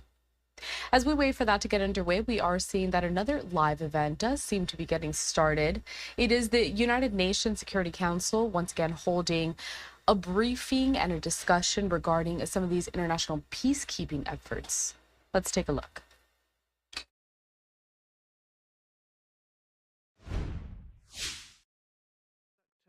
His responsibilities at the head of this important body. I also convey the warm thanks of Côte d'Ivoire to the members of the Working Group on the Universal Periodic Review, in particular Troika, consisting of... So as we see these United Nations discussion get underway, we are also seeing the Israeli government briefing starting. Let's head to that.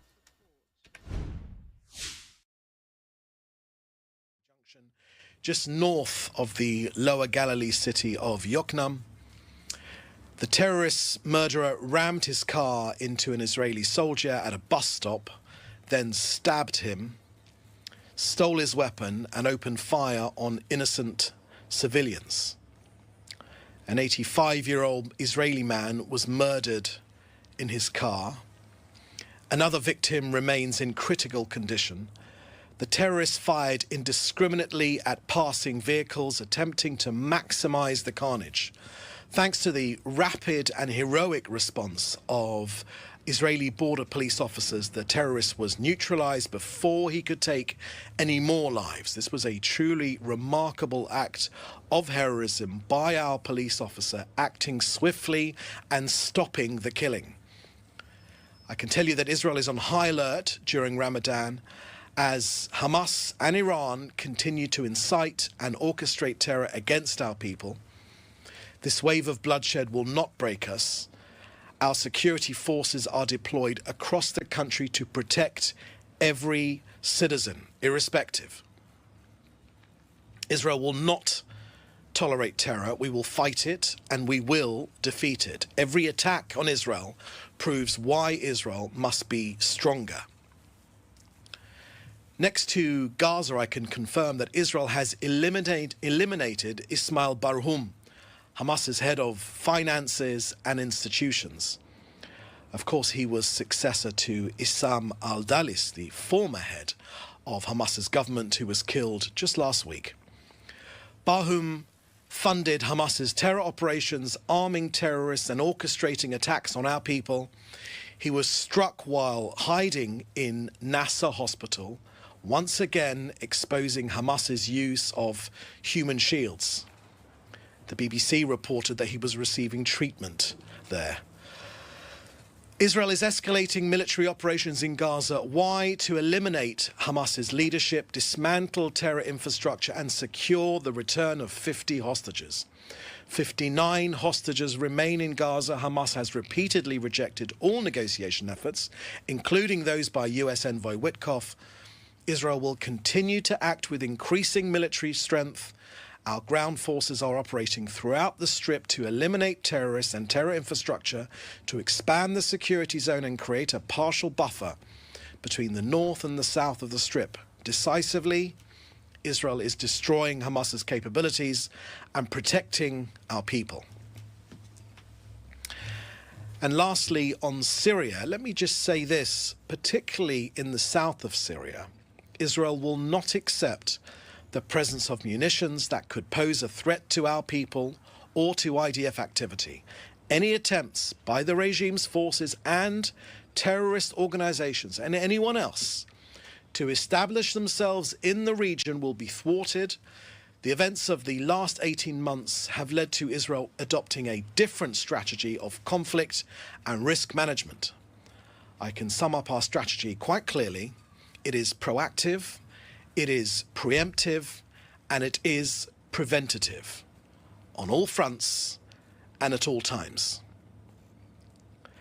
That's the end of our briefing here today. I will now take some of your questions. Please put them in the brief together with your news outlet.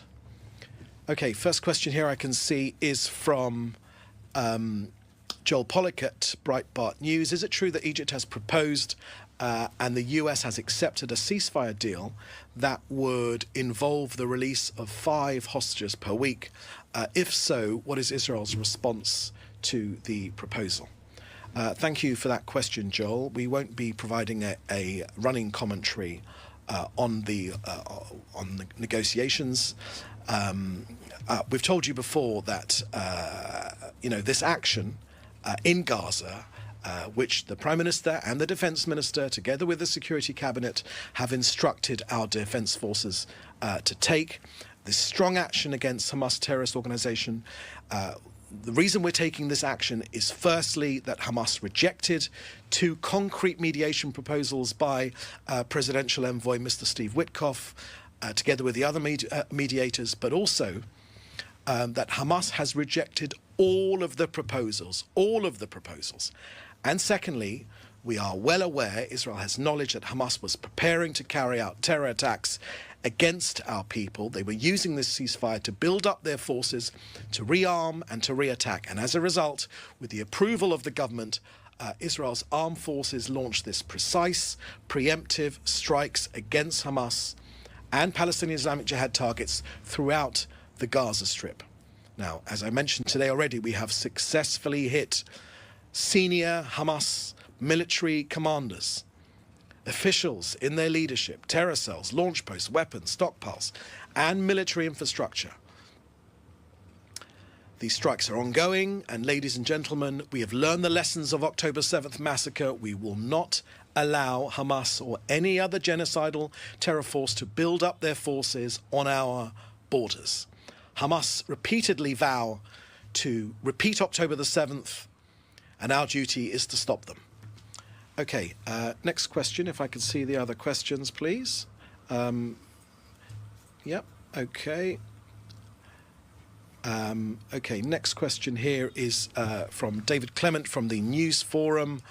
A couple of questions. Can you elaborate who the senior Hamas official killed in the hospital strike was? Yes, I've done that. It's Ismail Barhoum, and I've given you his dastardly resume as well. And secondly, your question, does the PMO has comment on the Egyptian ceasefire proposal? And I've also answered that question. And I've got a question here from Maria F. If you could tell us who your outlet is and your full name, Maria. Next question I can see here is from Jason Perry with NTD News.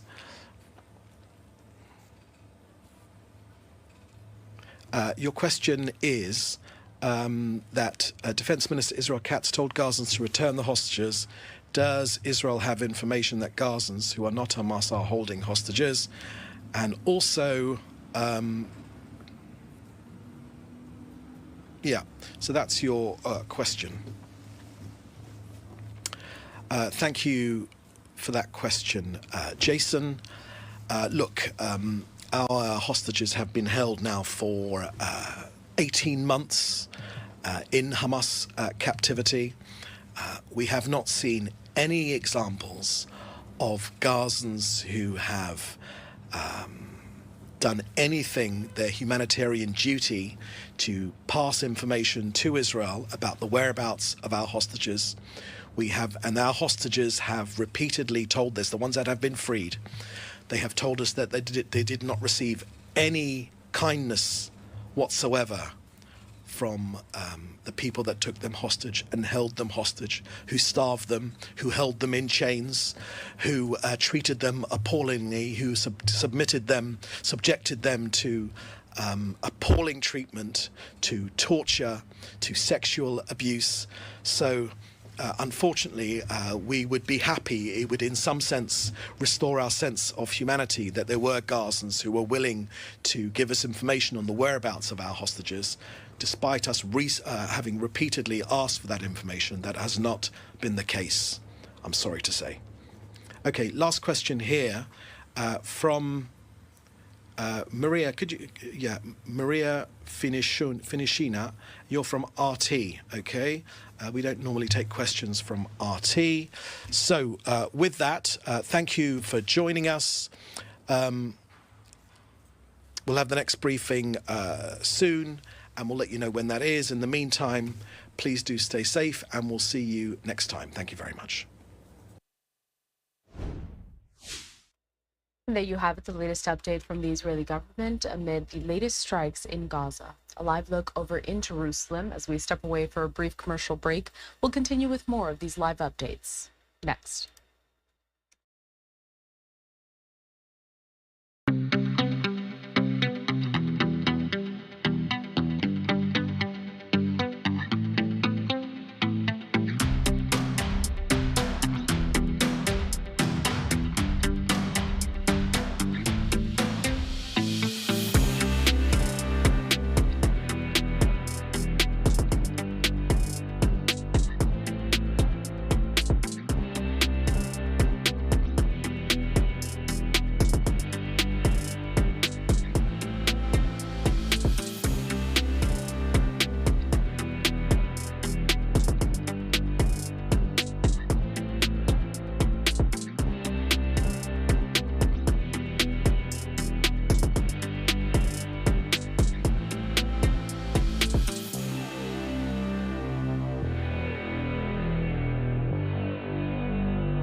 Welcome back and thanks for joining us here at Live Now from Fox. Let's head out to the United Nations once again. The Human Rights Council convening for discussion.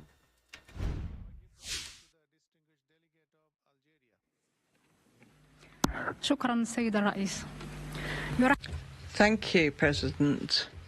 We welcome the delegation of Côte d'Ivoire and thank it for the information provided. We welcome the efforts to improve the human rights situation, including the adoption of the National Human Rights Plan and the implementation of a strategy. We thank Côte d'Ivoire for accepting the majority of the recommendations made, in particular our recommendation on continuing efforts to revise the criminal code and strengthen alternative measures, as well as on drugs and young people. We encourage the Council to adopt the outcome of the review and wish the country every success in implementing the recommendations. Thank you. Thank you. Now I give the floor to the distinguished delegate of Botswana. Mr. Vice President, Botswana warmly welcomes the delegation of Côte d'Ivoire to the adoption of the UPR outcome. We note with appreciation additional information provided today. Botswana further welcomes the acceptance of our recommendation, which was to raise awareness on the importance of women's equal participation in public and political life, particularly in decision-making positions. We note that one of our recommendations on adopting a comprehensive legislative framework to prevent, combat, and punish all forms of gender-based violence against women is only noted due to being catered for in the already existing legislative framework. In conclusion, Botswana supports the adoption of Côte d'Ivoire's UPR outcome and wishes them a success in the implementation of the accepted recommendations. I thank you, Mr. Vice President. Thank you. Now I give the floor to the distinguished delegate of Burkina Faso. Merci, Monsieur le Vice-Président. Thank you, Vice President. Burkina Faso warmly welcomes the delegation of Côte d'Ivoire and thanks it for the additional information provided to the Council. My delegation commends the acceptance by Côte d'Ivoire of 226 out of 273 recommendations made during the review, and in particular welcomes the acceptance of the 2 recommendations made by Burkina Faso. While commending once more Côte d'Ivoire's cooperation with the United Nations human rights mechanisms, my delegation encourages it to continue its efforts to protect and promote human rights throughout its territory. In conclusion, Burkina Faso calls for adoption of the report of Côte d'Ivoire by consensus and encourages the delegation to ensure effective implementation of the recommendations accepted. Thank you. Thank you. Now I give the floor to the distinguished delegate of Cameroon. Merci, Monsieur le Vice-Président. Thank you, Vice President. Cameroon welcomes the delegation of Côte d'Ivoire and thanks it for presenting the final report. We commend the acceptance by Côte d'Ivoire of the vast majority of the recommendations from the UPR of 5th November 2024, namely 226 fully and 10 partially, including all of those made by my country. In conclusion, we support the adoption of the outcome document of the UPR of Côte d'Ivoire and wish Côte d'Ivoire every success in implementing the recommendations accepted. Thank you. Thank you. Now I give the floor to the distinguished delegate of Chad. Merci. Thank you, Vice President. Chad warmly welcomes the delegation of the Republic of Côte d'Ivoire and commends the acceptance of the recommendations from the UPR. We note the additional information presented by Côte d'Ivoire prior to the adoption of the outcome document.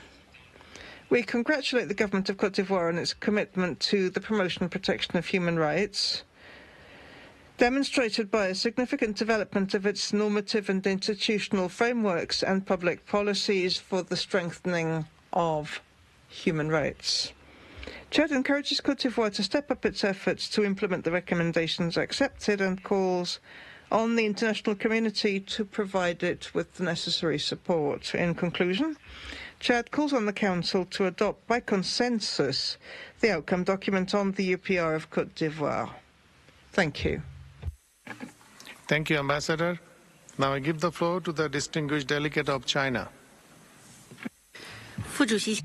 Mr. Vice President, China appreciates Côte d'Ivoire's constructive participation in the fourth round of the UPR. We welcome its formulation of national policy plans such as the 2021-25 National Development Plan, the Social Security Plan, the Human Rights Action Plan, Maternal and Child Health Strategy, and Children's Rights Protection policies. It has also made remarkable achievements in poverty reduction, socio-economic development, and improvements in social security, employment, education, public safety, healthcare, and environmental protection. China appreciates Côte d'Ivoire's acceptance of our recommendations and hopes that it will continue to improve policies for protecting the rights and interests of specific groups such as women, children, older persons, and persons with disabilities, accelerate inclusive economic development, further eliminate poverty and the wealth gap, as well as improve people's living standards. China supports HRC's endorsement of Côte d'Ivoire's UPR report. Thank you, Ms. Vice President. Thank you. Now I give the floor to the distinguished delegate of Cuba. Muchas gracias. Thank you, Vice President. We welcome the delegation of Côte d'Ivoire and recognize the country's commitment to the UPR process and to the promotion and protection of human rights. We note the country's determination to continue making progress in its normative framework to strengthen the national institutions and the rule of law. We note with satisfaction that the 3 recommendations by Cuba have been accepted and that Côte d'Ivoire can continue making progress on access to ensure that it has a quality legal judicial system, that children are adequately protected, and that food security is guaranteed.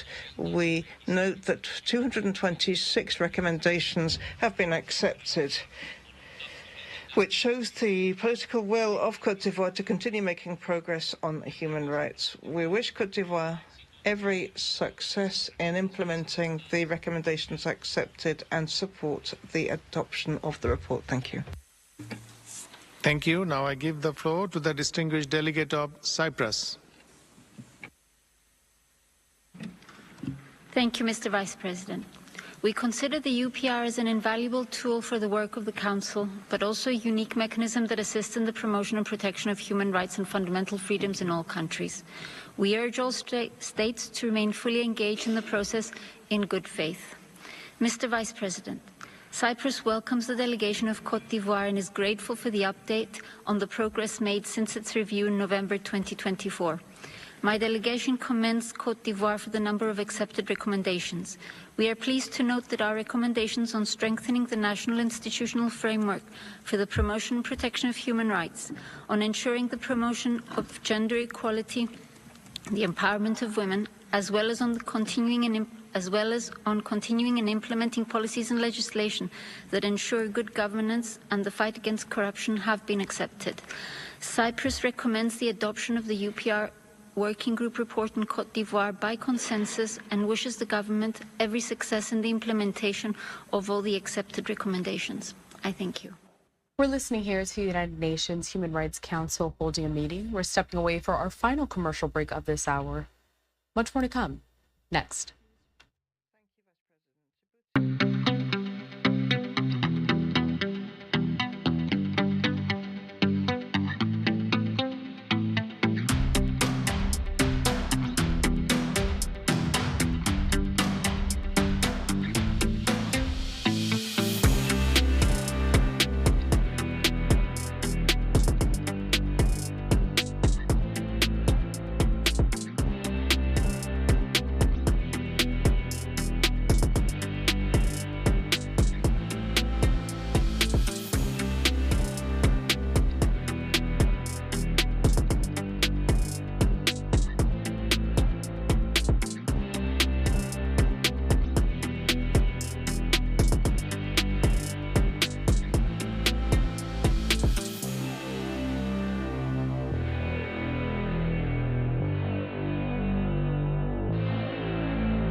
Welcome back, and thank you all for joining us on this Monday here at Live Now from Fox. My name is Karel Hara.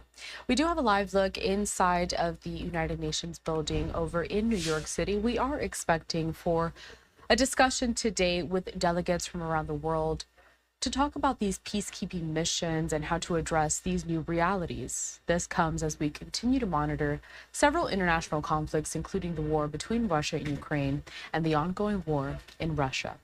While we wait for this to get started, let's head over back to another discussion with the United Nations. This time, it's the Human Rights Council holding their meeting. Thank you. Now I give the floor to the distinguished delegate of Ethiopia. Thank you, Mr. Vice President. Ethiopia extends a warm welcome to the distinguished delegation of Cote d'Ivoire to the outcome review of its Universal Periodic Review. We commend the constructive and proactive engagement demonstrated by Cote d'Ivoire throughout the UPR process. We acknowledge with appreciation Cote d'Ivoire's acceptance of numerous recommendations from member states, including 2 key recommendations from Ethiopia, which aimed at encouraging the government of Cote d'Ivoire to continue strengthening institutional and legal frameworks and to sustain and intensify its efforts in poverty reduction. Ethiopia encourages Cote d'Ivoire to take all necessary measures to fully implement the accepted recommendations with the aim of advancing human rights and improving the well-being of its citizens. In conclusion, Ethiopia fully supports the adoption of the UPR outcome of Cote d'Ivoire by the Human Rights Council and wishes the government of Cote d'Ivoire continued success in the implementations of these important recommendations. I thank you. Thank you. Now I give the floor to the distinguished representative of Gabon. Thank you, Vice President.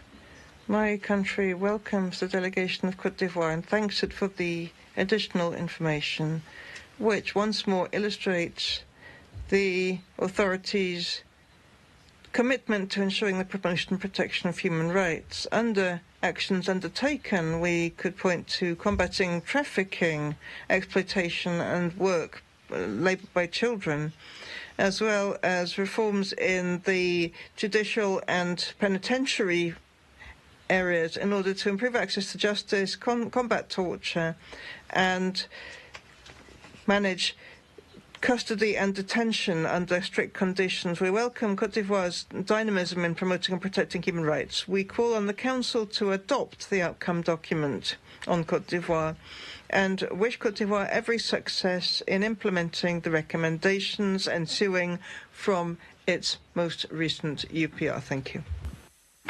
Thank you. Now I give the floor to the distinguished delegate of Ghana. Thank you, Mr. Vice President.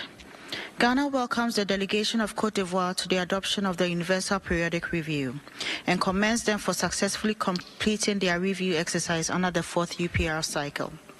We note with satisfaction Cote d'Ivoire's constructive engagement during the review and for showcasing a strong commitment to cooperate fully with the UPR mechanism.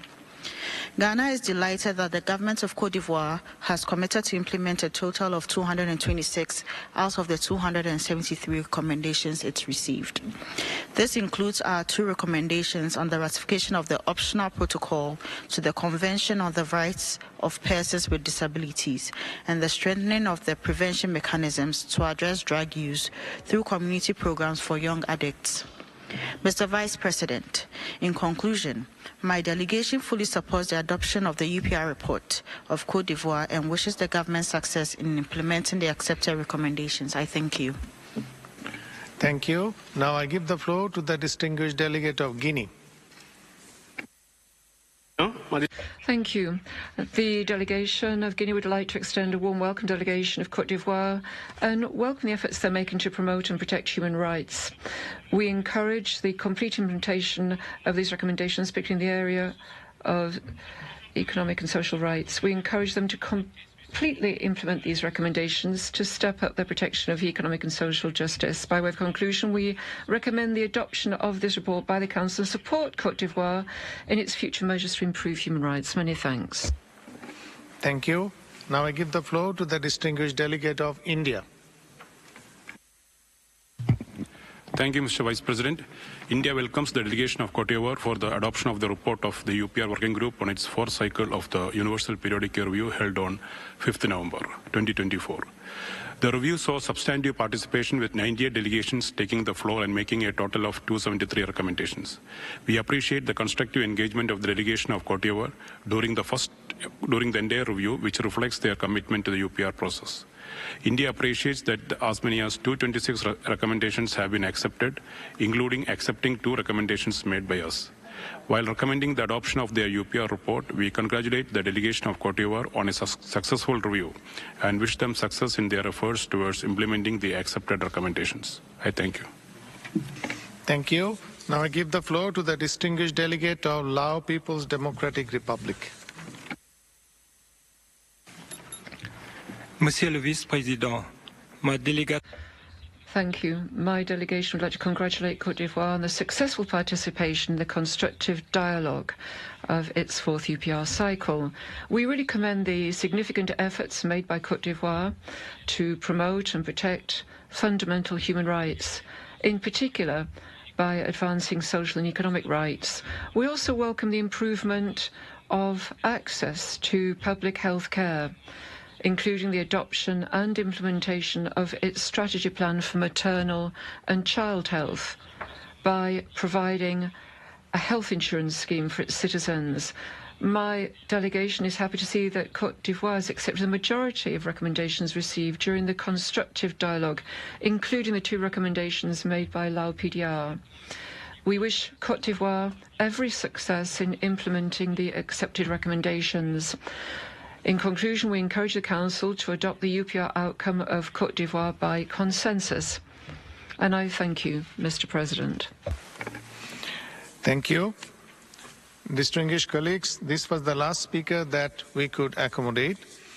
Let me remind you that all statements, including those which could not be delivered due to time constraints, should be uploaded online. I will now give the floor to the other stakeholders to make their general comments on the outcome. The speaking time has been set at 2 minutes for all. The first speaker on my list is International Federation of ACAT. You have the floor. Je vous remercie, Monsieur le Président. Thank you. We'd like to pay tribute to the commitments entered into, particularly regarding setting up a national mechanism to prevent torture and improving conditions of detention. Our organisations recall their support to Côte d'Ivoire to prevent torture in places of deprivation of liberty, combating prison overcrowding and improving detention conditions by setting up programmes to combat abusive pre-trial detention. However, ACAT and FIACAT are concerned about difficulties faced by civil society organisations to have access to penitentiary establishments and meeting detainees, despite Article 126 of Decree 5 April 2023, which provides for this. The absence of these visits means you can't have an independent follow-up of conditions of detention, depriving detainees of additional protection against torture and cruel and human degrading treatments. ACAT, Côte d'Ivoire and FIACAT would call on the authorities of Côte d'Ivoire to facilitate access to places of deprivation of liberty for those stakeholders that defend human rights, so that we can continue cooperation with the commitments entered into by the authorities during this review. Thank you. Thank you. Now I give the floor to the representative of International Service for Human Rights. Monsieur le Vice President, ISHR and the UPR Monitoring Committee would like to congratulate Côte d'Ivoire for the fact that they accepted most of the recommendations made regarding protecting the rights of human rights defenders. Also, Ordinance 2024-368, which has to do with the organisation of civil society and strengthening the existing protection mechanism. Indeed, in March 2022, Côte d'Ivoire set up a national mechanism to protect human rights defenders, following on from the adoption on the 20th of June 2014 of the law promoting and protecting human rights defenders, making our country the first in Africa to adopt such a piece of legislation. However, we see that the makeup of the mechanism does not yet include the human rights defenders themselves, and we expect close cooperation with them. We also note the desire of the government to monitor the civil society organisations. There is an ordinance that has been passed regarding the organisation of civil society, which is now ready for ratification. These provisions can affect freedom of association and the principle of the independence of civil society organisations, particularly those regarding the dissolution of civil society organisation, criminalisation of the people responsible for the organisations, and other restrictions on fundamental freedoms. Hence, we'd call on the state to ensure that there is a legal framework where freedom of assembly is protected in line with the law regarding protection of human rights defenders and the international obligations of Côte d'Ivoire regarding human rights, and that they should set up a standing national body, an inclusive body made up of different stakeholders in order to facilitate the following up and implementation of the UPR recommendations and those stemming from the treaty bodies. Thank you. Now I give the floor to the representative of Civicus.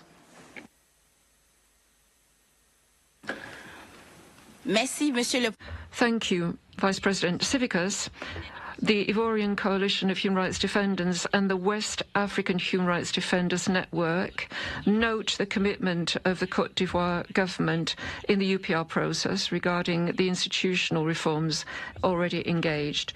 Normatively, Côte d'Ivoire adopted Law 2022-978 of the 20th of December 2020, amending Law 2017-867 of 2017 regarding the press to guarantee free exercise of this for journalists. However, we need to relativize this because certain articles, such as 369 and 372 of the Criminal Code of June 2019, indent 3 of Articles 214 and 225 of Law 2024-352 of the 6th of June 2024, considerably limits those areas of progress.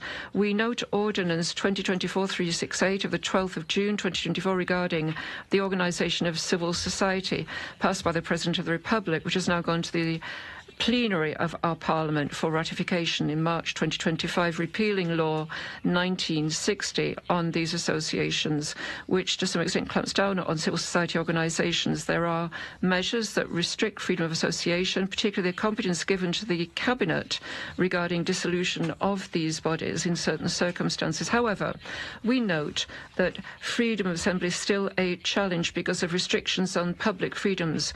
This is happening more and more often, and we're seeing this because there have been bans on demonstrations and mass arrests sometimes. Hence, we'd ask the government to create an enabling environment for civil society and for human rights defenders. As a point of honour, we need to bank on the preservation of the civic space in the future with a view to the elections. Thank you. We're listening here to the Human Rights Council holding a meeting. We do have to step away for our first commercial break of this hour. When we come back, we are seeing that the United Nations Security Council also just getting started on their discussion regarding some of these peacekeeping efforts. And then also a LiveNOW look over in Connecticut. We are expecting lawmakers and advocates to speak out against President Trump's executive order regarding the Department of Education. All this and more next.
Welcome back. A live now look over in Connecticut as we are waiting for lawmakers down there to speak out against President Trump's executive order regarding the Department of Education, the dismantling of it. Expected to speak at this is the governor, Ded Lamont, as well as the lieutenant governor, and we'll also have a couple of senators and representatives. This is set to get started in about 5 minutes or so. While we wait for them to get set up and make those remarks at the microphone, this could be it. It could also be just a mic check. You can see Senator Blumenthal there stepping into the frame. It looks like it's going to get going. So let's bring up the audio for just a sec. Let's listen in to see how this is looking over there.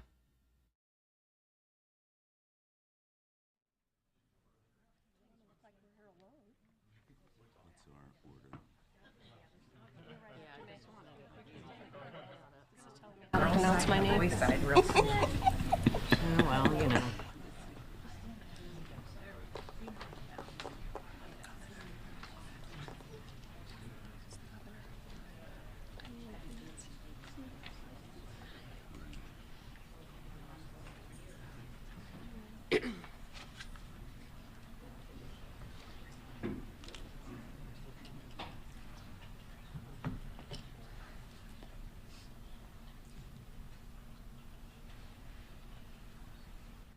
So it looks like they're still getting set up here. You can see, though, lawmakers as well as advocates for education. They're going to be discussing how last week we did showcase to you the fact that President Trump signed an executive order to denounce the Department of Education, leaving all of those duties down to the state and local levels. They are getting started. Let's listen in. Conference on the decision by the Trump administration to dismantle the Department of Education, something that is so incredibly personal for me. When I walked in this room this morning, my heart sank a little bit because this very room, that chair right there, is where I sat for my Teacher of the Year interview. And I say that not for an applause, but it never gets old. But because I believe so fundamentally in public education. It literally changed my life. And for all of the people who are talking about it's not the responsibility of government to educate our children, and there's different ways to do this, they don't understand what happens to the kids who don't have the opportunities that are available to them in public schools. There's so much to be said about the Department of Education, but what I'm realizing is that people really don't understand what the Department of Education does. The Department of Education does not handle local curriculum, instruction, instructional materials, instructional practices. Those things are already decided at the state and local level. So my question to everyone is, what exactly do you want returned to the states? The federal government will never write a check to any state or organization and say, do with it whatever you will. There will always be guidelines. There will always be federal input. What the Department of Education does is handle things like protection against discrimination, handles things like special education for our children, funds to Title I districts. In my district alone, almost $70 million came from the federal government. 53% of students who went to college used Pell Grants from Connecticut's 5th District. Without it, they would not have a chance. So when people say we want it returned to the states, are they saying states should have the right to discriminate if they choose? They should have the right to not fund schools in our poorest communities? States should have the right to not make sure that teachers have professional development and training. States should have the right to make those decisions? I disagree. Public education is a public good for our kids. I worry about the profession. I worry about young teachers who are aspiring and want to go into our most difficult communities and help our children. And we all have to push back against that. On Thursday, the day after a couple days after this order was announced, we introduced a resolution of inquiry in the House of Representatives, which means that the executive branch, the president, has 14 days to provide all of the factual documents as to why this decision was made and what the plans are going forward. As a teacher, I could never walk into an IEP meeting and say, don't worry about it, special education students will be taken care of. The law requires more of me, and you should require more of the President of the United States. So I just encourage everyone to learn the facts. Learn what the Department of Education does in your respective communities. Learn how much federal funding comes back to your district and what programs and services that pays for. Because two things will happen. The things that are mandated by law will remain in law, and districts will have to decide how they meet those legal obligations. Will they cut other services, or will they raise taxes? And without the enforcement mechanisms that the Department of Education provides, our children are at risk. The implications of this are astronomical. So I encourage you all, no matter what part of the state you live in, no matter what community you're from, no matter whether you have children in the schools or not, to ask the tough questions. What does this mean? What services will be cut? What does returning education mean, back to the states mean? What was taken away? I have yet to hear that answer. People think a blank check is coming from the Department of Education. Linda McMahon hasn't said that. Elon Musk hasn't said that. Donald Trump hasn't said that. Here in Connecticut, I know we are strong proponents of public education, but it's not just about the kids here. It's about all of the kids in this country. We all have a collective responsibility to our children. So again, thank you so much for coming, for filling the room, for sharing this message, for fighting hard for teachers, for students, for parents, for families, even if they're not your child. I am someone who I've said many, many times before, everything I learned about school, I learned at school. Everybody doesn't have the family to provide them with the support that they need to be successful. So if we are making a conscious choice to say only the kids who have strong advocates at home deserve a high-quality public education, that fundamentally changes who we are as a nation. I will never stop fighting for me and for those kids like me, because all they need is a shot, and I'm gonna make sure they get it.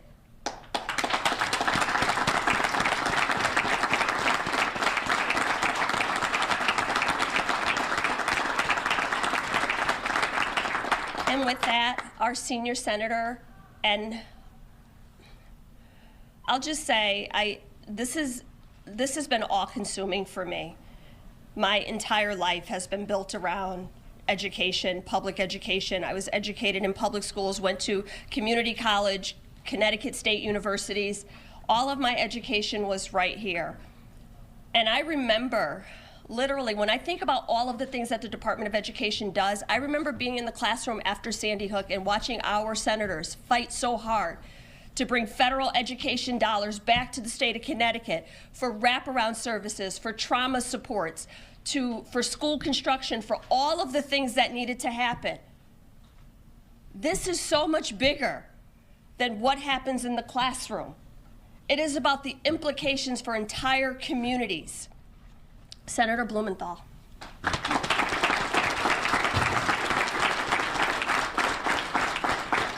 I'm so inspired and grateful to follow one of the great education leaders in the United States of America, Congresswoman Gerrymandering. And to be here with steadfast champions of education. Connecticut should be proud of its leadership at the state level. All of your legislators, our constitutional officers, our great governor who has been so stalwart and steadfast. We know the importance of public education. We are not going to let this administration privatize it, turn it over to for-profit businesses and the profiteering loan sharks that all too often take advantage of our students. So let me come right to the point.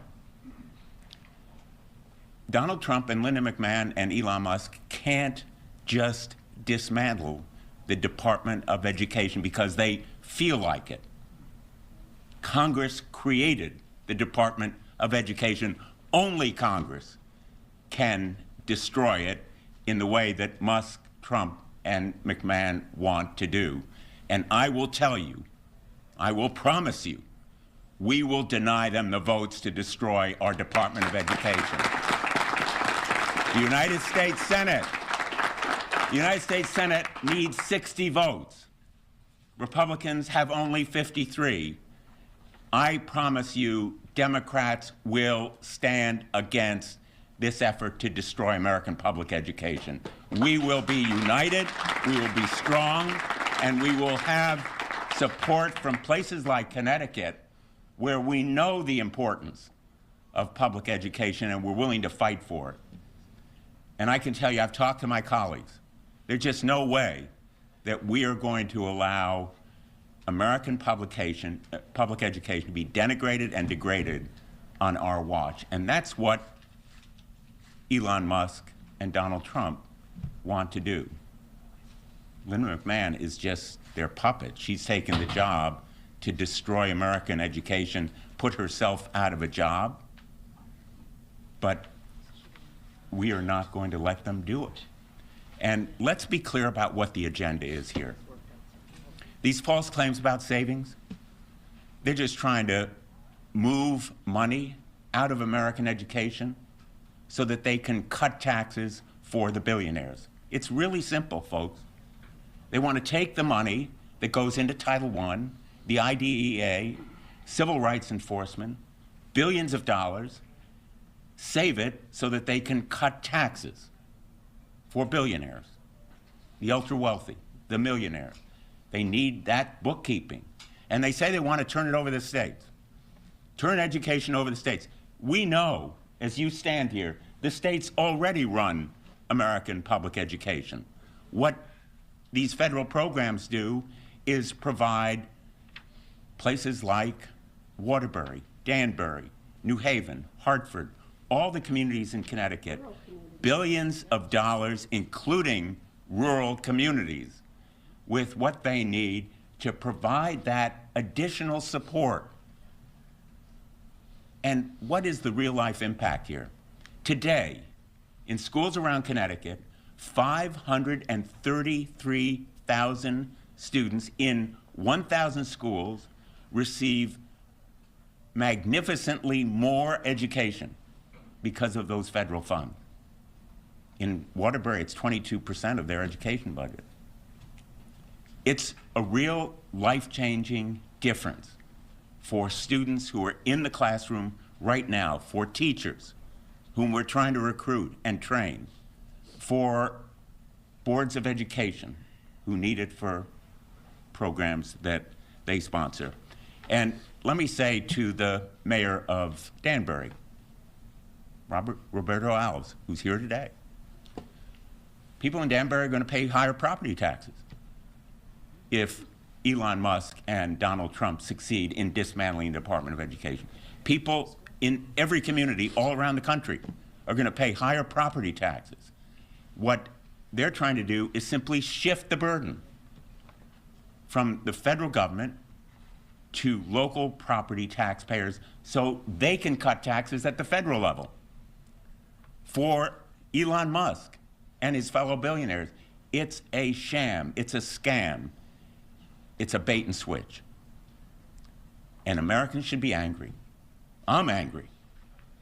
And I can tell you, my fellow Democrats in the United States Senate are going to be angry, and we're going to vote that anger against an administration that wants to deprive our students of what they need and deserve to compete in today's world and excel as they should and make Connecticut proud.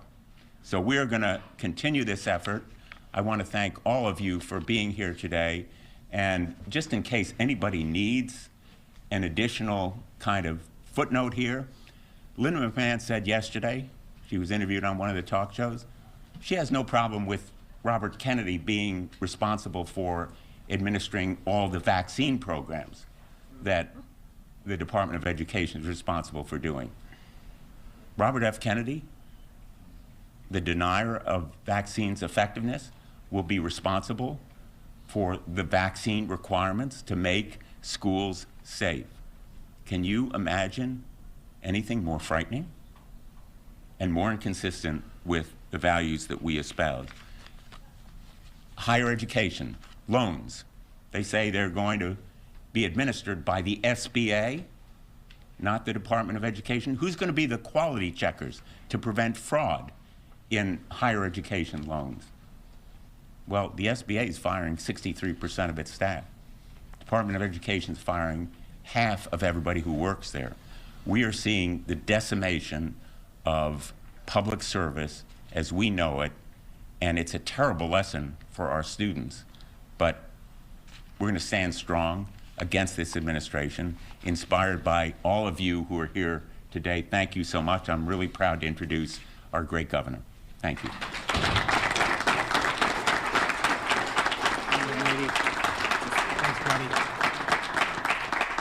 Yeah, you're right, Dick.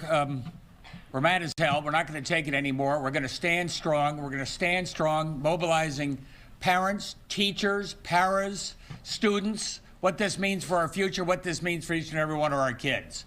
And thankfully, we have Jahana Hayes leading the charge, not only in Connecticut, but down in Washington, D.C., the greatest champion public education that our kids and our teachers have, and every day fighting to make sure that we don't deprioritize education. It's just incredible in this day and age that the Trump administration wants to deprioritize education. Just as the rest of the world is doubling down, making the investments they need, just as important for us to be able to make sure we have the best trained, best most productive workers in the world. This is no time to say, let's deprioritize education. We're not going to let it happen here in Connecticut, and I'm sure that Jahana and Dick and our entire delegation aren't going to let it happen in Washington, D.C., but we need you. We need parents. We need teachers. We need everybody to stand up and say, this is what it means for our region.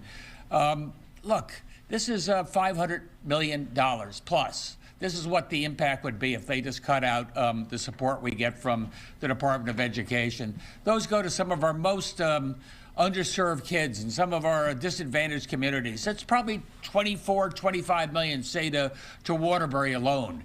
How do you make that up? A lot of this IDEA goes to kids with special needs. These are special kids. They deserve that extra attention. That's how we make sure that everybody gets a fair start at the starting line of life.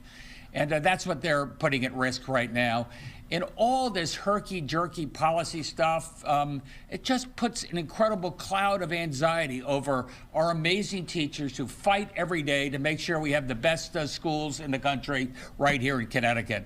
So that's why I'm really proud to be with each and every one of you. I want to make sure we stand tall for Connecticut. And by the way, call your friends in some of those red states, because they're going to get hammered as well. With that, let me just introduce Susan Beisowitz and then Beth Bai. Both of them know something about early childhood education. And by the way, Head Start would be at risk as well. Not going to let it happen. Thank you. We're listening here to several Connecticut lawmakers speaking out against the executive order issued last week by President Trump, dismantling the Department of Education. We'll be right back.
our kids in public schools.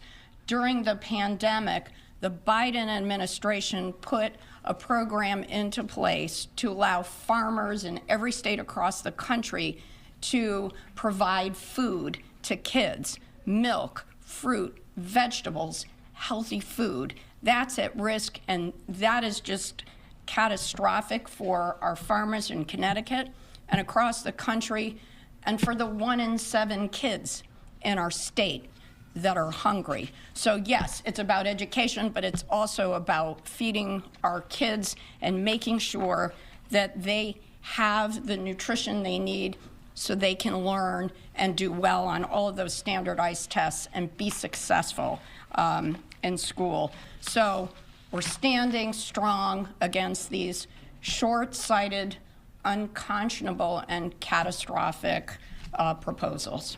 And it is my pleasure to introduce the person who is also in charge of the future of our youngest children, and that's Beth Bai, our great commissioner. Thank you.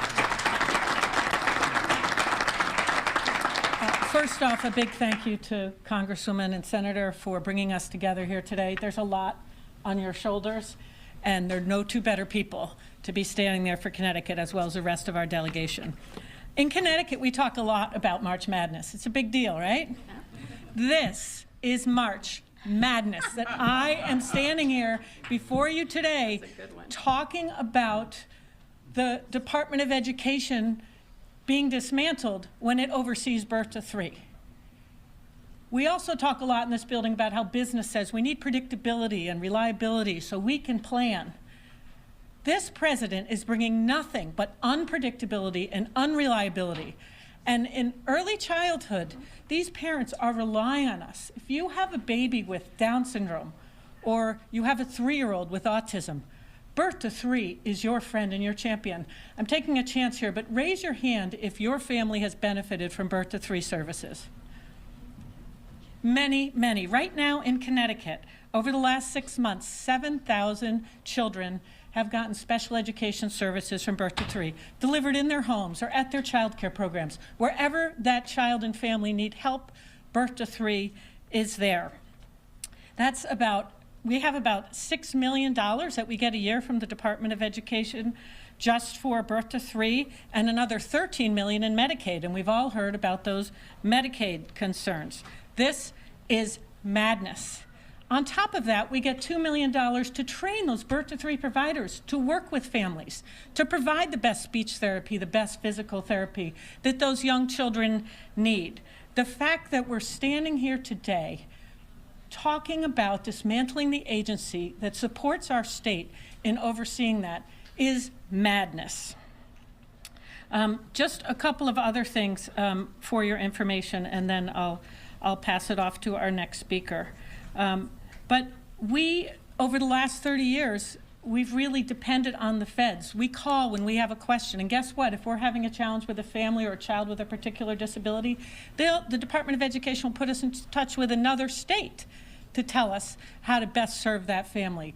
They also help us live within the rules of the Individuals with Disability Act, a major, major piece of legislation that has opened doors for millions of families over the decades. So the madness has to stop.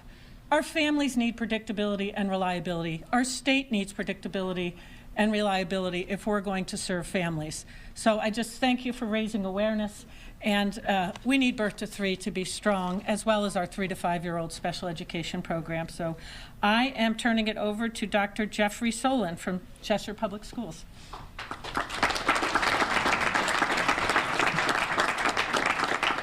Thank you, Commissioner, and good morning, everyone.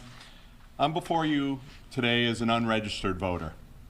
I've spent 30 years dedicated... Secretary of the State can fix that right now. Sorry. Unaffiliated voter, excuse me. I am registered. Yeah, trust me.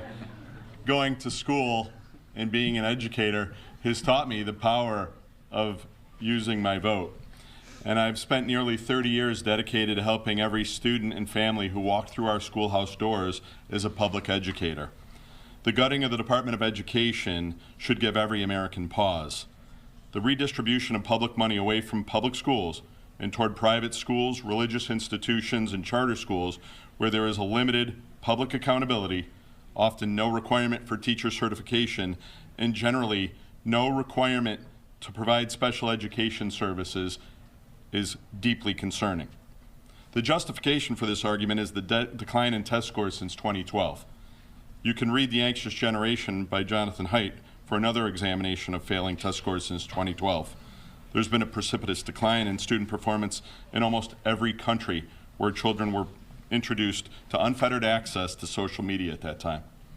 Blaming public educators here is the equivalent of blaming doctors for obesity.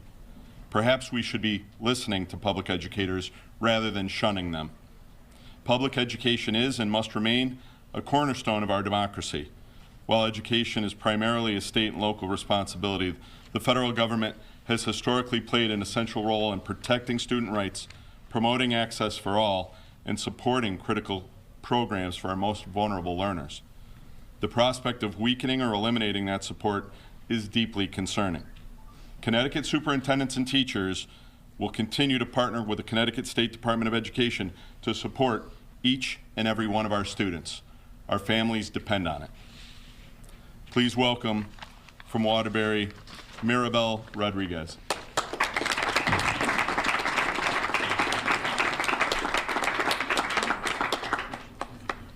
She's coming. The next speakers are parents, community members, grandparents, religious leaders, all people who will be impacted by this.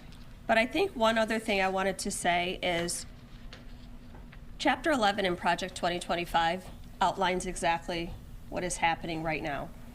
So for all of the people who are saying, don't worry, it'll be taken care of, we've seen chapter by chapter when it came to labor, when it came to environmental protections. And if you read through Chapter 11, it doesn't say we're going to continue to provide those services at the state level. It eliminates many of the services that we're talking about, and the next speakers can talk to the detrimental impact that will have on our communities. As they transition between speakers here at this press conference, an event being held in Connecticut, we're going to use this opportunity to step away for another brief commercial break. We'll continue with more of your live events next.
Welcome back to Live Now from Fox, where we are heading back out to Connecticut as we are seeing parents and advocates speak on President Trump's order to dismantle the Department of Education.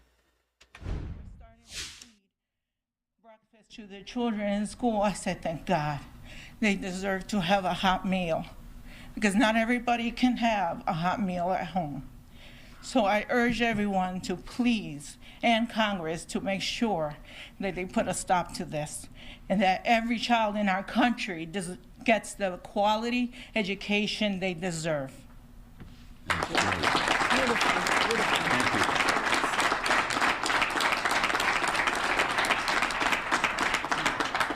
Good morning, everyone. My name is Sean Mosley. Currently serve as a school administrator in Waterbury Public Schools. Waterbury Public Schools is a Title I district. I'm joined today by our interim superintendent, Dr. Darren Schwartz, other officials from our education department, our local and state delegation. And I'm here today because my heart is heavy. I'm standing with our Congresswoman, our federal delegation, our state delegation, state officials, local officials. I see there are teachers here, educational advocates. We're all standing in unison because our hearts are heavy. I'm hearing and seeing and reading that there are plans to dismantle our nation's Department of Education. I want you to hear me for a second again. There are plans to dismantle our nation's Department of Education. I wouldn't have imagined I'd be standing in a room in 2025 in the state of Connecticut, in the United States of America, talking about the dismantling of the Department of Education. I believe in this country. I believe in the United States of America. You tell a lot about a nation by how it treats and supports its most vulnerable population, including its children. I work in a Title I district. I taught in a Title I district. I'm an administrator in a Title I school. I graduated from a Title I high school. Every day I go to work, I'm working with students, teachers, other administrators, and families, and I'll say that again, families who need us, all of us, and who need the support of our boards of education, our state boards of education, but also our federal Department of Education. You see, when you dismantle something, that means you don't love it. You don't dismantle things you love. When you dismantle something, it means you don't care about it. It means you don't value it. We, everyone in this room and everyone watching, know that we care about our kids, we care about our communities, and we care about the quality of education in our districts, our state, and in our nation. The Department of Education holds states to standards, and standards are important. Standards help us, no matter if you live in Connecticut, California, Mississippi, Alabama, Texas, North Dakota, no matter what state you live in this union, you are entitled and you will receive a top-notch, quality public education. Protections for students with disabilities, funding for students to go to college. Those are all values that we as Americans hold near and dear to our hearts. Dismantling the Department of Education would dismantle all of those programs, but it would dismantle the hopes and dreams of our families in our nation. I'm always going to ride or die for public education. I'm always going to stand with those who stand up for what's right, for our children, our families, and our communities. And I'm always going to be here, as you all are today, to speak up and to speak out. We can't let forces, no matter how great they may seem, destroy what we build. Yes, the 10th Amendment allows for states to control how education is administered. But it's Article 1 of the Constitution that charges our Congress to do what's best for the general welfare of our nation. And that includes educate and appropriate funds. And that includes doing what's right for our children. This is not a Democrat issue. This is not a Republican issue. This is not an independent issue. This is a people issue. This is a human issue. And we're going to fight for what's right, and we're going to fight together, and we're going to stand for the education of our kids, the education of our community, and the education in America. Thank you.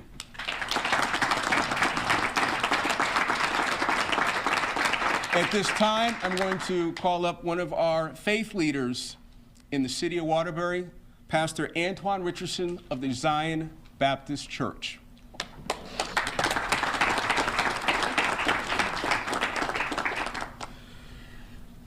Good morning to each of you.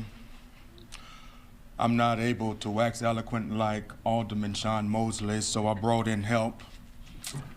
One of the greatest voices of our time, Whitney Houston, sung this song. I believe the children are our future. Teach them well and let them lead the way. Show them all the beauty they possess inside. Give them a sense of pride to make it easier. Let the children's laughter remind us how we used to be. Brothers and sisters, constituents of the state of Connecticut, my fellow Americans, I stand before you as a concerned citizen because I'm deeply concerned about the future of our children, especially those who have long depended on our nation's promise of equal opportunity for all those who live inside of the United States of America. President Trump's decision to dismantle the Department of Education is just not myopic, it's moral failure. I keep hearing the term illegal, how it is illegal for him as President of the United States of America to dismantle the Department of Education. But not only is it illegal, might I suggest to you, brothers and sisters, that it's downright irresponsible. It is the highest disregard for responsibility, and it comes from the highest office in the free world. It's abandonment of the government's most sacred duties, ensuring that every child, no matter their zip code, no matter their race, no matter what side of the tracks they come from, have equal access to education. The Department of Education, watch this, was never meant to be weaponized as a political tool. It was created to be a safeguard for people who do not have the access and privilege that others do not have. Let's be clear. We all know who bear the weight of this decision. It's not the wealthy families who can afford private schools or hire private tutors. It's not the privileged who have the options and resources to access to higher education. It is the impoverished students in rural America and in the inner cities. It is the children whose family who have disabilities and rely on federally enforced protections to get a fair chance. It is the families who depend on Title I funding to keep their underfunded schools afloat. It is students who, like me, once relied on Pell Grants to have a fair chance at higher education. We should dismantle the president, that's what I should say. By dismantling the Department of Education, brothers and sisters, President Trump has turned his back on the idea that education is a public good and a shared responsibility. This isn't just bad policy, it's ultimate betrayal. Leadership means standing up for those who cannot stand for themselves. It means recognizing that the strength of this country lies not in leaving each state or school district to fend for itself, but in ensuring that every child has a fair shot at success. Today, we call for accountability. We call for compassion, and we call for renewed commitment to our children's future. America, it used to be said, united we stand, divided we fall. In the days of Trump, for the next 4 years, those words have taken on a more nefarious tone because those words now have to be reversed. America, divided we stand, and united we ultimately will fall. And my prayer is that God will bless America. And if God can't bless America, at least God will keep America for the remainder of these next 4 years. Thank you.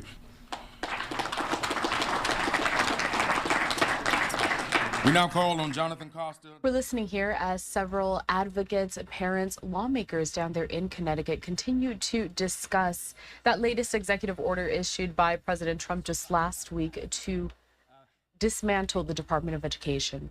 But now we do want to turn to some breaking news still considering the Trump administration. Take a look at this with the Associated Press now saying that the Trump administration is asking the Supreme Court to halt a ruling ordering the rehiring of thousands of federal workers let go in mass firings across several agencies.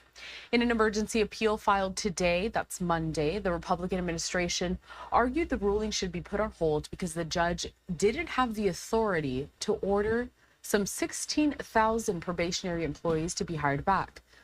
The order came from U.S. District Judge Williams Alsup in San Francisco, who found the firings didn't follow federal law and required immediate offers of reinstatement be sent.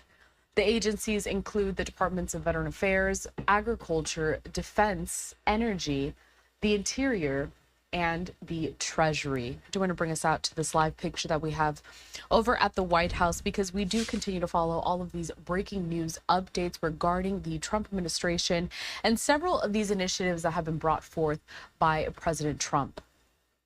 A little more background on that ruling. It was handed down, as I said, by two federal judges requiring that President Trump's administration rehire thousands, if not tens of thousands, of probationary workers that were let go in those mass firings. Both judges separately found legal problems with the way the mass terminations were carried out and ordered the employees at least temporarily be brought back on the job. The Trump administration, again, already appealing the first ruling, the White House press secretary Caroline Leavitt cast it as an attempt to encroach on the president's power to hire and fire employees, saying, quote, the Trump administration will immediately fight back against this absurd and unconstitutional order. And that is what we're seeing now, as the Associated Press officially confirming that the Trump admin is asking the Supreme Court to halt that ruling that orders the rehiring of thousands of federal workers who were fired from several agencies. We're stepping away for our final commercial break of this hour. We'll be back with more of your top stories and breaking news headlines next.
Welcome back, everyone, to Live Now from Fox Worldwide, here for you as we continue to bring you top stories, headlines on this Monday edition. Live look at the White House as we are awaiting President Trump remarks.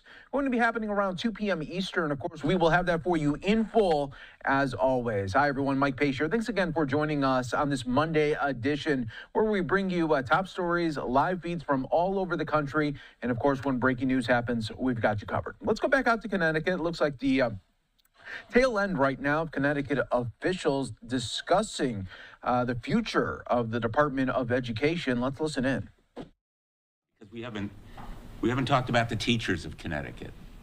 You know, people often say to me, I'm probably to others in public, boy, you have a tough job.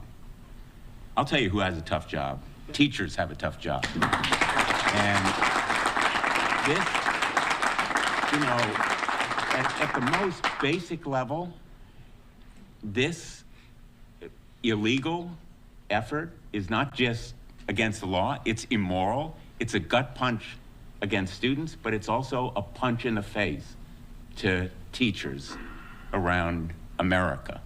People we should be elevating and acclaiming and really valuing and training for their work. And Donald Trump is basically giving them the middle finger. You know, Donald Trump and Elon Musk are giving teachers the middle finger. And it is illegal, it's immoral. We're not going to let it happen. I've also heard people talk about, to your point, Senator, this money coming back from the federal government can raise teacher salaries. We have legislation to raise teacher salaries that my Republican colleagues have rejected and voted against time and time again. That's not what this is. So I really need for people to understand, this does not mean that the $500 million that the state of Connecticut received from the Department of Education last year will be appropriated next year, and districts and the state can do with it whatever they please. It means we are at risk of not receiving those funds and having to figure out what happens next. When you talk about priorities, your budgets are a statement of your priorities and your values. And what is happening right now is showing that we do not value public education. I think the governor has said a couple of times that right now it comes at a difficult time because states are putting their budgets together, right? So there's money that has to be accounted for, and if there's a shortfall somewhere else, other states have to be filling this as well, though. But that's why this is so irresponsible. Anyone who, literally, the fiscal year in a school, by June, you're planning for next year. So for Linda McMahon to make that announcement and the president to sign the executive order with no plan about what happens next is beyond irresponsible. This taking a chainsaw to the Department of Education without reading the fine print. As a teacher, I could never walk into an IEP meeting and say, don't worry, our special education students will be well taken care of. The law requires more from me as a teacher. So as districts are planning for next year, for her to not have a detailed plan, which is why, again, we introduced this resolution of inquiry, because we need a fact-finding, all the memos, the emails, all of the information that you're using to make these decisions, and then what does that look like going forward? I don't know about anybody else in this room, but I'm going to need a little bit more than Robert F. Kennedy's word that he's going to make sure that students with special needs are cared for and have everything that they need.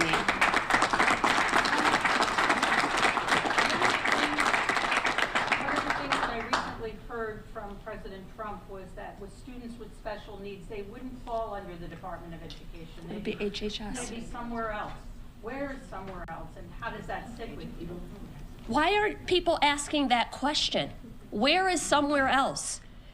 Even as the president, you don't get to just say, we're going to put these students somewhere else.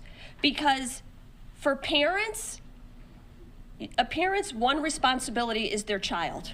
For educators and leaders, our responsibility is everybody's children, everybody's child.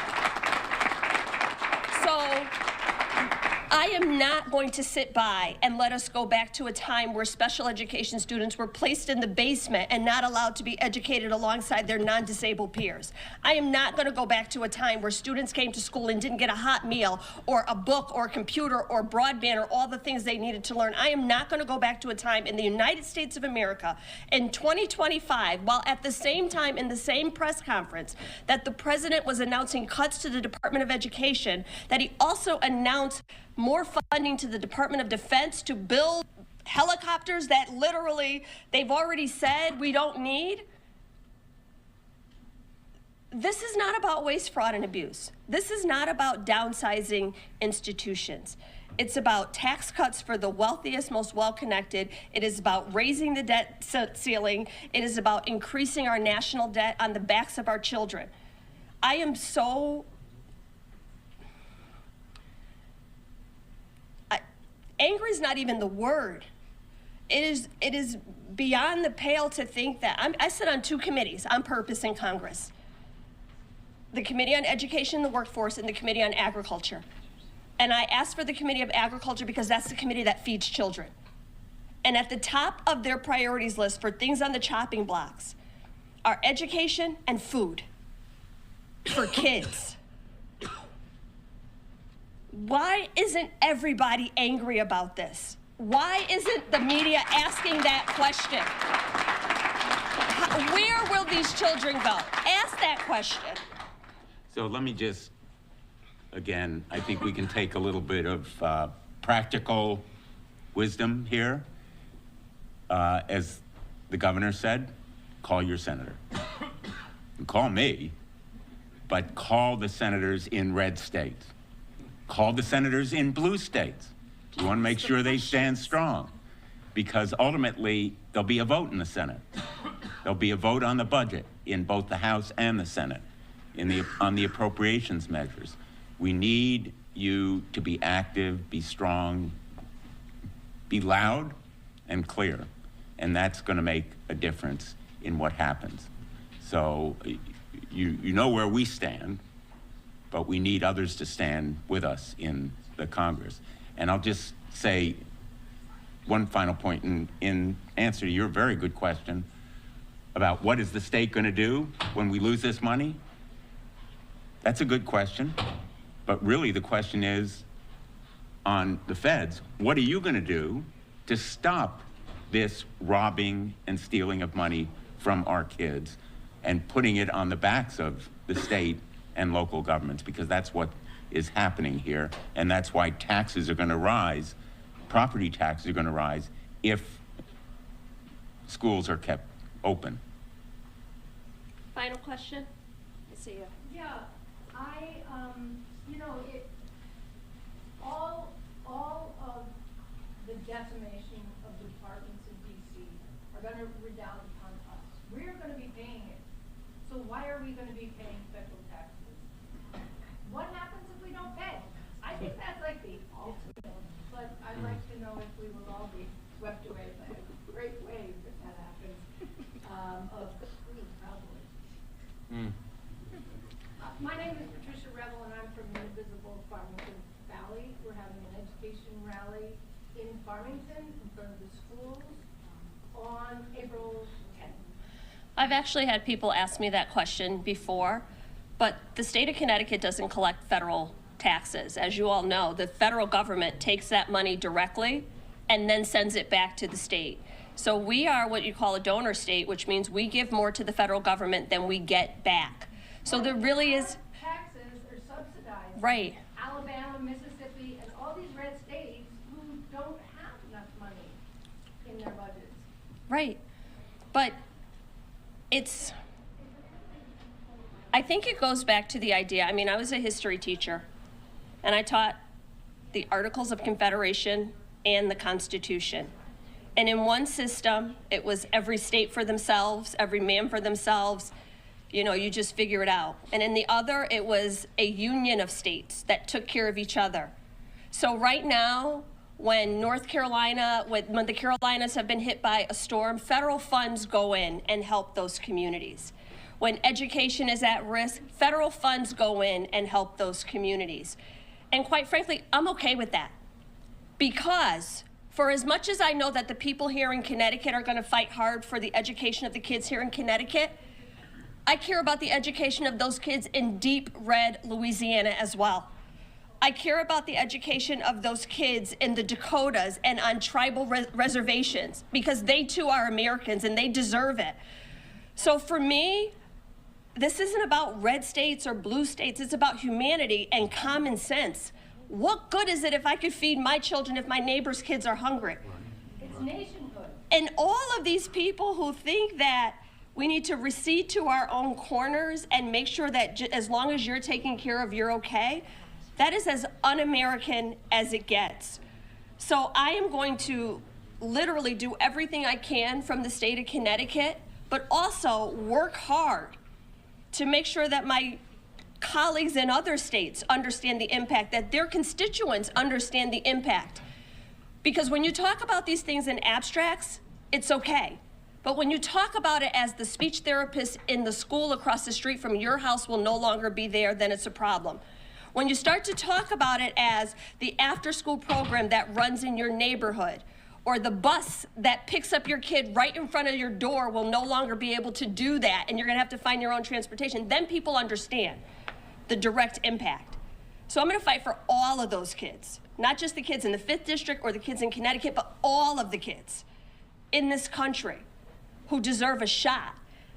And while we're talking about, I hear the president talk about comparing to nations around the world who have made gains in education, nations who have universal public education, universal health care, universal child care, paid family and medical leave, all of the things that kids need for a healthy start to be well positioned to go in school and sit down and learn. So if you really want to have a conversation about the future of education and how we make up for failing test scores and what our next step should be, it shouldn't be tearing everything down. It should be looking at where the gaps are and standing in intercession in those communities until they can stand on their own.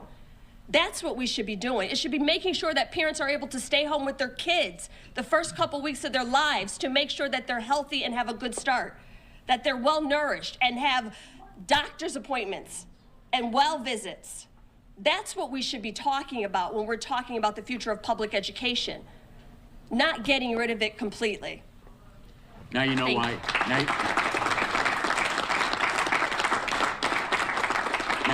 Now you know why she was Teacher of the Year. Thank you. Thanks, everyone. Education advocates, as well as congressmen and women, coming together to talk about the future of the Department of Education. And coming up at 2 p.m. Eastern, we will hear remarks from President Trump at the White House. So we will be sure to bring that to you from the beginning all the way to the end, right here on Live Now from Fox. All right, everyone, let's take our first break here of the hour. Stay right here with us. Always more to come in just moments on Live Now.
again for joining us on Live Now from Fox. I'm your host, Mike Page, as we continue to roll on. Right now, I do want to go out to the Supreme Court. They're hearing a couple of oral arguments today. The first is voting rights and gerrymandering. So let's show this to you a little bit, as we only get audio only from the Supreme Court. So we'll double box it and showcase that President Trump will be speaking at 2 p.m. Eastern right here on Live Now from Fox.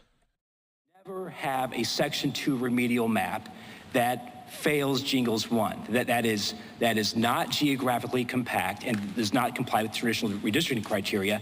And that's what the district court found here as a matter of fact.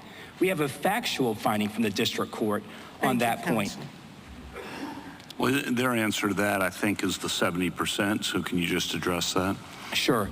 So the 70% does not trump the geographical compactness requirement. I will address that, but I want to make very clear that no matter what, even if you've covered a lot of the old population, you can't draw a non-compact remedial district, and that decides the case.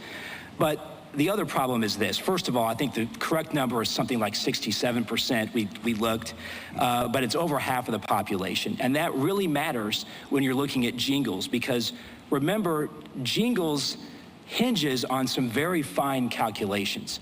And when you lop off 100,000 black voters in 14 parishes, have to find 100,000 new black voters in another area of the state, you can't just assume that that's substantially related. The 20% issue also, if you go back and look at Shaw 2, the 20% they're talking about is Mecklenburg County. They're talking about the black voter core of that county. The court's referring to 20% of the area of that District 12, but we couldn't tell. We looked for this. You can't, it likely was a much higher percentage of the black voter population of District 12, but it's not in the record, and I've not been able to figure it out. Counsel, speaking of the record, I have to point to what the appellants point to on page 18 of their brief. This is the state's brief.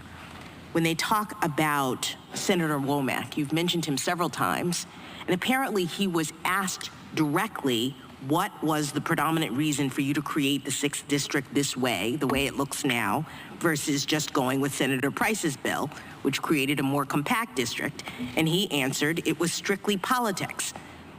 Politics drove this map because of the Speaker Johnson, Majority Leader Scalise, and my Congresswoman Julia Letlow predominantly drove this map, and he disavowed that race was the predominant factor. You've said exactly the opposite several times here. So can we just get some clarity on what Womack's position was? Sure.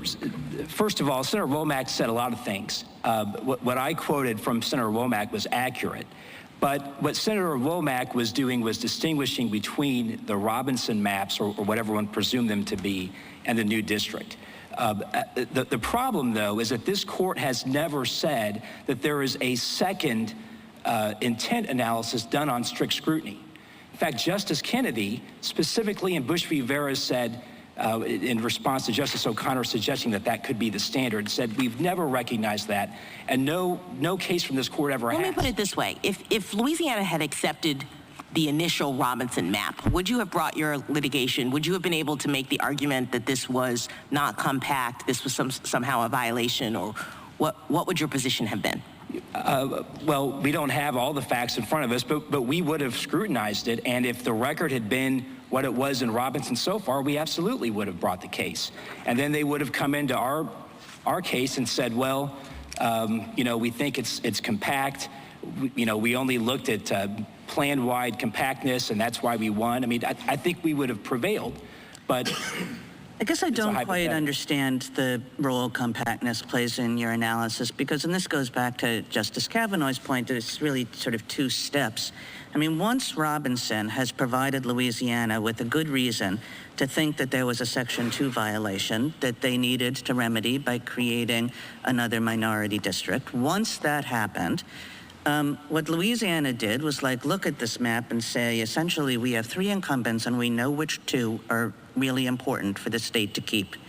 And they created a map that made sure that they kept the 2 incumbents that were most important for the state to keep. And why isn't that completely within the prerogative of a state? That has nothing to do. I mean, it creates a less compact district, no doubt about that. But, you know, we've never said to states, oh, you got to go with compactness when the Speaker of the House is going to be thrown out. I mean, it's totally within the prerogative of the state to say incumbent protection and particular incumbents are really super important to us. Two responses, Justice Kagan. First of all, we're in strict scrutiny at this point. I mean, the state has racially gerrymandered black and white voters. But there's like two steps here. One is there good reason to think there's a Section 2 violation? Robinson has created the premise of thinking that there's good reason, that you need to create another map. Now the question is, what does that map look like? It's the remedial question. It's does the map substantially address the Section 2 violation that you have good reason to think exists? And the state says, you know, the plaintiffs have presented these maps that would substantially address that. We have a better map that would substantially address that also allows us to keep our incumbent. Better because it allows us to keep our incumbents. I mean, what's wrong with that? So if the state can't do that, the state has no breathing room. Well, first of all, we disagree with the first premise of the question, but here's, I think, where the problem is. This court is going to have to overrule Shaw 2 and Miller if it holds that you don't have to draw a geographically compact remedial district, because the court in Shaw 2 said, looking at District 12, there's no way we can find that there is a geographically compact population of any population of that district, and that is why that's why they lost in Shaw 2. I think this is a little bit backwards, Mr. Grime, because you will only get to evaluate CD6 if we find that there was good reason to think that there was a substantial likelihood of a voting rights violation. So that good reason is provided by Robinson, and Robinson says that there's a compact minority population whose Section 2 rights are likely being violated. Once Robinson says that, the question, you know, only becomes whether CD6 substantially addresses that Section 2 violation. But the compactness inquiry, which is is there a compact district such that Section 2 is being violated? That happens at the first step of the analysis, and Robinson has already addressed that question. Well, but unfortunately, Robinson is addressing a different area of the state. And that's the problem. That's why compactness is a backstop. The other problem is this. In states where you are wringing out the very last elements of black voting population, it's inevitable that whatever the gerrymander is it's finally drawn is probably going to have some fair slice of what was in the original maps. That's why if you only focus on overlap, you're missing the key issue from Shaw 2 and from Miller, which is that you have to have a geographically compact remedial district, full stop. And that's the backstop that keeps us from having to draw lines and figure out how much of Mecklenburg County was really in each district and whether 67% and over half the territory is enough. And again, it matters because these are jingles districts. And all we know is the average for the whole district. We don't even know that the section we're gathering combines with the new voters to satisfy jingles. Maybe I'm missing the thrust of the question, but the question seems to be, is it not the case that if you grant the premise, then at the remedial phase, anything goes? Now, can that possibly be correct? Suppose that the district that's created is not, the parts of this district are not even connected. You've got an island here, an island there, an island here, an island there. Would that be okay? Absolutely not, and that's the problem. Mr. Grime, it is not an anything goes inquiry. We've said it has to substantially address the voting rights population. So, for example, where there was a remedial district that addressed only 20% of the people whose rights were actually violated, we, of course, struck that down. But here, the district addressed 70% of the people whose rights were being violated, which seems like a ways different from 20% and seems to suggest that the voting rights violation was being substantially addressed, which is the only thing we've ever required at that point. But, well, actually, Justice Kagan, in Shaw 2, the court says that the remedial district must be compact. It must hold a geographically compact population. And, why not just take Shreveport, skip the intermediate territory, and not have it be contiguous, and add that to what is claimed to be the core of this district? Now, again, it was the state's burden to show this in the district court. This argument was never raised in the district court. There was no evidence whatsoever in the record about how many of the people from the original district were in there, and whether by combining them with the new populations, we have anything that looks like a Jingles district. Because again, their entire argument was the mere existence of Robinson completely satisfies strict scrutiny. That cannot be correct. Your lead argument in the brief for why there was no compelling interest here in the race-based redistricting on page 36 was the durational point, the Constitution, the authority of a state to engage in race-based redistricting must have an end point. You haven't mentioned that so far. The other side said that that argument's been forfeited, and I want to get your response to that. The fact that you haven't mentioned it so far certainly supports what they're saying on that, but I'll give you a chance to respond. Sure. I mean, the problem with this case is that we think the appellees win many different ways. And this is an argument we're making on the side of the case that is the state's burden. And so I don't think the law supports that it's our duty to anticipate, second or third or fourth reasons why they'll fail under strict scrutiny and make sure we raise them below. And so I don't think the argument was ours to forfeit. I guess I can put it that way. But the problem is this. If you go back to Robinson, the evidence on current racial context in Louisiana that still requires this purely effect-based test was very thin. They could have actually, in fact, they would have had to have raised that in the district court below, but they never did do that. Again, they didn't bring in any Jingles evidence, let alone the kind of evidence that would say, if you look around Louisiana, there are still a lot of barriers to black citizens voting. So that's not in the record. I think there's a reason for that. And I think that shows us that Section 2 is no longer performing the function that it was assigned, that Congress thought it was going to perform back in 1982. Now, why are we seeing so many Section 2 cases? Why are we suddenly now, as voters are becoming more integrated, why are we suddenly finding new Section 2 districts everywhere? I think that's a problem. Thank you, counsel. Justice Thomas.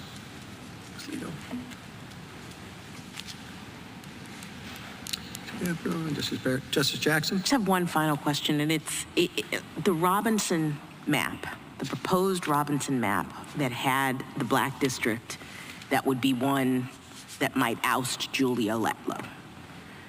Is it your position that the black district drawn in that map was not sufficiently compact?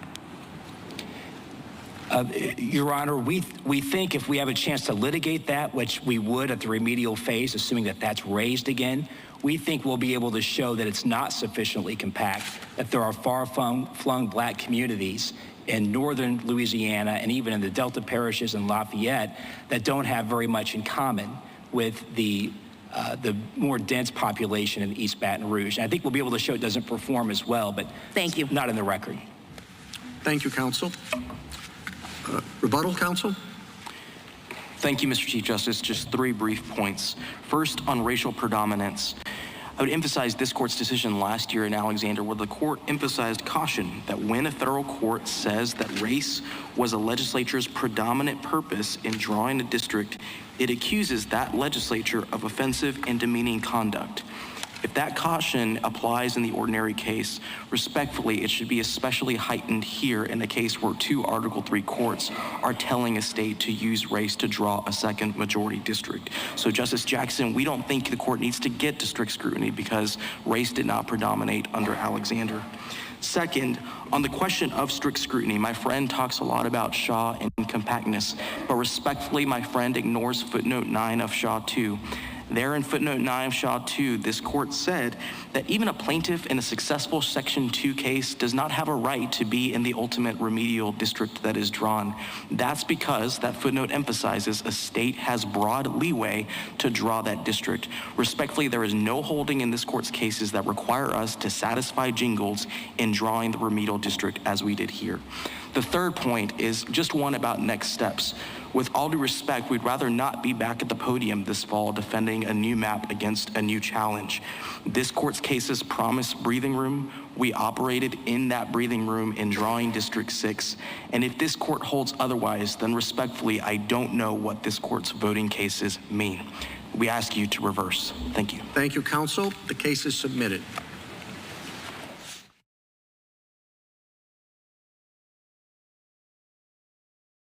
Right, everyone, you are watching Live Now from Fox. Oral arguments wrapping up there on the case of gerrymandering. And coming up next, we will be hearing from the Supreme Court. They are going to be doing another hearing here in moments, going to be talking about deportation appeal.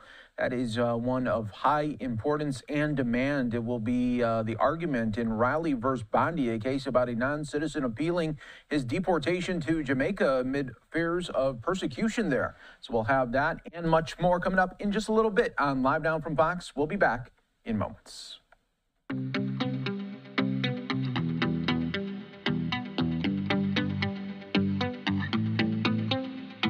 Last week,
welcome back to Live Now from Fox. We appreciate everyone continuing to join us all in real time right here. We do want to take you out to the Supreme Court once again. We are just moments away from the Supreme Court hearing oral arguments in Riley versus Bondi, a case about a non-citizen appealing his deportation to Jamaica amid fears of persecution there. So we'll be keeping an eye on this. Let's just continue to listen to some more of the oral arguments. Premise, Your Honor, A4 does also allow. Order. Excuse me, a final order.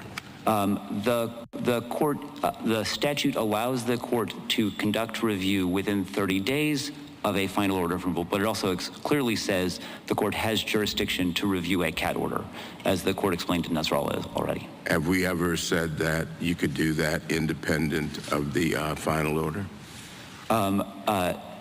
Not independent in the sense, and that is exactly the problem, Your Honor. I think that the sensible approach is to wait until the agency has concluded all of its work, and then you have one petition that encompasses removability, the order of removal, and the CAT questions that are raised. Does the CAT question then convert the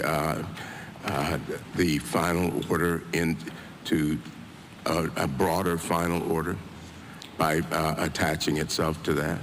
I think what Nasrallah teaches us, like certainly, is that it does not convert a CAT order that says that denies CAT relief is not converting the final order into something else, except from the timing of it and what gets. All right, we will keep an eye on this here for you and get you any big highlights that come about. But we do want to continue on with more live coverage and feeds that are coming in from around the world. Let's go out to Florida Governor Ron DeSantis, not in Florida this afternoon. He's actually in Idaho to support a balanced budget amendment to the U.S. Constitution. Let's listen in on Live Now. And cajole them and try and get them to be more efficient. I'll be very interested to see that. So with that, Governor. Okay, thank you.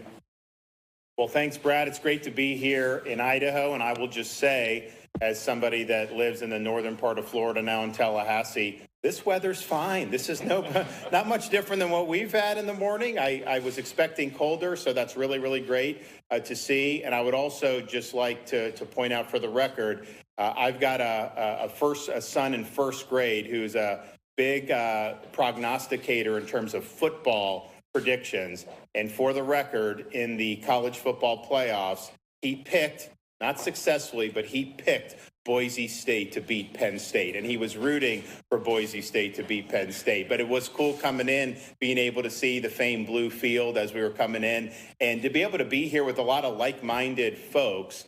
I used to say, until someone corrected me, that Florida, since I became governor, has led the nation in economic growth. And a lot of it is because we're comparing New York, California, Illinois, some of those states.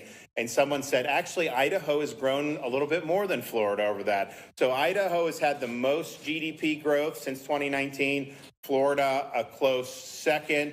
And if you look at a lot of the policies that have been done in Idaho, there's a lot of commonality with Florida, universal school choice. They just enacted the death penalty for pedophiles, which we did a couple years ago, and we're eventually going to get the U.S. Supreme Court to reverse a bad decision it made in Kennedy versus Louisiana. They've done great things in the legislature on medical freedom.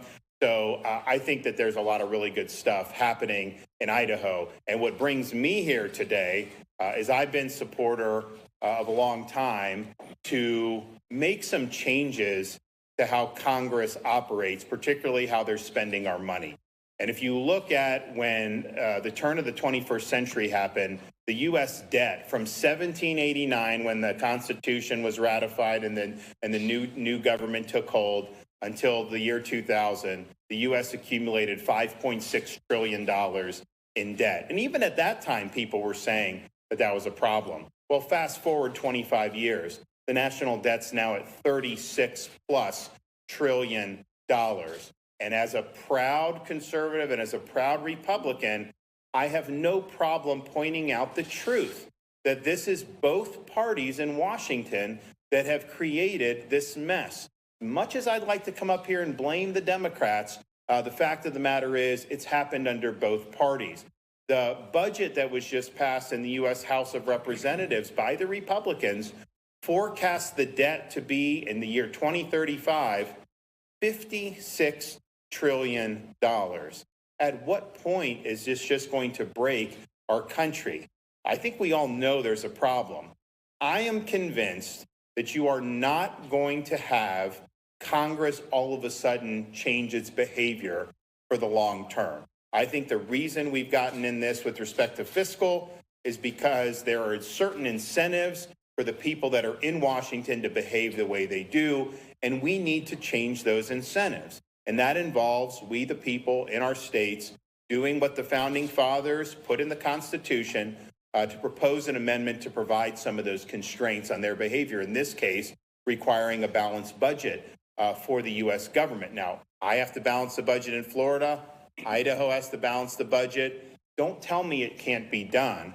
When I became governor in 2019, if you take all the debt in the history of Florida from the 1840s when we became a state that we've accumulated until I became governor, just in my tenure, we've paid off 41% of the state's total debt. Now, that's not just an annual surplus. We run that, but we're actually digging in, taking our surplus doing tax cuts and other things, but then paying down this debt. By the time my term expires, we will likely have paid down over half of the state's debt that was accumulated over 180 years ago. We had to make tough choices, but part of the reason we were able to do that is because there's never a question that we have to at least balance the budget. So it's either balanced or surplus. We don't have the option to do others, so people understand that, and they're more willing to make really important decisions. So Idaho has an opportunity to certify this proposed amendment under Article 5 of the Constitution. There have been 27 states, including Florida, that have done it.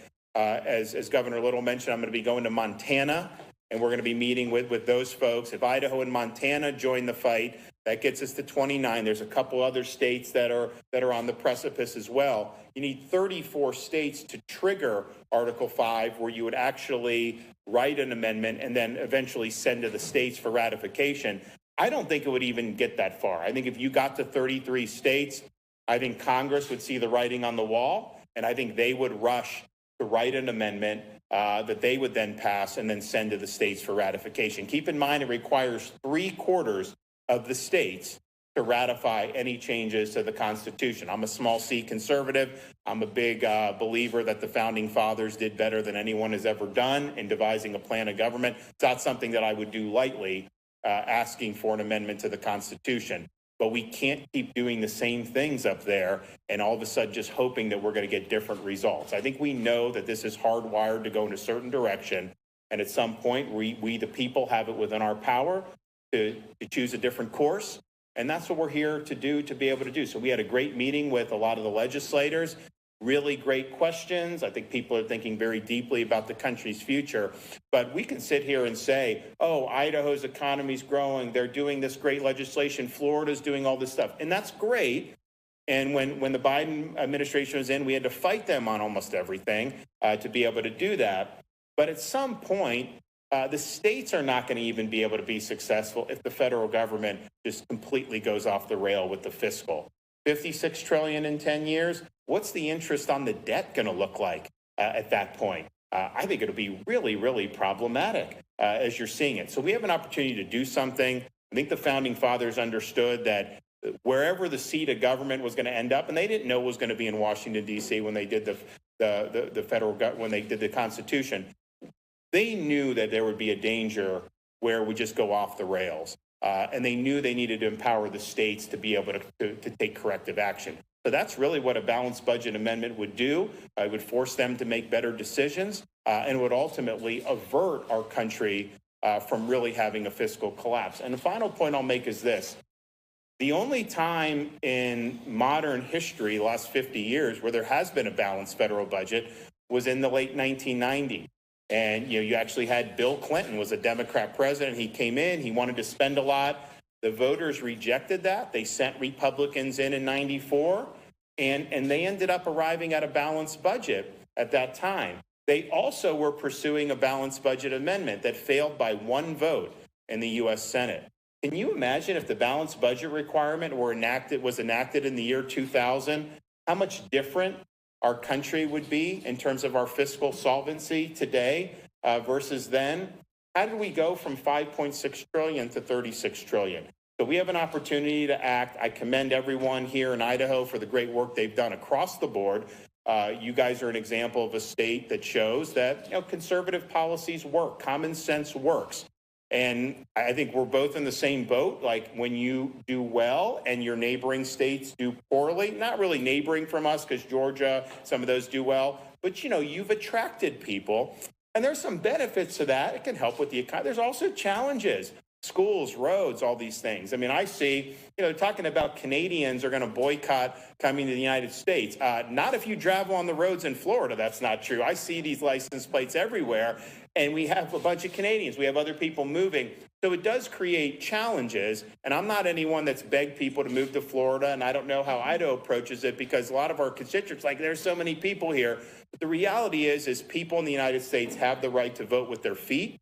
And they have voted with their feet over particularly these last 5 or 6 years. They have fled California, Oregon, and Washington And they've chosen places like Idaho because they're seeking a better life, just as many people have chosen Florida from even California and Washington, but also New York and Illinois, because we do it right. So the common sense policies work. We just need a little dose of common sense up in Washington, D.C. Okay, we're happy to take some questions. Yes. You mentioned the gravy train. Who's the engineer of the gravy train? Where are the cuts coming? So here's what I'd say. I think what happens when you go into Washington, D.C., it's a culture that's developed over many decades. And there's a lot of people that have very good intentions. I know a lot of the people up there. I remember when they were running for the first time. They didn't want to be part of a swamp. But what happens is there's just a lot of inertia. This is the way we do business. Like, for example, the way they budget. You can have an agency that gets $10 billion, whether it's successful or not. The next year, the budget starts off at $10 billion plus 7%. They don't even have baseline budgeting. I don't know how they do in Iowa. In Florida, no agency is entitled to anything. You have to justify every single year in the budget, and they don't do that. So it would just change the culture there. They obviously could work out a lot of different things about how to do. I mean, I would just say, you know, you just look at how much money the government was spending prior to COVID. Look how much it's spending now. They did not even revert back to pre-COVID levels of spending. I think you could do that. I think there's a lot of things you could do. But one of the things it will do, if they have to balance the budget, look back to World War II. We had a massive debt after, and rightfully so. I mean, it was an existential threat to humanity, and we did the right thing. Massive debt. And then within a couple decades, 3-4 decades, you know, you had that debt lower. Why? Because the economy really boomed. And Congress focused on policies that would help our country advance and the economy to grow. In Florida, we just have to make decisions. You know, you make decisions every year. There was one year, and when COVID hit, my legislature had already done the budget before things really got crazy. And so I waited and held the budget till the end before I acted on it, because we didn't know. There was a lot of uncertainty. People were canceling vacations, all these things happening. And I vetoed a lot of money because I said, listen, there's some of my priorities in here I'm vetoing because we don't know. We got them, and it turned out we did very well because we were open and the economy boomed and all that. One year I had to veto 3% of the entire budget because it just wasn't the right thing to do for the state. So folks will be able to make those determinations. The people will be able to elect people on certain platforms to be able to work that out. But we have to say that Congress cannot just keep charging to the credit card indefinitely. We're spending more than $1 trillion a year, which is more than we spend on military, to just pay interest on the debt. Just think what happens if you have to refinance that at higher rates. That will balloon. You could be paying $2 trillion just on interest on the debt. So they need to change their behavior, and I don't think they will do it on their own. Yes? Would you say that apparently uncontrollable process the entire Constitution? Is that a risk that you're comfortable with for a balanced budget amendment? One, I don't believe that that's accurate. Just think, the Founding Fathers put Article 5 in for a reason. Why would they, one, have put a mechanism to undo what they worked so hard in Philadelphia to create? No, they understood that there'd be a time where the governing class was just insulated from the best interests of the country, and that you would need to have some constitutional reform that didn't require the people or the states to go through that same governing class. And I would remind people, the Constitution was created by the states, and the federal government was created by the states, not the other way around. Second, I don't think it will actually come to that, because I really believe history has shown once there's momentum behind this, Congress sees the writing on the wall. I do think they would write an amendment and send it to the states for ratification, because they want to be able to control that amendment. And I think states like Idaho and Florida, if it's a good amendment, we'll be happy to ratify. If they play games with it, I'm not going to amend the Constitution lightly. So I think you're going to do that. And I fully expect it to happen. But let's just say you get 34 and you trigger it. I can tell you in Florida, when we did our convention call for this amendment, we have limitations on what the delegates can do. I, as governor, can recall people. I mean, just think about it. If someone in one of our states got up and for a balanced budget amendment convention and they said, well, we really want to look at reining in the Second Amendment, I would have those people on the plane to Tallahassee before they could even get those words out of their mouth. It would not happen. We've even put criminal penalties in. for delegates that go wayward. So I don't think that there's a real risk of that, because you can take appropriate action to ensure that the subject matter at hand is what is debated. But even if somehow all that didn't work out, you need 38 states to ratify any changes to the Constitution. Is there anybody believing, with the majority of states in this country being red states, that you would see things like the Second Amendment or some of these things that would be whittled away? There is no way that can pass muster. The only reason I'm a supporter of balanced budget amendment, I'm also a supporter of term limits through this route, but both of those have strong support from the public, because people understand that the trajectory is bad fiscally. They also understand Congress should be limited to term. So there's different reasons to do it, but there's no way any of that stuff could get 38 states to ratify. So I don't think it will come to even going it. I do think Congress will pass one. Even if you did, there's plenty of ways where you can offer protections to make sure that they're focusing on the task at hand. And keep in mind, when the founders did the original convention in 1787 in Philly, they did it in secret. They met to revise and extend the articles. They went. There was no media. There was no anything. Obviously, different era in terms of digital. There wasn't any of that. But they didn't even have anybody who could write an article and put out a pamphlet. That would not fly nowadays. I mean, obviously, this would be publicly broadcast and everyone would be able to see. It's not like you're just going to go into some convention and burrow in there and no one know what you're doing. So I don't think it's a real risk. And I think the people that say somehow the whole thing would melt down, they're basically saying that the founding fathers were wrong to give the people in the states an ability to restrain the federal Congress. And I don't think they were wrong to do that. I think they understood Congress could be the problem. We met with the legislators earlier, and so you hear a lot of talk about the debt and the fiscal, obviously, as a big problem. You also hear a lot of talk, and I totally agree with this, and I know most of the people in Idaho do, about the growth of the bureaucracy and the administrative state, and how can a bureaucrat be spending tax dollars through USAID to promote transgenderism in Bangladesh? Like, how is that something that could ever be thought of as appropriate? People say it. Even the courts, how judges are issuing these nationwide injunctions to restrain the president from doing really core Article 2 responsibilities, in this case, transporting illegal alien gang members back to their country of origin, or at least El Salvador as a holding area. All of those problems, the root is the fecklessness of the modern Congress. Congress has the power of the purse. They don't have to do continuing resolutions that empower the bureaucracy. They could use the power of the purse to restrain the bureaucracy. They haven't been willing to do it. Congress can limit the jurisdiction of the federal courts. They have plenary authority to do that in the Constitution. They don't do that. I know that they'll complain about when courts do this, but they don't take the action necessary. And then, of course, they've chosen to pile on the debt. So I just think Congress, as an institution, particularly over the last 20 years, has really gone off the rails. And I think the founders understood there would be need for the states to step in and offer some reforms. To that point, all those concerns, I've been here for a while, gone across my mind, but the absolute desperate nature and the magnitude of it, the minimal risk of what happens if it goes to there. We don't even think we'll get to 34 votes. We think things are going to happen. There's all those sidebars, all those guardrails we can put on those. But then what's the alternative? Do we want our federal debt to go to $70 trillion and consume all of the capital and basically burden our children, great-grandchildren, and great-great-grandchildren? I think there is no other usable option, and our forefathers put it in the Constitution. And also, I made the point earlier, it's like, let's just say something popped out that was like really, really bad. Literally, it would take us an afternoon. Like, I could call Brad, I could call GN40, I could call Kemp, I can call these governors and say, this is bad.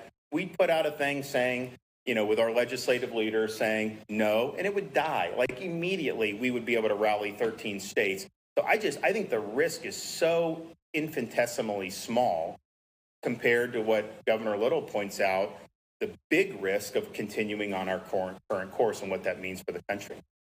Governor, when you spoke to Idaho lawmakers this morning, what type of conversation you have really to convince people in the room that might have been criticized I'm not sure about that, but I think the questions were excellent. I mean, these are clearly legislators that are thinking very deeply, not just about the issues confronting Idaho, but the future of the country.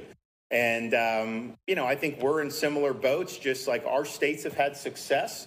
That's great. But we're all Americans here, and we want the country to succeed. And I've got I have a 4, 6, and an 8-year-old at home. I know most of the legislators have kids and grandkids. You start thinking about, what does that future look like 20 years from? What are we going to be, 75 trillion in debt? How do you square this circle? And so I just think people are really concerned about the future of the country. I think they asked all the right questions. I think they're thinking very, very deeply about it. And I do think the fact, like, if you just had the balanced budget vote separately, seems like there would be probably more support than the package that wasn't able to get the votes the other day. Yes. What's the promise of Doge? And then, for example, is you tried to give $1 billion, almost $1 billion back to the federal government, and couldn't even figure out how to do it. Now you met with Elon Musk, it's going to happen. Talk about the promise of Doge and just that example of how messed up things have become. So just for what he's referring to, during the Biden administration, we rejected federal funds on a variety of things because they had strings attached.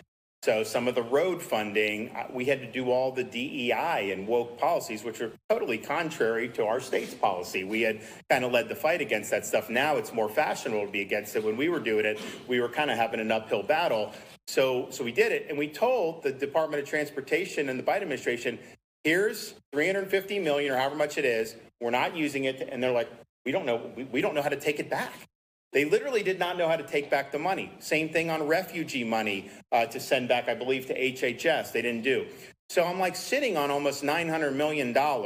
We're not going to accept it because we're not going to change our behavior. So let's send it back and be part of the Doge efforts. So we went up and met with Elon on Friday in Washington, and he had one of his lieutenants there, and they were just like, you want to give back money? Like, yeah, we'll accept it. They got on the phone to Treasury. And like within like 30 minutes, we had a plan to do it. And so we have initiated that. And so what's the promise of Doge generally? I think there's a lot of promise.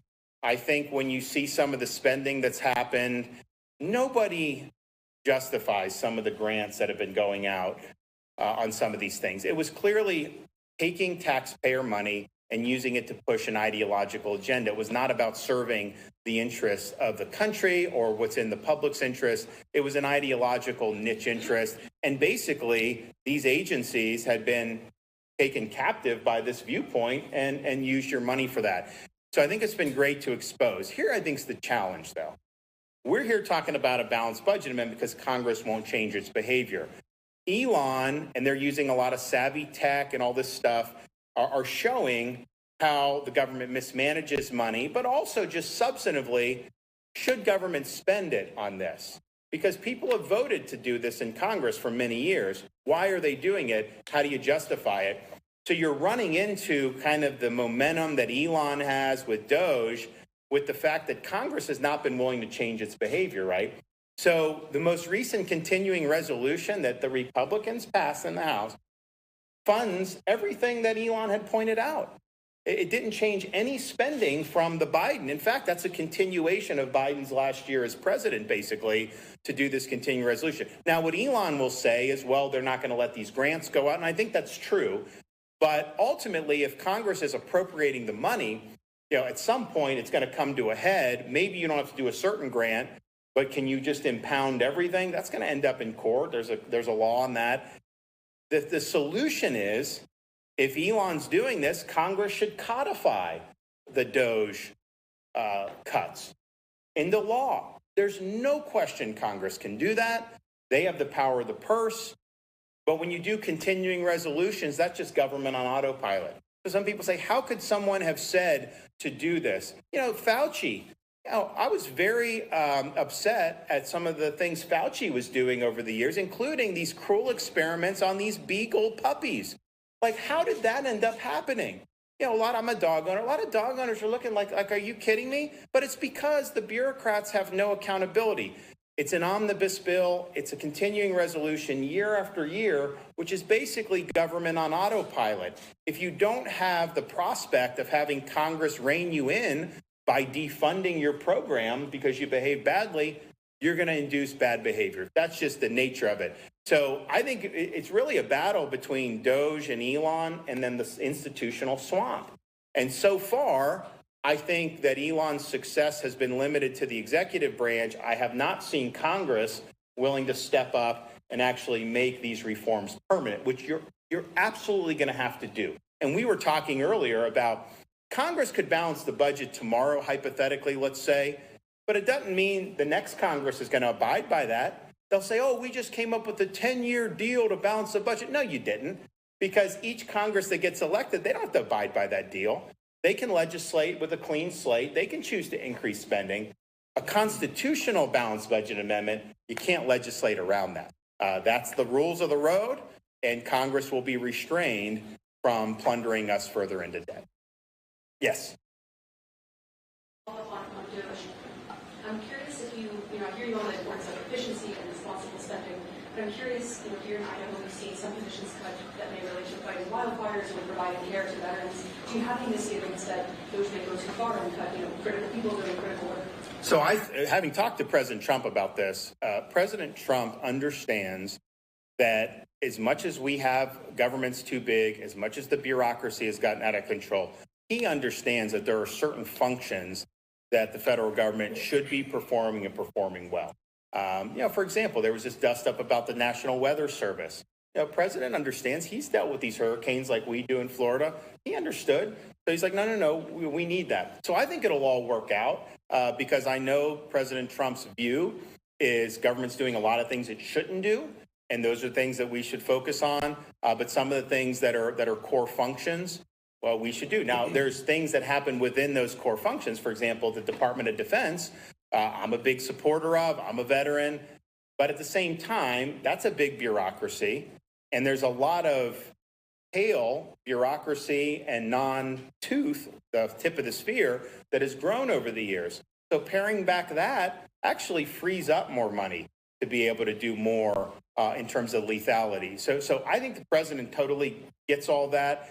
You're going to see different things that are going to happen here or there, but I think ultimately it will land in a spot that the American people are going to support. It's unfortunate, and this is working its way through the courts, and I personally think the president has Article 2 authority to hire and fire people within the executive branch. That's not how it's been viewed in the maybe the last 20, 30 years. But you end up in this kind of weird situation where probationary employees, even if they're really good, they can be laid off, but someone who's been there, who has tenure or whatever the protections, even if they're not good employees, it's much harder to get rid of them. I don't think that makes sense, but I think they're working through a lot of this stuff in the courts, and I think you're going to end up seeing this land in a very, very good spot. There are things that, as we have the lowest number of state employees per capita in America in Florida, and while we're proud of that, we also have invested strongly in disaster response and emergency management. We've invested strongly in law enforcement. We've invested strongly in education. We've invested strongly in conservation. And I'm doing the biggest environmental restoration in the world with the Everglades. So we've really focused on things that really matter. And I think that's President Trump's view as well. So some of the stuff, I know there's a blip here, blip there. Some of the stuff, I think, quite frankly, is not presented accurately by some of the outlets. But that being said, I do think it'll land in a really good spot. Yes. Governor, I don't think you can find anybody who's going to disagree with balancing budget. We have to do it as families, right? But why are so many people freaked out, so concerned about entitlements, Social Security, Medicaid, Medicare, unemployment insurance? They feel that there's going to be a day soon they're going to go out to the mailbox. Social Security check. Yeah, so Florida, we have a few people on Social Security in Florida. They'll do this. This is like some of the people. It's this political rhetoric. They will say Florida is a not a donor state. They're a recipient state. and they count Social Security benefits. But, you know, my seniors, if they move to Alabama, the check would, it's not like that money's going to the state government. It's just the fact that it's going to people who now live in Florida who've earned those benefits. I feel very confident, certainly with President Trump, that they're going to be honoring the benefits that seniors have. Unfortunately, a lot of seniors live check to check, basically. You know, we do have some wealthy seniors that don't need Social Security, quote unquote. But even a lot of our middle class seniors in this era of inflation, for them not to have Social Security checks, so they may miss a payment. And in Florida, we're now having to go to the voters, most likely in 26, to reform our property taxes, which is done at the local level, not at the state level. But we have elderly who bought a home in South Florida, let's say, for $200,000 30 years ago, and now it's being assessed at $1.5 million. Well, even though we have some protections against property tax, how are they going to come up with more and more money every year? So we're going to rein that in as well. So when you talk about elderly on fixed income, it's a really significant issue. I know the president very much is sympathetic to that. Florida Governor Ron DeSantis out there in Idaho to support a balanced budget amendment to the Constitution, talking about his experience out in Florida. And we always got you covered here on Live Now from Fox, setting up on a new hour. We do want to now go out to Allentown, Pennsylvania. This is a live news conference that is just about to start right now. This is on a noose investigation. That noose was found. So let's listen here on Live Now from Fox. Good afternoon. My name is Charles Roque. I'm the Chief of Police of Allentown. I'm joined at the podium by Captain Steve Bilkovitz and Detective Harold Bonzer of our Criminal Investigations Division. The purpose of this press conference is to provide an update regarding the noose investigation. I want to take a moment to thank the following agencies who assisted in this case: the Lehigh County District Attorney's Office, the Pennsylvania State Police Crime Lab, and the Federal Bureau of Investigation. The Allentown Police Department conducted a thorough investigation, including interviews of persons, analysis of evidence, and consultation with the District Attorney's Office of Lehigh County. As a result of the subsequent investigation, LaTarsha Brown was charged with tampering with or fabricating physical evidence, a misdemeanor of the 2nd degree, and false reports to law enforcement, a misdemeanor of the 3rd degree. As in every criminal case, the fact that a warrant has been issued or a complaint has been filed is merely an accusation. The defendant is presumed innocent until and unless proven guilty in a court of law. I'm now going to ask Captain Milkovich to provide a summation of this investigation. Good afternoon, everybody. Captain Milkovich, Criminal Investigations Division. On January 10, 2025, at approximately 7:11 a.m., Allentown City employee LaTarsha Brown arrived at her office on the 3rd floor of City Hall. At approximately 7:38 a.m., Ms. Brown notified the Allentown Police Department that she discovered what she believed to be a noose on her desk upon arriving at work. Officers assigned to the Community Outreach Unit, Crime Scene Identification Unit, and Criminal Investigations Unit responded, initiating a criminal investigation to identify the individual responsible for placing the noose on Ms. Brown's desk. During the investigation, video surveillance and building access control records were reviewed to identify city employees present on the 3rd floor of City Hall between the time Ms. Brown left for work on the afternoon of January 9, 2025, and her arrival on the morning of January 10th. Those employees were interviewed. Each was asked if they would provide a buccal swab for DNA testing if needed. Every employee agreed, except for Ms. Brown. Initially cooperative, Ms. Brown later requested that the investigation be discontinued. The noose was submitted to the Pennsylvania State Police Crime Lab for DNA testing on January 14, 2025. On January 24, 2025, a search warrant was approved by the Lehigh County District Attorney's Office for Ms. Brown's DNA, and a DNA sample was obtained that same day.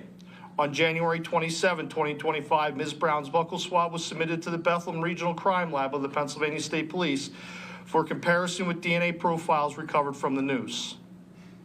On March 10, 2025, the Forensic DNA Division of the Pennsylvania State Police issued a written report indicating that Ms. Brown's DNA matched the DNA profile obtained from the swabs of both the outer surface and inner knotted portion of the noose after it was taken apart. No other person's DNA profiles found on the evidentiary items involved in this investigation. As a result of this investigation earlier today, Detective Harold Bonds of the Allentown Police Department filed charges against LaTarsha Brown at District Court 31-2-01 for the criminal offenses outlined earlier by Chief Roca. Thank you. At this time, we'll take very brief questions. Rob? Yeah, have you guys ever had a case like this in the city? I'd have to look in our records, but this is one that we were involved in, so to answer your question for me specifically, no. Lindsay? Can you say anything about the future of her employment with the city? I can't comment on a personnel matter. This is only a police-related issue. Victor? Other than the DNA, any other evidence that got you to file the charges? Understand that this investigation is active and ongoing, and this is the charges that we put forth today that you're hearing now. Sorry, did Ms. LaTarsha give any idea what the motive might be in this case? At this point, we're not going to discuss that. Any other questions? We have prepared a press release packet for you guys that you'll get, so please feel free to look at that. We did attach a photo of the noose. Would this be only because of the involvement and the participation of the FBI in the investigation? Would there be any federal charges, or would this just be local, state charges? We are only going to be charging on the state level. The FBI, they will make their own statement. Is she still employed by the city? At this time, yes. Is there any, I see Jason Addy in the back. Is there any questions back there? Okay. Well, thank you, everybody. I appreciate your. All right, a city employee of Allentown, Pennsylvania, back in January said that they found a noose inside the workplace. An active investigation happened, and then it turned out, according to the police, that that employee made the noose. So now a state charge is coming for that employee right there. All right, we will take a 2-minute break, our first of the hour. You are worldwide with us here on Live Now from Fox. We appreciate you continuing to join us as always. We'll be back in just 2.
Again, everyone, we are worldwide here for you on Live Now from Fox. Thanks again for joining us, as always. Let's go on to New York City right now, where we have Columbia faculty right now discussing what they feel is some issues with the university on how they feel they have been giving concessions to the Trump administration. Let's listen in on Live Now.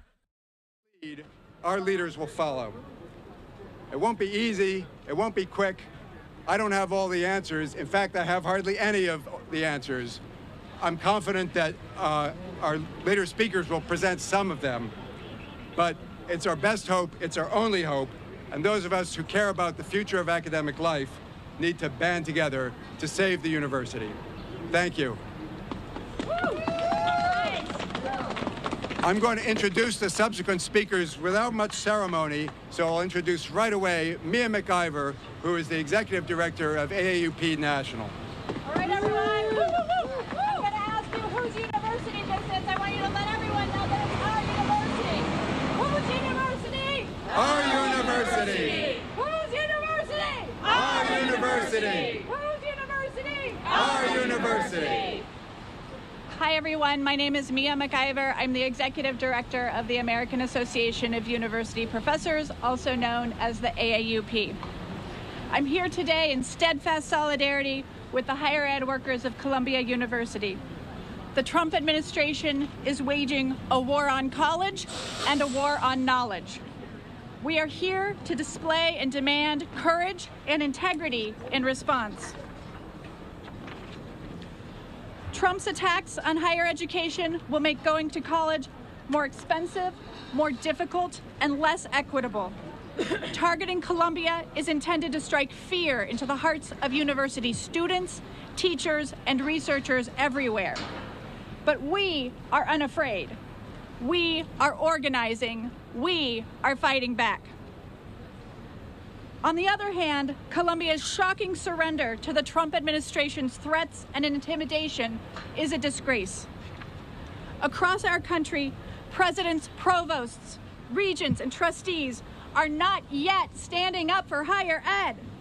We're told that university administrations don't want to stick their necks out.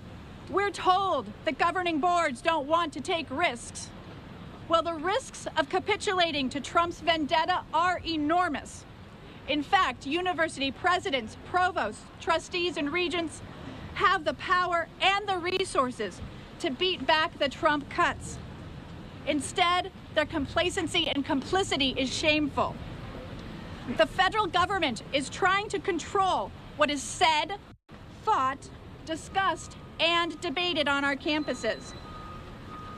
I have a question for everyone. Should the Trump administration dictate what is taught in Columbia's Middle East, South Asian, and African Studies Department? No! Should the government decide which students get admitted to college and which get rejected? No! Should Donald Trump and Linda McMahon get to command universities to arrest and expel students? No! Free Mahmoud! In the face of these drastic partisan impositions that will degrade teaching and research for generations, college presidents and governing boards have largely remained silent. So it's up to us, the higher ed workers, to defend our sector. It's up to us as faculty, staff, and students. Let me put this as plainly as possible. Trump's cuts kill. By canceling $400 million in federal funding at Columbia and billions nationwide, Trump is targeting life-saving medical research that helps ordinary Americans stay healthy. These grants fund research in cancer, Alzheimer's, stroke, diabetes, and more. By preventing the development of therapies and cures, Trump's cuts will kill the critically ill patients who depend on cutting-edge biomedical research to save their lives. Trump's cuts kill teaching and learning. They kill research.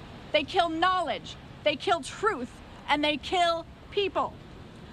So we are asking, who will stand with us and fight? Today, we're calling on all higher ed workers to resist the authoritarian control of our colleges and universities. And to all presidents, provosts, regents, and trustees, we're demanding that you do your duty. You must defend your students. You must defend your workplace and your workforce. You must defend the freedom to teach, learn, and research. We must all fight together in unity, because when we fight, we we win. When we fight, we win. When we fight, we win. Thank you. Woo! Thank you. Thank you very much. Our next speaker is Melanie Wall, professor of biostatistics and psychiatry at the Mailman School of Public Health and the Columbia University Irving Medical Center. Hello. My name is Melanie Wall, and I'm a professor of biostatistics in both Mailman School of Public Health and also the Department of Psychiatry in the Vagelos College of Physicians and Surgeons. I'm from 168th Street campus. You know, it's the place where people go when they get really sick. They need great care. The Columbia University Irving Medical Center. The terminated grants so far are mostly on our campus. I have two goals in my short time here. I want to educate you all a little bit about the medical center and how NIH grants work, and then I want to tell you about how this makes me feel. Yes, the medical center has a world-class med school where future doctors are taught and trained, and it has a world-class patient care through Columbia's doctors and the New York Presbyterian Hospital. These are all very well known. But also at the medical center, and just as world-class, are hundreds of health science researchers, MDs, PhDs, faculty, full-time clinicians, lab technicians, support staff, mostly funded by federal NIH dollars, who together are transforming medicine through innovative basic research, for example, to understand psychotic disorders from animal models to patients, to test new therapies for cancer and Alzheimer's, to try out new healthcare home care systems for stroke outcomes, overcoming healthcare barriers caused by poverty and mistrust, to advance integrated medical and mental health care with health analytics, to explore the impacts of environmental pollution on health, to understand intimate partner violence and the role of stress on hazardous drinking, just to name a few. All of those I just named, as of today, have been terminated. I've been collaborating with medical, mental, and public health scientists for over 25 years. As a biostatistician, I've had the honor to work with so many brilliant health science researchers, from the most junior to the most senior. Today, I'm a collaborator on 8 different NIH grants that were terminated by the Trump administration. The majority of our work on the medical campus is paid for by the National Institute of Health from research grants that my colleagues and I were awarded following rigorous reviews in competitions with researchers from all across the country. Those grants pay our salaries, including faculty salaries, often even we who are tenured. Those grants and the salaries of most health science researchers on the medical campuses are paid for by those grants, and it's we who competed for them and won them and came out on top of national reviews. Besides the health research scientists, I also want to be sure to give a shout out to the expertise of all the support staff it requires for each grant proposal, to prepare and audit the budgets, to verify the paperwork, to set up accounts, to monitor training, to make sure that there's safety and the ethical standards for the participants in our studies are applied. Stopping these 150 plus studies mid-study is a huge waste of resources. We keep hearing the number $400 million terminated, and whether this is or is not a big number for an elite institution like Columbia. But I want to emphasize, the health research being cut is not research for the elite. It is not about elite priorities. It is research that affects all of us and our future. Over 30 training grants and early career awards were terminated. That's the training for the next generation of health scientists in the U.S., and it's going to be lost. Numerous grants labeled as DEI have been terminated as if studies looking at the impact of DEI are poison. DEI is fundamental to understanding the drivers of health and improving health for all. In the time I have left, I want to tell you how I feel. I'm angry. Trump's administration has terminated and taken hostage our grants, igniting frictions around issues of free speech and discrimination. And in my estimation, this attack is an exquisitely effective tool for trying to take down higher education as part of a larger conservative agenda hell-bent on destroying universities as we know them. However, I'm hopeful. hopeful by the fact that within less than a week of the funding cuts being announced, we had amassed over 110 medical center colleagues from VPNS, mailmen, and nursing willing to openly sign their name endorsing the AAUP's letter asking the administrators to fight back against the assault on Columbia and on higher education and science. It is not an easy thing for people whose jobs are threatened or already lost their jobs to say that they openly want the university to fight back rather than try to get the money. But to my joyous surprise, many of my colleagues did. I would like to end by sharing the words of a medical center colleague who asked me to. She's already lost her position. She was the diversity director of the genetic counseling graduate program that was eliminated. She says, "We must not cage to fragility and fear and realize how interconnected we are. First, they came for the pro-Palestinians. Then they came for all the marginalized DEI people. Then they came for the scientists. And now for Mesas. Who will they come for next? Let us all see clearly that their goal is oppressing the voices of anyone who threatens their powers. We must stand up for diversity, we must stand up for self-governance, and we must stand up for science." Thank you. Thank you for that powerful speech. Our next speaker is Tim Fry, who's a professor of political science at Columbia and who has to leave for a faculty meeting, so I'll be brief. Thank you very much. I'm Tim Fry. I came to Columbia as a graduate student in 1989. I returned as a faculty member in 2006, and I'm here to defend our university and defend democracy. We face an existential threat from those that wish us harm. The forces attacking higher education have exploited our challenges and put our university at risk. But this is not just about Columbia, Penn, and Harvard. Universities in red states, too, have faced great challenges to their teaching and research. I've seen this playbook before. For 30 years, I've studied autocracy around the globe and seen how leaders in Hungary, Turkey, and China have targeted higher education. For 10 years, I ran a research center in Moscow that was ultimately closed down on political grounds. I saw my Russian colleagues have to flee the country in fear of political persecution. Now, let's take a step back and ask ourselves, why do autocrats fear higher education? Why are they so hostile to the free expression of ideas? Well, universities are threatening to autocrats because we teach independent and critical thinking, because we train our students to scrutinize evidence and demand rigor, and because we teach students to be skeptical of authority, especially our own authority. If anyone thinks that we can brainwash Columbia students, they've never met a Columbia student. I see this every day at Columbia in the difficult discussions that take place in the classroom and office hours and seminars. There's nothing more exciting than in my classroom witnessing students having vigorous discussions about the nature of democracy across party lines. Columbia's calling card, the core curriculum, is designed to create the independent and critical thinking skills on which democracy depends. That is why we are attacked. Now, universities may be the target, but the losers will not just be in New York City and Cambridge. They will be in Dallas and Des Moines as well. We will all lose. Our universities are the best in the world, and they've sparked innovation in medicine and science and the economy that other countries can only dream of.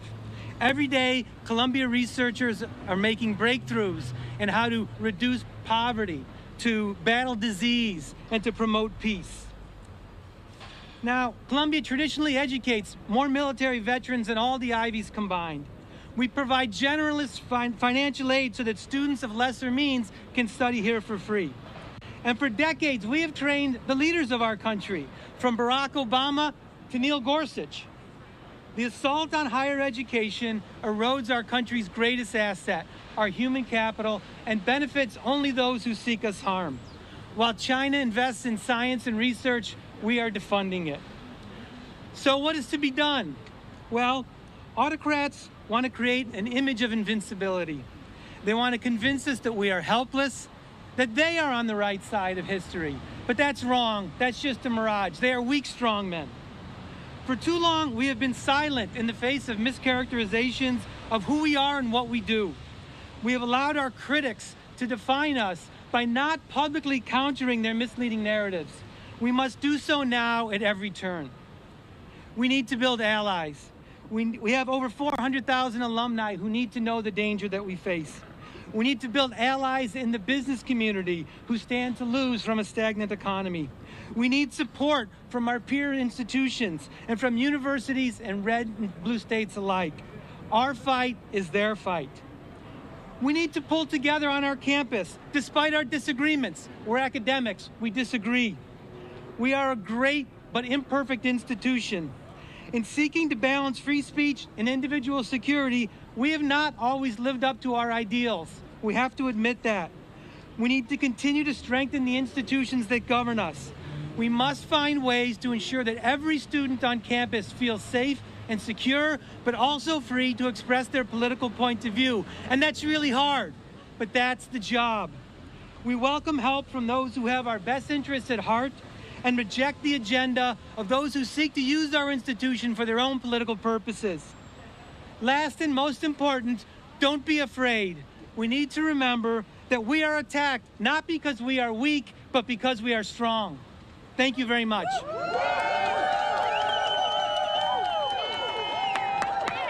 Thank you. That was absolutely wonderful. Our next speaker is also a professor in the Department of Political Science at Columbia, Paige Fortna. Thank you, Michael. Hi, everyone. Thanks for coming out in the rain. We academics disagree a lot. It's what we do. Disagreement is how knowledge advances. We debate, we discuss, we think critically, we push back on each other's arguments. We come at things with different theories, from different assumptions and different perspectives. We do this every day in our labs, in our seminar and conference rooms, and especially in our classrooms. We teach our students how to disagree with each other and learn from each other. They do this in their dorms, in cafeterias, and on the lawns and steps of campus. Disagreement and debate undertaken in good faith and with open minds makes our research better. It makes our thinking sharper.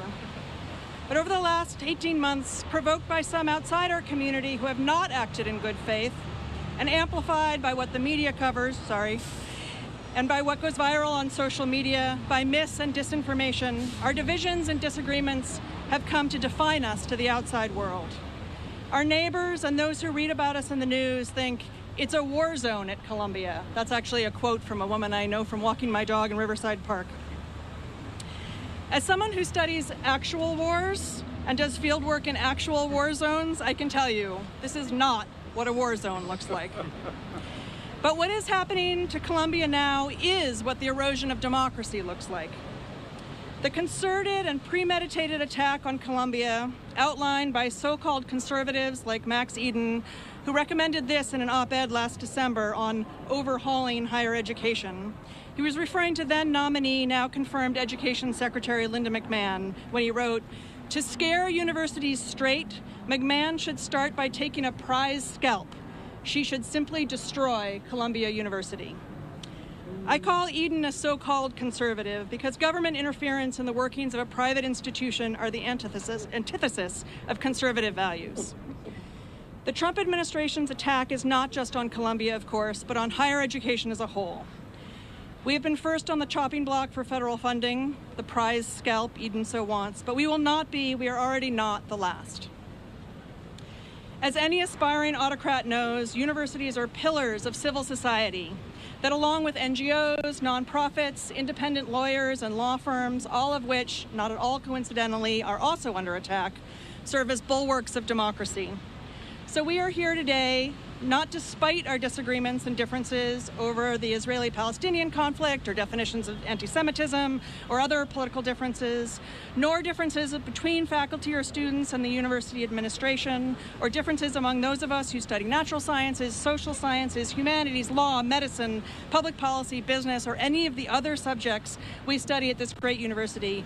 But we are here precisely because of those differences, to defend our freedom to debate, to disagree, to advance knowledge without political or government interference.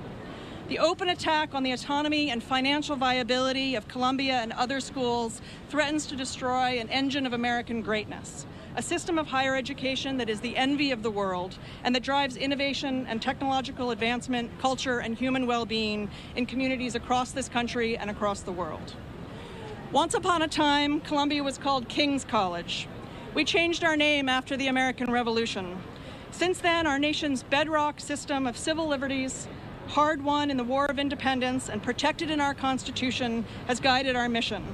Columbia will remain the college of no king. Thank you.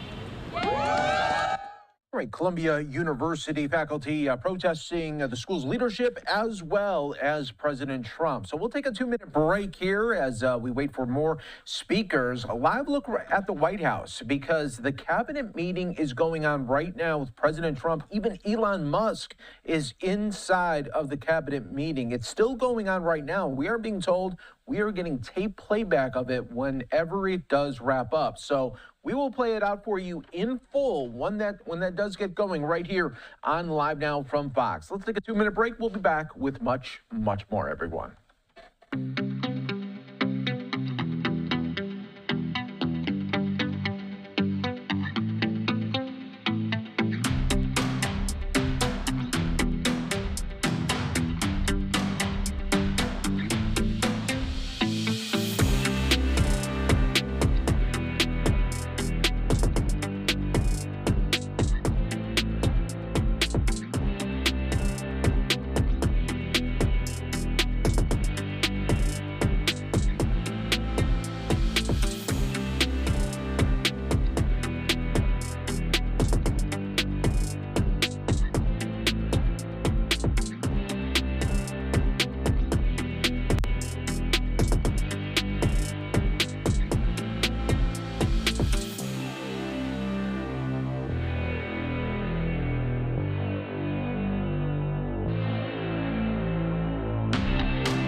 Back here for you on Live Now from Fox. Thanks again for joining us as always. Do want to take you back out to New York City where we have Columbia University faculty.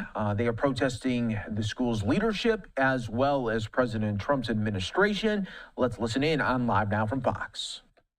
And for the work to which we have devoted our lives. That is why it matters that we're here together now, and that is why we are calling on our institution and on institutions of education across this country to stand up for the larger values of the university, not just at Columbia, but across our country and indeed around the world. Thank you.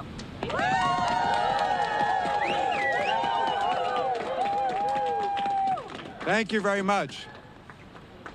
Our next speaker, our last speaker from Columbia, is Anya Schifrin, Senior Lecturer at the School of International and Public Affairs. Thank you for coming. This is my first protest on campus ever. I'm here because I love Columbia. I've been here for more than 20 years, teaching, doing research, convening, working with colleagues. I love my colleagues and I love our students. I want to clarify what we do here at the university. We teach the young people of the whole world. Our scientists' research has led to innovation and breakthroughs that have benefited the entire world. We're a major economic powerhouse and a massive benefit for the U.S. as the tuition we charge, especially international students, is revenue for the U.S. and is a trade surplus. For decades, our universities have been center of discovery and the envy of the world. Attacks on the university are un-American and counterproductive. We're really busy and it's raining and I could have been home grading. I came here to remind the administration what others have said. Capitulating to demands will not save us. We're scholars, so we've studied what's happened to universities in authoritarian regimes. We've seen what happened in Spain under Franco, in Turkey, in India, and in Hungary. It's a mistake to think it won't happen here. I grew up on the Upper West Side, and my dad grew up in New York. He raised me with the stories of New York and Yale during the McCarthy era. He told me about the newsstand at Times Square that dropped certain magazines. He told me about self-censorship and the chilling environment at Yale, where even English literature was taught without discussion of politics or the larger social context. I myself have studied Columbia in the 1930s, particularly the purging of the Deweyites by the Dean of Columbia Teachers College in the 1930s. We need to hold the line and protect our governance and academic freedom. Capitulating now will mean we get more demands later. Our own history tells us that. Thank you.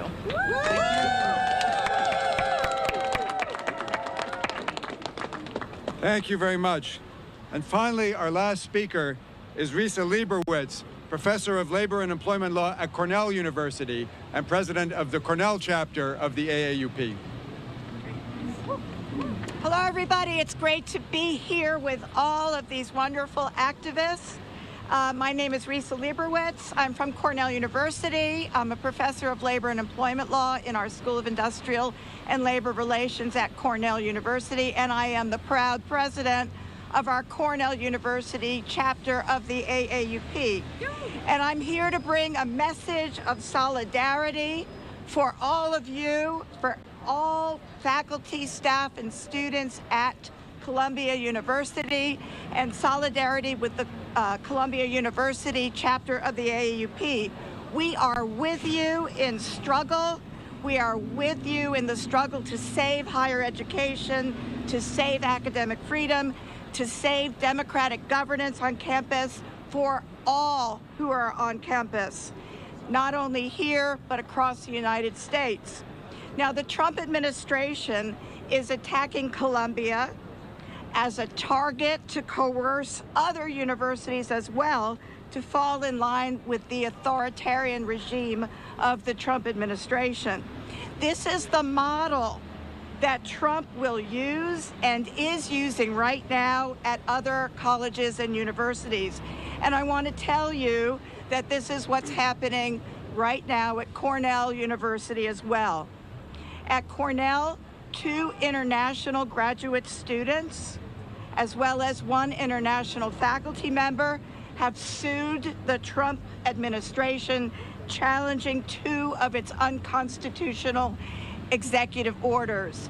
And those are the executive orders particularly targeting the speech of international students and faculty and staff members on college campuses. And their lawsuit is alleging that these executive orders violate the First Amendment freedom of speech and the Fifth Amendment due process clause.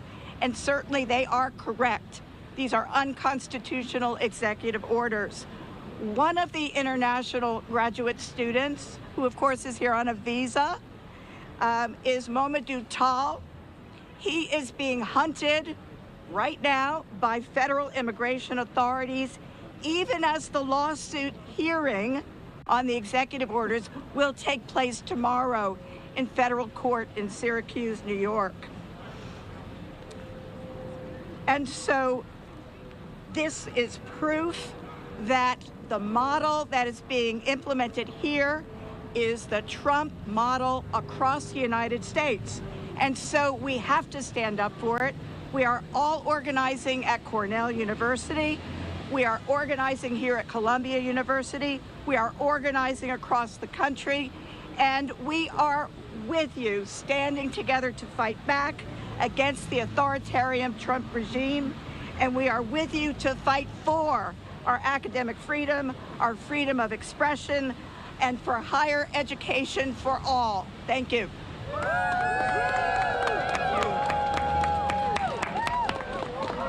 Thank you very much. That concludes the public event.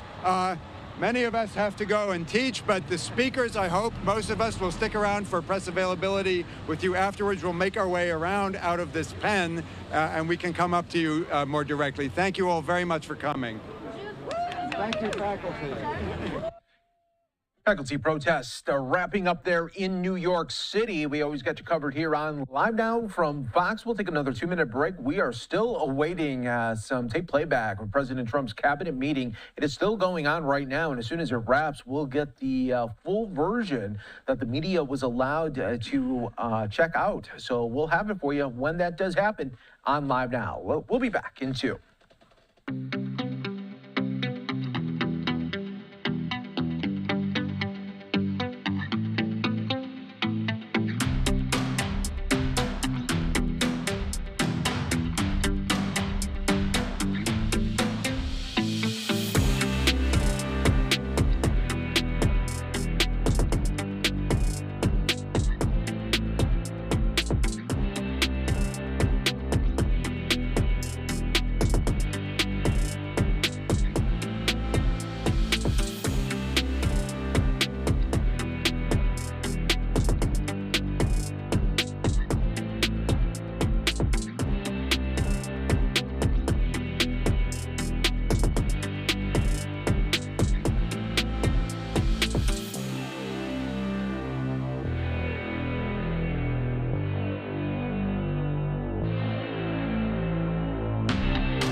Back here for you worldwide on Live Now from Fox. I'm your host, Mike Page. Let's go out right now where we have just wrapped up, but we want to show you some of that. Lawmakers unveiling legislation to protect pregnancy care centers. Let's listen in on Live Now. At the end of their remarks, they turned towards the director of the center and said, if you didn't persuade our moms to let us live, we'd be dead.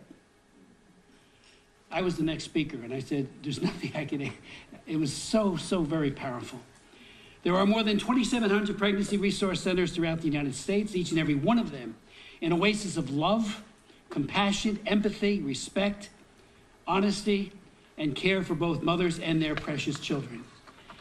You know, the 2025 Marist poll released in January asked Americans, and I quote, do you strongly support, oppose, or strongly oppose pregnancy resource centers, which are places that do not perform abortions, but instead offer support to people during their pregnancy and after the baby is born?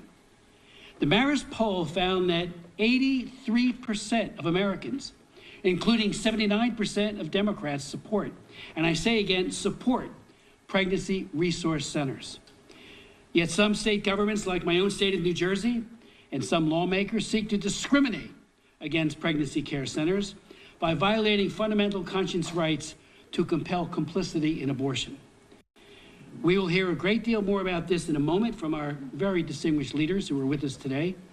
But I would like to introduce two outstanding members of Congress, very powerful members of Congress, Claudia Tenney and Michelle Fischbach, who have co-sponsored legislation with me, H.R. 2226, Let Pregnancy Care Centers Serve Act of 2025, to prohibit discrimination against entities that do not participate in abortion, and to strengthen implementation and enforcement of federal conscience laws. The legislation says, and it's important to look at it very clearly in pertinent part, Notwithstanding any other law, the federal government and any individual or entity that receives federal financial assistance, including any state or local government, may not penalize or retaliate against an entity because the entity offers life-affirming support and resources to women facing unexpected pregnancy, or offers life-affirming alternatives to abortion, or refrains from abortion actions, I should say, that counsel in favor of, suggest, recommend, assist, provide, promote, or in any way participate in the performance of abortions. The second section deals with the right of private action of aggrieved parties, including attorneys general, to bring cases to enforce this important bill that I do believe will become law. But I would like to now yield first to Claudia Tenney, who is a member of the House Pro-Life Caucus. She importantly serves on Ways and Means Committee, Intelligence and Science, Space and Technology. And I also will then yield to Michelle Fischbach, also a member of the Ways and Means Committee and Rules. She's on the floor constantly, bringing rules to the floor for any comments they might have, and then go to our other very distinguished people who are here. Thank you so much. Thank you.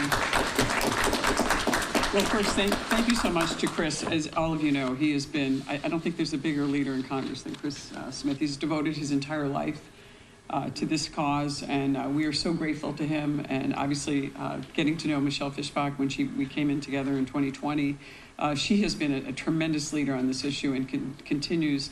We work together on Ways and Means, and thank you to these ladies who I've met today and for your leadership. This is an issue that it deserves the attention it's getting, and we are just, you know, as one of the co-chairs of the Pro-Life Caucus, you know, I'm just honored to actually sponsor this legislation put forth today by Representative Smith and my colleague Representative Fischbach, who also, we're on Ways and Means together, so we get involved with these issues quite a bit. But there have been so many. I'm from New York, so it's similar to New Jersey, I might say, maybe worse. We have a very aggressive government that is very, very pro-abortion. They're not they're definitely not people that would say they're pro-choice. I would call them pro-abortion, particularly our Attorney General. We've had a lot of difficult situations in New York State, and I've worked hard for many, many years as a pro-life candidate with a perfect voting record on pro-life issues, because this is such an important issue. It's a moral issue for all of us, and it means so much on every level. And despite the work that all these wonderful pregnancy centers do, I've been a continuous donor to CareNet. We have, as you know, famously, a horrific situation happened with Compass Care. Many of you know Reverend Jim Harden, who runs Compass Care across the northern and western part of New York State. They were firebombed by a group called Jane's Revenge. They even within a year later, in 2023, the facility, that's when they were criminally vandalized again. They rebuilt it, and in response, I came up with the Pregnancy Resource Center Defense Act, and that would increase penalties on people who take action against these pro-life centers who are just trying to provide loving care and nurturing and education to prospective mothers and parents who decide to choose life. Interestingly, while this was happening, and our pro-life pregnancy centers are also under attack by our Attorney General, Letitia James. You may have heard of her in the news. She immediately decided to sue and pursue Google and other resources that were giving information to women looking for a pro-life pregnancy center who decided they would like to choose life. Remember, choosing life is an option under the pro-choice designation made often by the left. She tried to shut down any pro-life pregnancy center from being listed on a Google search. So can you imagine the evil of someone that would do that? This is one of those bills that would actually, the bill would actually support that. In addition to the Biden administration's response and repeated attacks on our pro-life movement, with Representative Fischbach, we introduced the Supporting Pregnant and Parenting Women and Families Act. And this prohibited the Biden administration from limiting the ability of states to spend temporary assistance for needy families, that's TANF funds, on pregnancy centers. This actually passed the House by 214 to 208 votes. Yet we know that now we have the most pro-life president we've had in history, the first ever to attend the pro-life march. And we need to lean into the president and his team to help us with a lot of these issues. Michelle and I were just talking about that. And really stand up to some of the states like New York and California and others that have taken an aggressive role against their so-called pro-choice position. And I say that because They keep calling us anti-abortion. I keep reading Letitia James issues. They are not pro-choice. They are anti-life. They are against life. And this is why we need to change the language to talk that way. And I'm just honored to serve and to co-sponsor this legislation by Representative Smith and Fischbach. And I just want to continue to show my continued support and care for these groups, and loving to see young people here who also taking up the mantle of supporting pro-life causes. Look, we have to keep talking. We have to keep meeting with the president. We have to keep meeting with our fellow legislators and changing the language. Let's talk about being pro-life. Let's talk about being pro-choice means pro-life also. But I just want to say thank you to Chris and to Michelle, tremendous leaders, for all of you for being here, and the media for covering this. It's really important that we continue to cover these issues, and I just want to say thank you again, and I yield back. Thank you.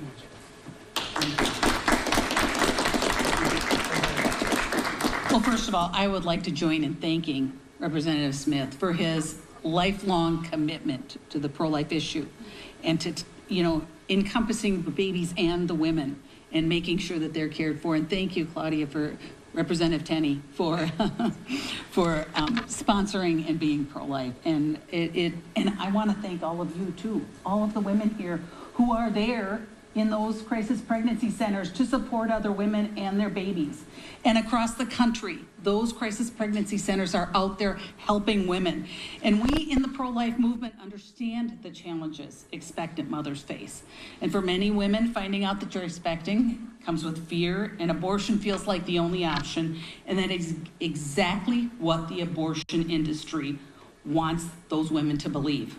Crisis pregnancy centers offer women options and support. Pregnancy centers provide treatment, counseling, ultrasounds, parenting and prenatal education, diapers, clothing, referrals for housing and transportation, and so much more. They provide support to new moms and their babies. Of course, the left prefers facilities that provide abortion up to the point of birth. They are so committed to the abortion industry that even during the last administration, like Claudia had mentioned, they tried to restrict a pregnancy care center's eligibility for TANF funds. Make no mistake, conservatives are here for unborn babies, children, and their mothers. And we want to ensure that these mothers and their babies are supported. This bill helps to make sure that women have that opportunity. The Let Pregnancy Centers Serve Act will prohibit federal, state, and local governments from discriminating against pregnancy care centers because of their life-affirming mission. The bill will also provide pregnancy care centers facing discrimination with a private right of action, like Representative Smith mentioned. And I am proud to stand here today supporting efforts to empower women with the knowledge and resources they need to choose life. Thank you very much. Michelle, Claudia, thank you for your tremendous leadership. We do have very knowledgeable and very effective leaders. The pro-life movement, I've been in it for 53 years, but it's mostly run by very powerful and very articulate and amazing women. And we have some of those women here today.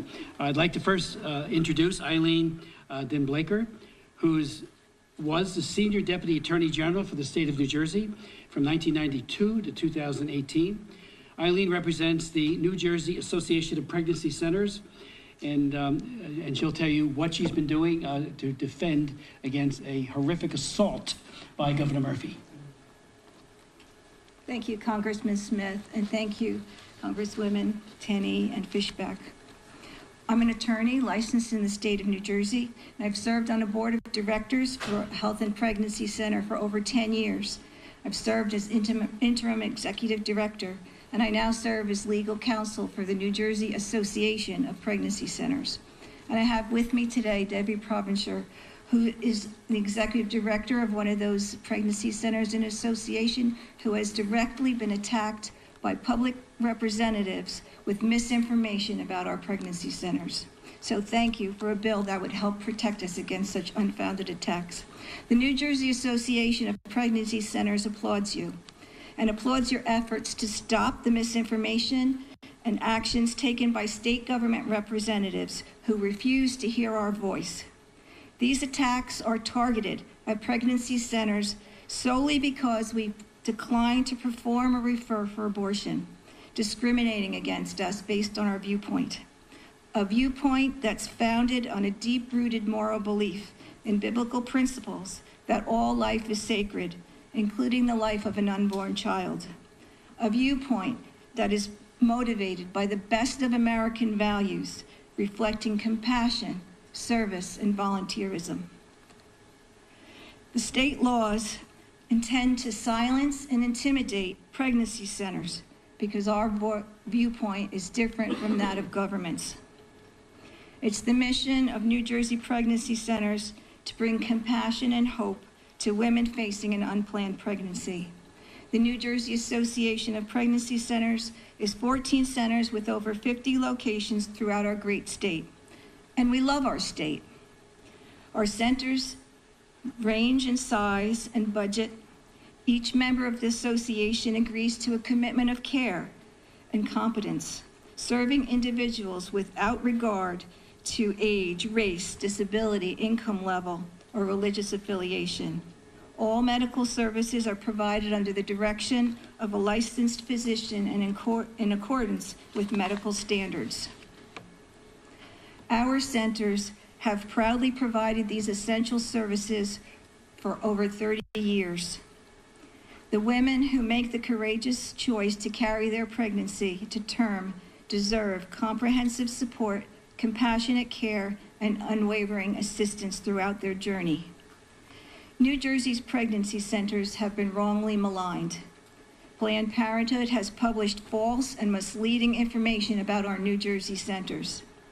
The State Attorney General published a consumer alert making statements about New Jersey centers that are not supported by documented facts. And for over 2 years, New Jersey centers have been the targets of a covert investigation onto our operations. All of this because our pregnancy centers hold a viewpoint that differs from the government's favored one. This discrimination must stop, and the New Jersey Association of Pregnancy Centers thanks the congressman and our representatives for doing just that. We ask the United States Congress to act quickly to enact this important, urgently needed legislation into law. Thank you. Thank you, Amy. I'd like to now introduce Joanne Gerling, who's a chairwoman of the Life Choices Resource Center in Metuchen. They have been serving women and children and families for over 40 years. I'm honored to be here today, and I especially would like to thank our representatives, Chris Smith and Claudia Tenney and Michelle Fishback, for sponsoring this legislation that protects pregnancy centers. As Chris Smith just said, we have been in existence for 40 years. We have saved countless babies, thousands, and mothers, children, babies, families. We are, some of the services we offer are free pregnancy tests, free ultrasounds, 24-hour hotline and text line. We do peer consults for women and men, you know, the daddies too. This particular service I'm particularly proud of. We just added breastfeeding consultation for mothers who have their babies. We have adoption information, abortion pill reversal information, and we are resource centers, so we have material aid for our clients, strollers, cribs, car seats, diapers, wipes, whatever they need, we find it for them and we help them. We also offer post-abortive support and housing referrals. So we do the whole range of being a pregnancy care center as well as a resource center. And a lot of people don't realize that. They think that, you know, a pregnancy center, we're just trying to get women in to have a sonogram and convince them to have their baby. Well, yes, we want them to choose life, but we have amazing follow-up being a resource center. We follow our clients and we have relationships with them, and sometimes we don't hear back from them for years, and then somebody will walk into the center with their 6-year-old and say, my child is here because of you. And that just touches all our hearts. So we are life-affirming. We treat every client with love and compassion, and we have volunteers from all walks of life. So again, we feel that women will choose life if they have the proper support.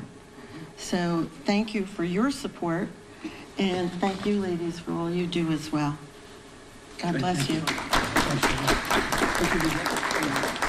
Thank you, Joanne. And you know, Joanne mentioned something that's so important. They love them both, mother and baby, but when the woman does abort, they love the woman. And the post-abortive counseling and the help that they give to women, and I have met, my wife and I, Marie, because she's been in the pro-life movement for 50 years too, so many women have been helped because they've aborted, yes, but it's all about reconciliation and love after the fact. And they do it so extraordinarily well. I'd like to now introduce Marie Tacey, who's Executive Director of New Jersey Right to Life Committee. I note parenthetically, in the 1970s, I was the Executive Director of the New Jersey Right to Life Committee, and I've said this before, Marie Tacey does a far better job than I ever did. Thank you, Chris. And that's not true, by the way. Okay. So we want to thank Congressman Chris Smith, Congresswoman Claudia Tenney, and Congresswoman Michelle Fishback for introducing this much-needed legislation. We lend our wholehearted support for this bill. It's no secret that pro-life pregnancy centers are under siege in New Jersey. It should be noted it's not because of any misconduct by the centers, but because they are saving lives and helping to spare women and men from the pain and grief of abortion. And when they do that, Planned Parenthood, the largest provider of abortion in the nation, loses profits and potential donors. As we know, pro-abortion government officials in several states are working side by side with Planned Parenthood to shut down the centers. New Jersey Attorney General Matthew Plotkin is one of their unabashed supporters. And we've also seen where we had Congressman Gottheimer, who has stood outside many of the pregnancy centers, held press conferences, and vowed to shut down these cult clinics. And he said he's going to make it his life's ambition to shut them down. He's running for governor, and he's continuing his crusade. And one of his first acts as Attorney General, Matt Plotkin issued a consumer alert on December 7th, 2022, claiming that the pregnancy resource centers engage in deceptive practices because they do not perform abortion. This same consumer alert urged women seeking abortions to visit Planned Parenthood's website. It was later discovered through an Open Public Records Act request that the Attorney General colluded with Planned Parenthood by asking them to preview and edit the consumer alert before it was issued. Clearly a conflict of interest. Then on November 15th, 2023, the Attorney General served an unlawful subpoena on First Choice Women's Resource Center, seeking information about the center's donors, advertisements, personnel, and ally relationships over the last 10 years. As noted by First Choice attorneys, the subpoena was issued even though there was no evidence of wrongdoing by the center. And that case is before the Supreme Court on writ of cert. The latest assault against pregnancy resource centers came just last week when New Jersey Democrat leaders decided to hold a hearing on a bill, A861 S2522. The legislation targets and penalizes pregnancy resource centers because they do not perform or refer for abortion. It gives the Attorney General very broad powers to issue cease and desist orders, to bring action to actually shut down the clinics. These all-out assaults against pregnancy resource centers must end. Again, we want to thank Congressman Chris Smith, Congresswoman Tenney, and Congresswoman Fishback for introducing this bill. We are honored to be here today and stand with these wonderful congressional representatives and the pro-life pregnancy resource centers to support and help protect their life-saving mission. We pray that Congress will pass the Pregnancy Centers Service Act as soon as possible so President Trump can sign it into law and put an end to these unjust and warranted attacks once and for all. Thank you. Thank you. I'd like to now introduce, thank you so much, Marie, Ann O'Connor, who's the Vice President of Legal Affairs at the National Institute of Family and Life Advocates for over 30 years. NIFLA represents more than 1,700 pregnancy care centers across the country. Ann. Thank you, Congressman and representatives. This bill the Let Pregnancy Serve Act is absolutely essential at this time in history. We must halt the targeted harassment and abuse by governmental agencies against life-affirming pregnancy centers. My name is Ann O'Connor. I'm one of the attorneys at NIFLA, and we represent 1,800 pregnancy centers now. We've been fighting government harassment for decades. Our efforts culminated back in 2018 with a great case before the Supreme Court, which ruled in our favor against California, who was harassing pregnancy centers. You would think after that great win, the pro-abortion politicians would back down, but they did not. And since Dobbs, the attacks have only been ramped up. There are at least 10 states that use their official power to try and crush these charitable religious nonprofits that actually do more to help women than any abortion clinic ever will. At least 7 of those states introduced these bogus consumer alerts warning consumers not to go to pregnancy centers, and several have issued these invasive investigative subpoenas trying to harass them with these burdensome investigations that really are punishing them through the process. Currently, NIFLA is a plaintiff in 8 cases against states who have been weaponizing their power and targeting pregnancy centers. And many of those cases, we are receiving victories. Some of them might end up back at the Supreme Court again. So if their tactics are successful and pregnancy centers cease to exist, abortion would literally be the only option for women in unplanned and unsupported pregnancies. At community-supported nonprofit and life-affirming centers, women receive free care and any kind of support they need, so no one ever feels like abortion is their only choice. So let's just let pregnancy centers serve. It's that simple. Thank you. Thank you, Ann.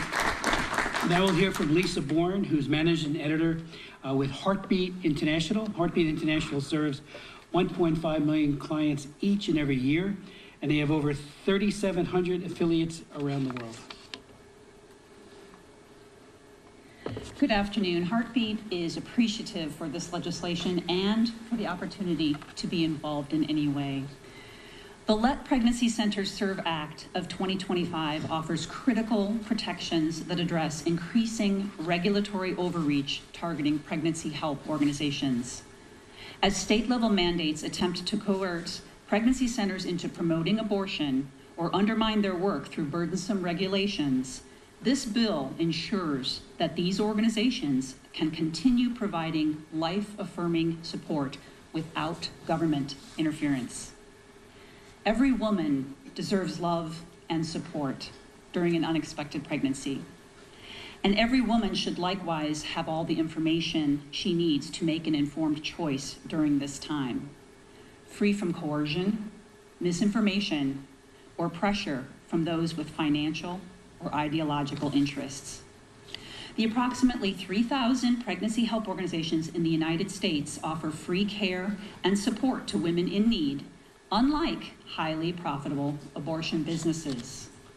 These services provided by pregnancy centers come without strings and with comprehensive information on pregnancy, abortion, and available parenting resources and support. In 2022 alone, these pregnancy help centers provided families with material goods and services valued at $367 million, served nearly 1 million new clients, and maintained higher than a 97% client satisfaction rating. More than 8 in 10 of these pregnancy centers provide medical services, ensuring women receive accurate, science-based information about all their options. No woman should ever feel alone, coerced, or so hopeless that she ends her child's life through abortion. And pregnancy help organizations stand in the gap for women, offering authentic help, genuine ongoing support, and hope, no matter her pregnancy decision. By reinforcing the right of these organizations to operate according to their values without coercion, the Let Pregnancy Centers Serve Act of 2025 directly responds to mounting legal and administrative pressures from abortion states and elected officials focused on eliminating all choices for women but abortion. In several states, as you've heard, these centers have been targeted with mandates requiring them to provide abortion referrals or misleading signage, despite the Supreme Court's Nifla v. Becerra ruling, affirming their right to operate according to their mission. The Let Pregnancy Centers Serve Act of 2025 is a necessary safeguard against these unconstitutional efforts to silence life-affirming options. Heartbeat International strongly supports this bill as a vital protection for pregnancy help organizations and the women they serve. By ensuring these organizations are protected from coercive mandates and legal threats, the Let Pregnancy Centers Serve Act of 2025 empowers them to continue offering compassionate care to women and families in need at no cost. We urge policymakers to stand for true choice by prioritizing and passing this legislation to preserve the integrity and effectiveness of life-affirming pregnancy help services. Thank you.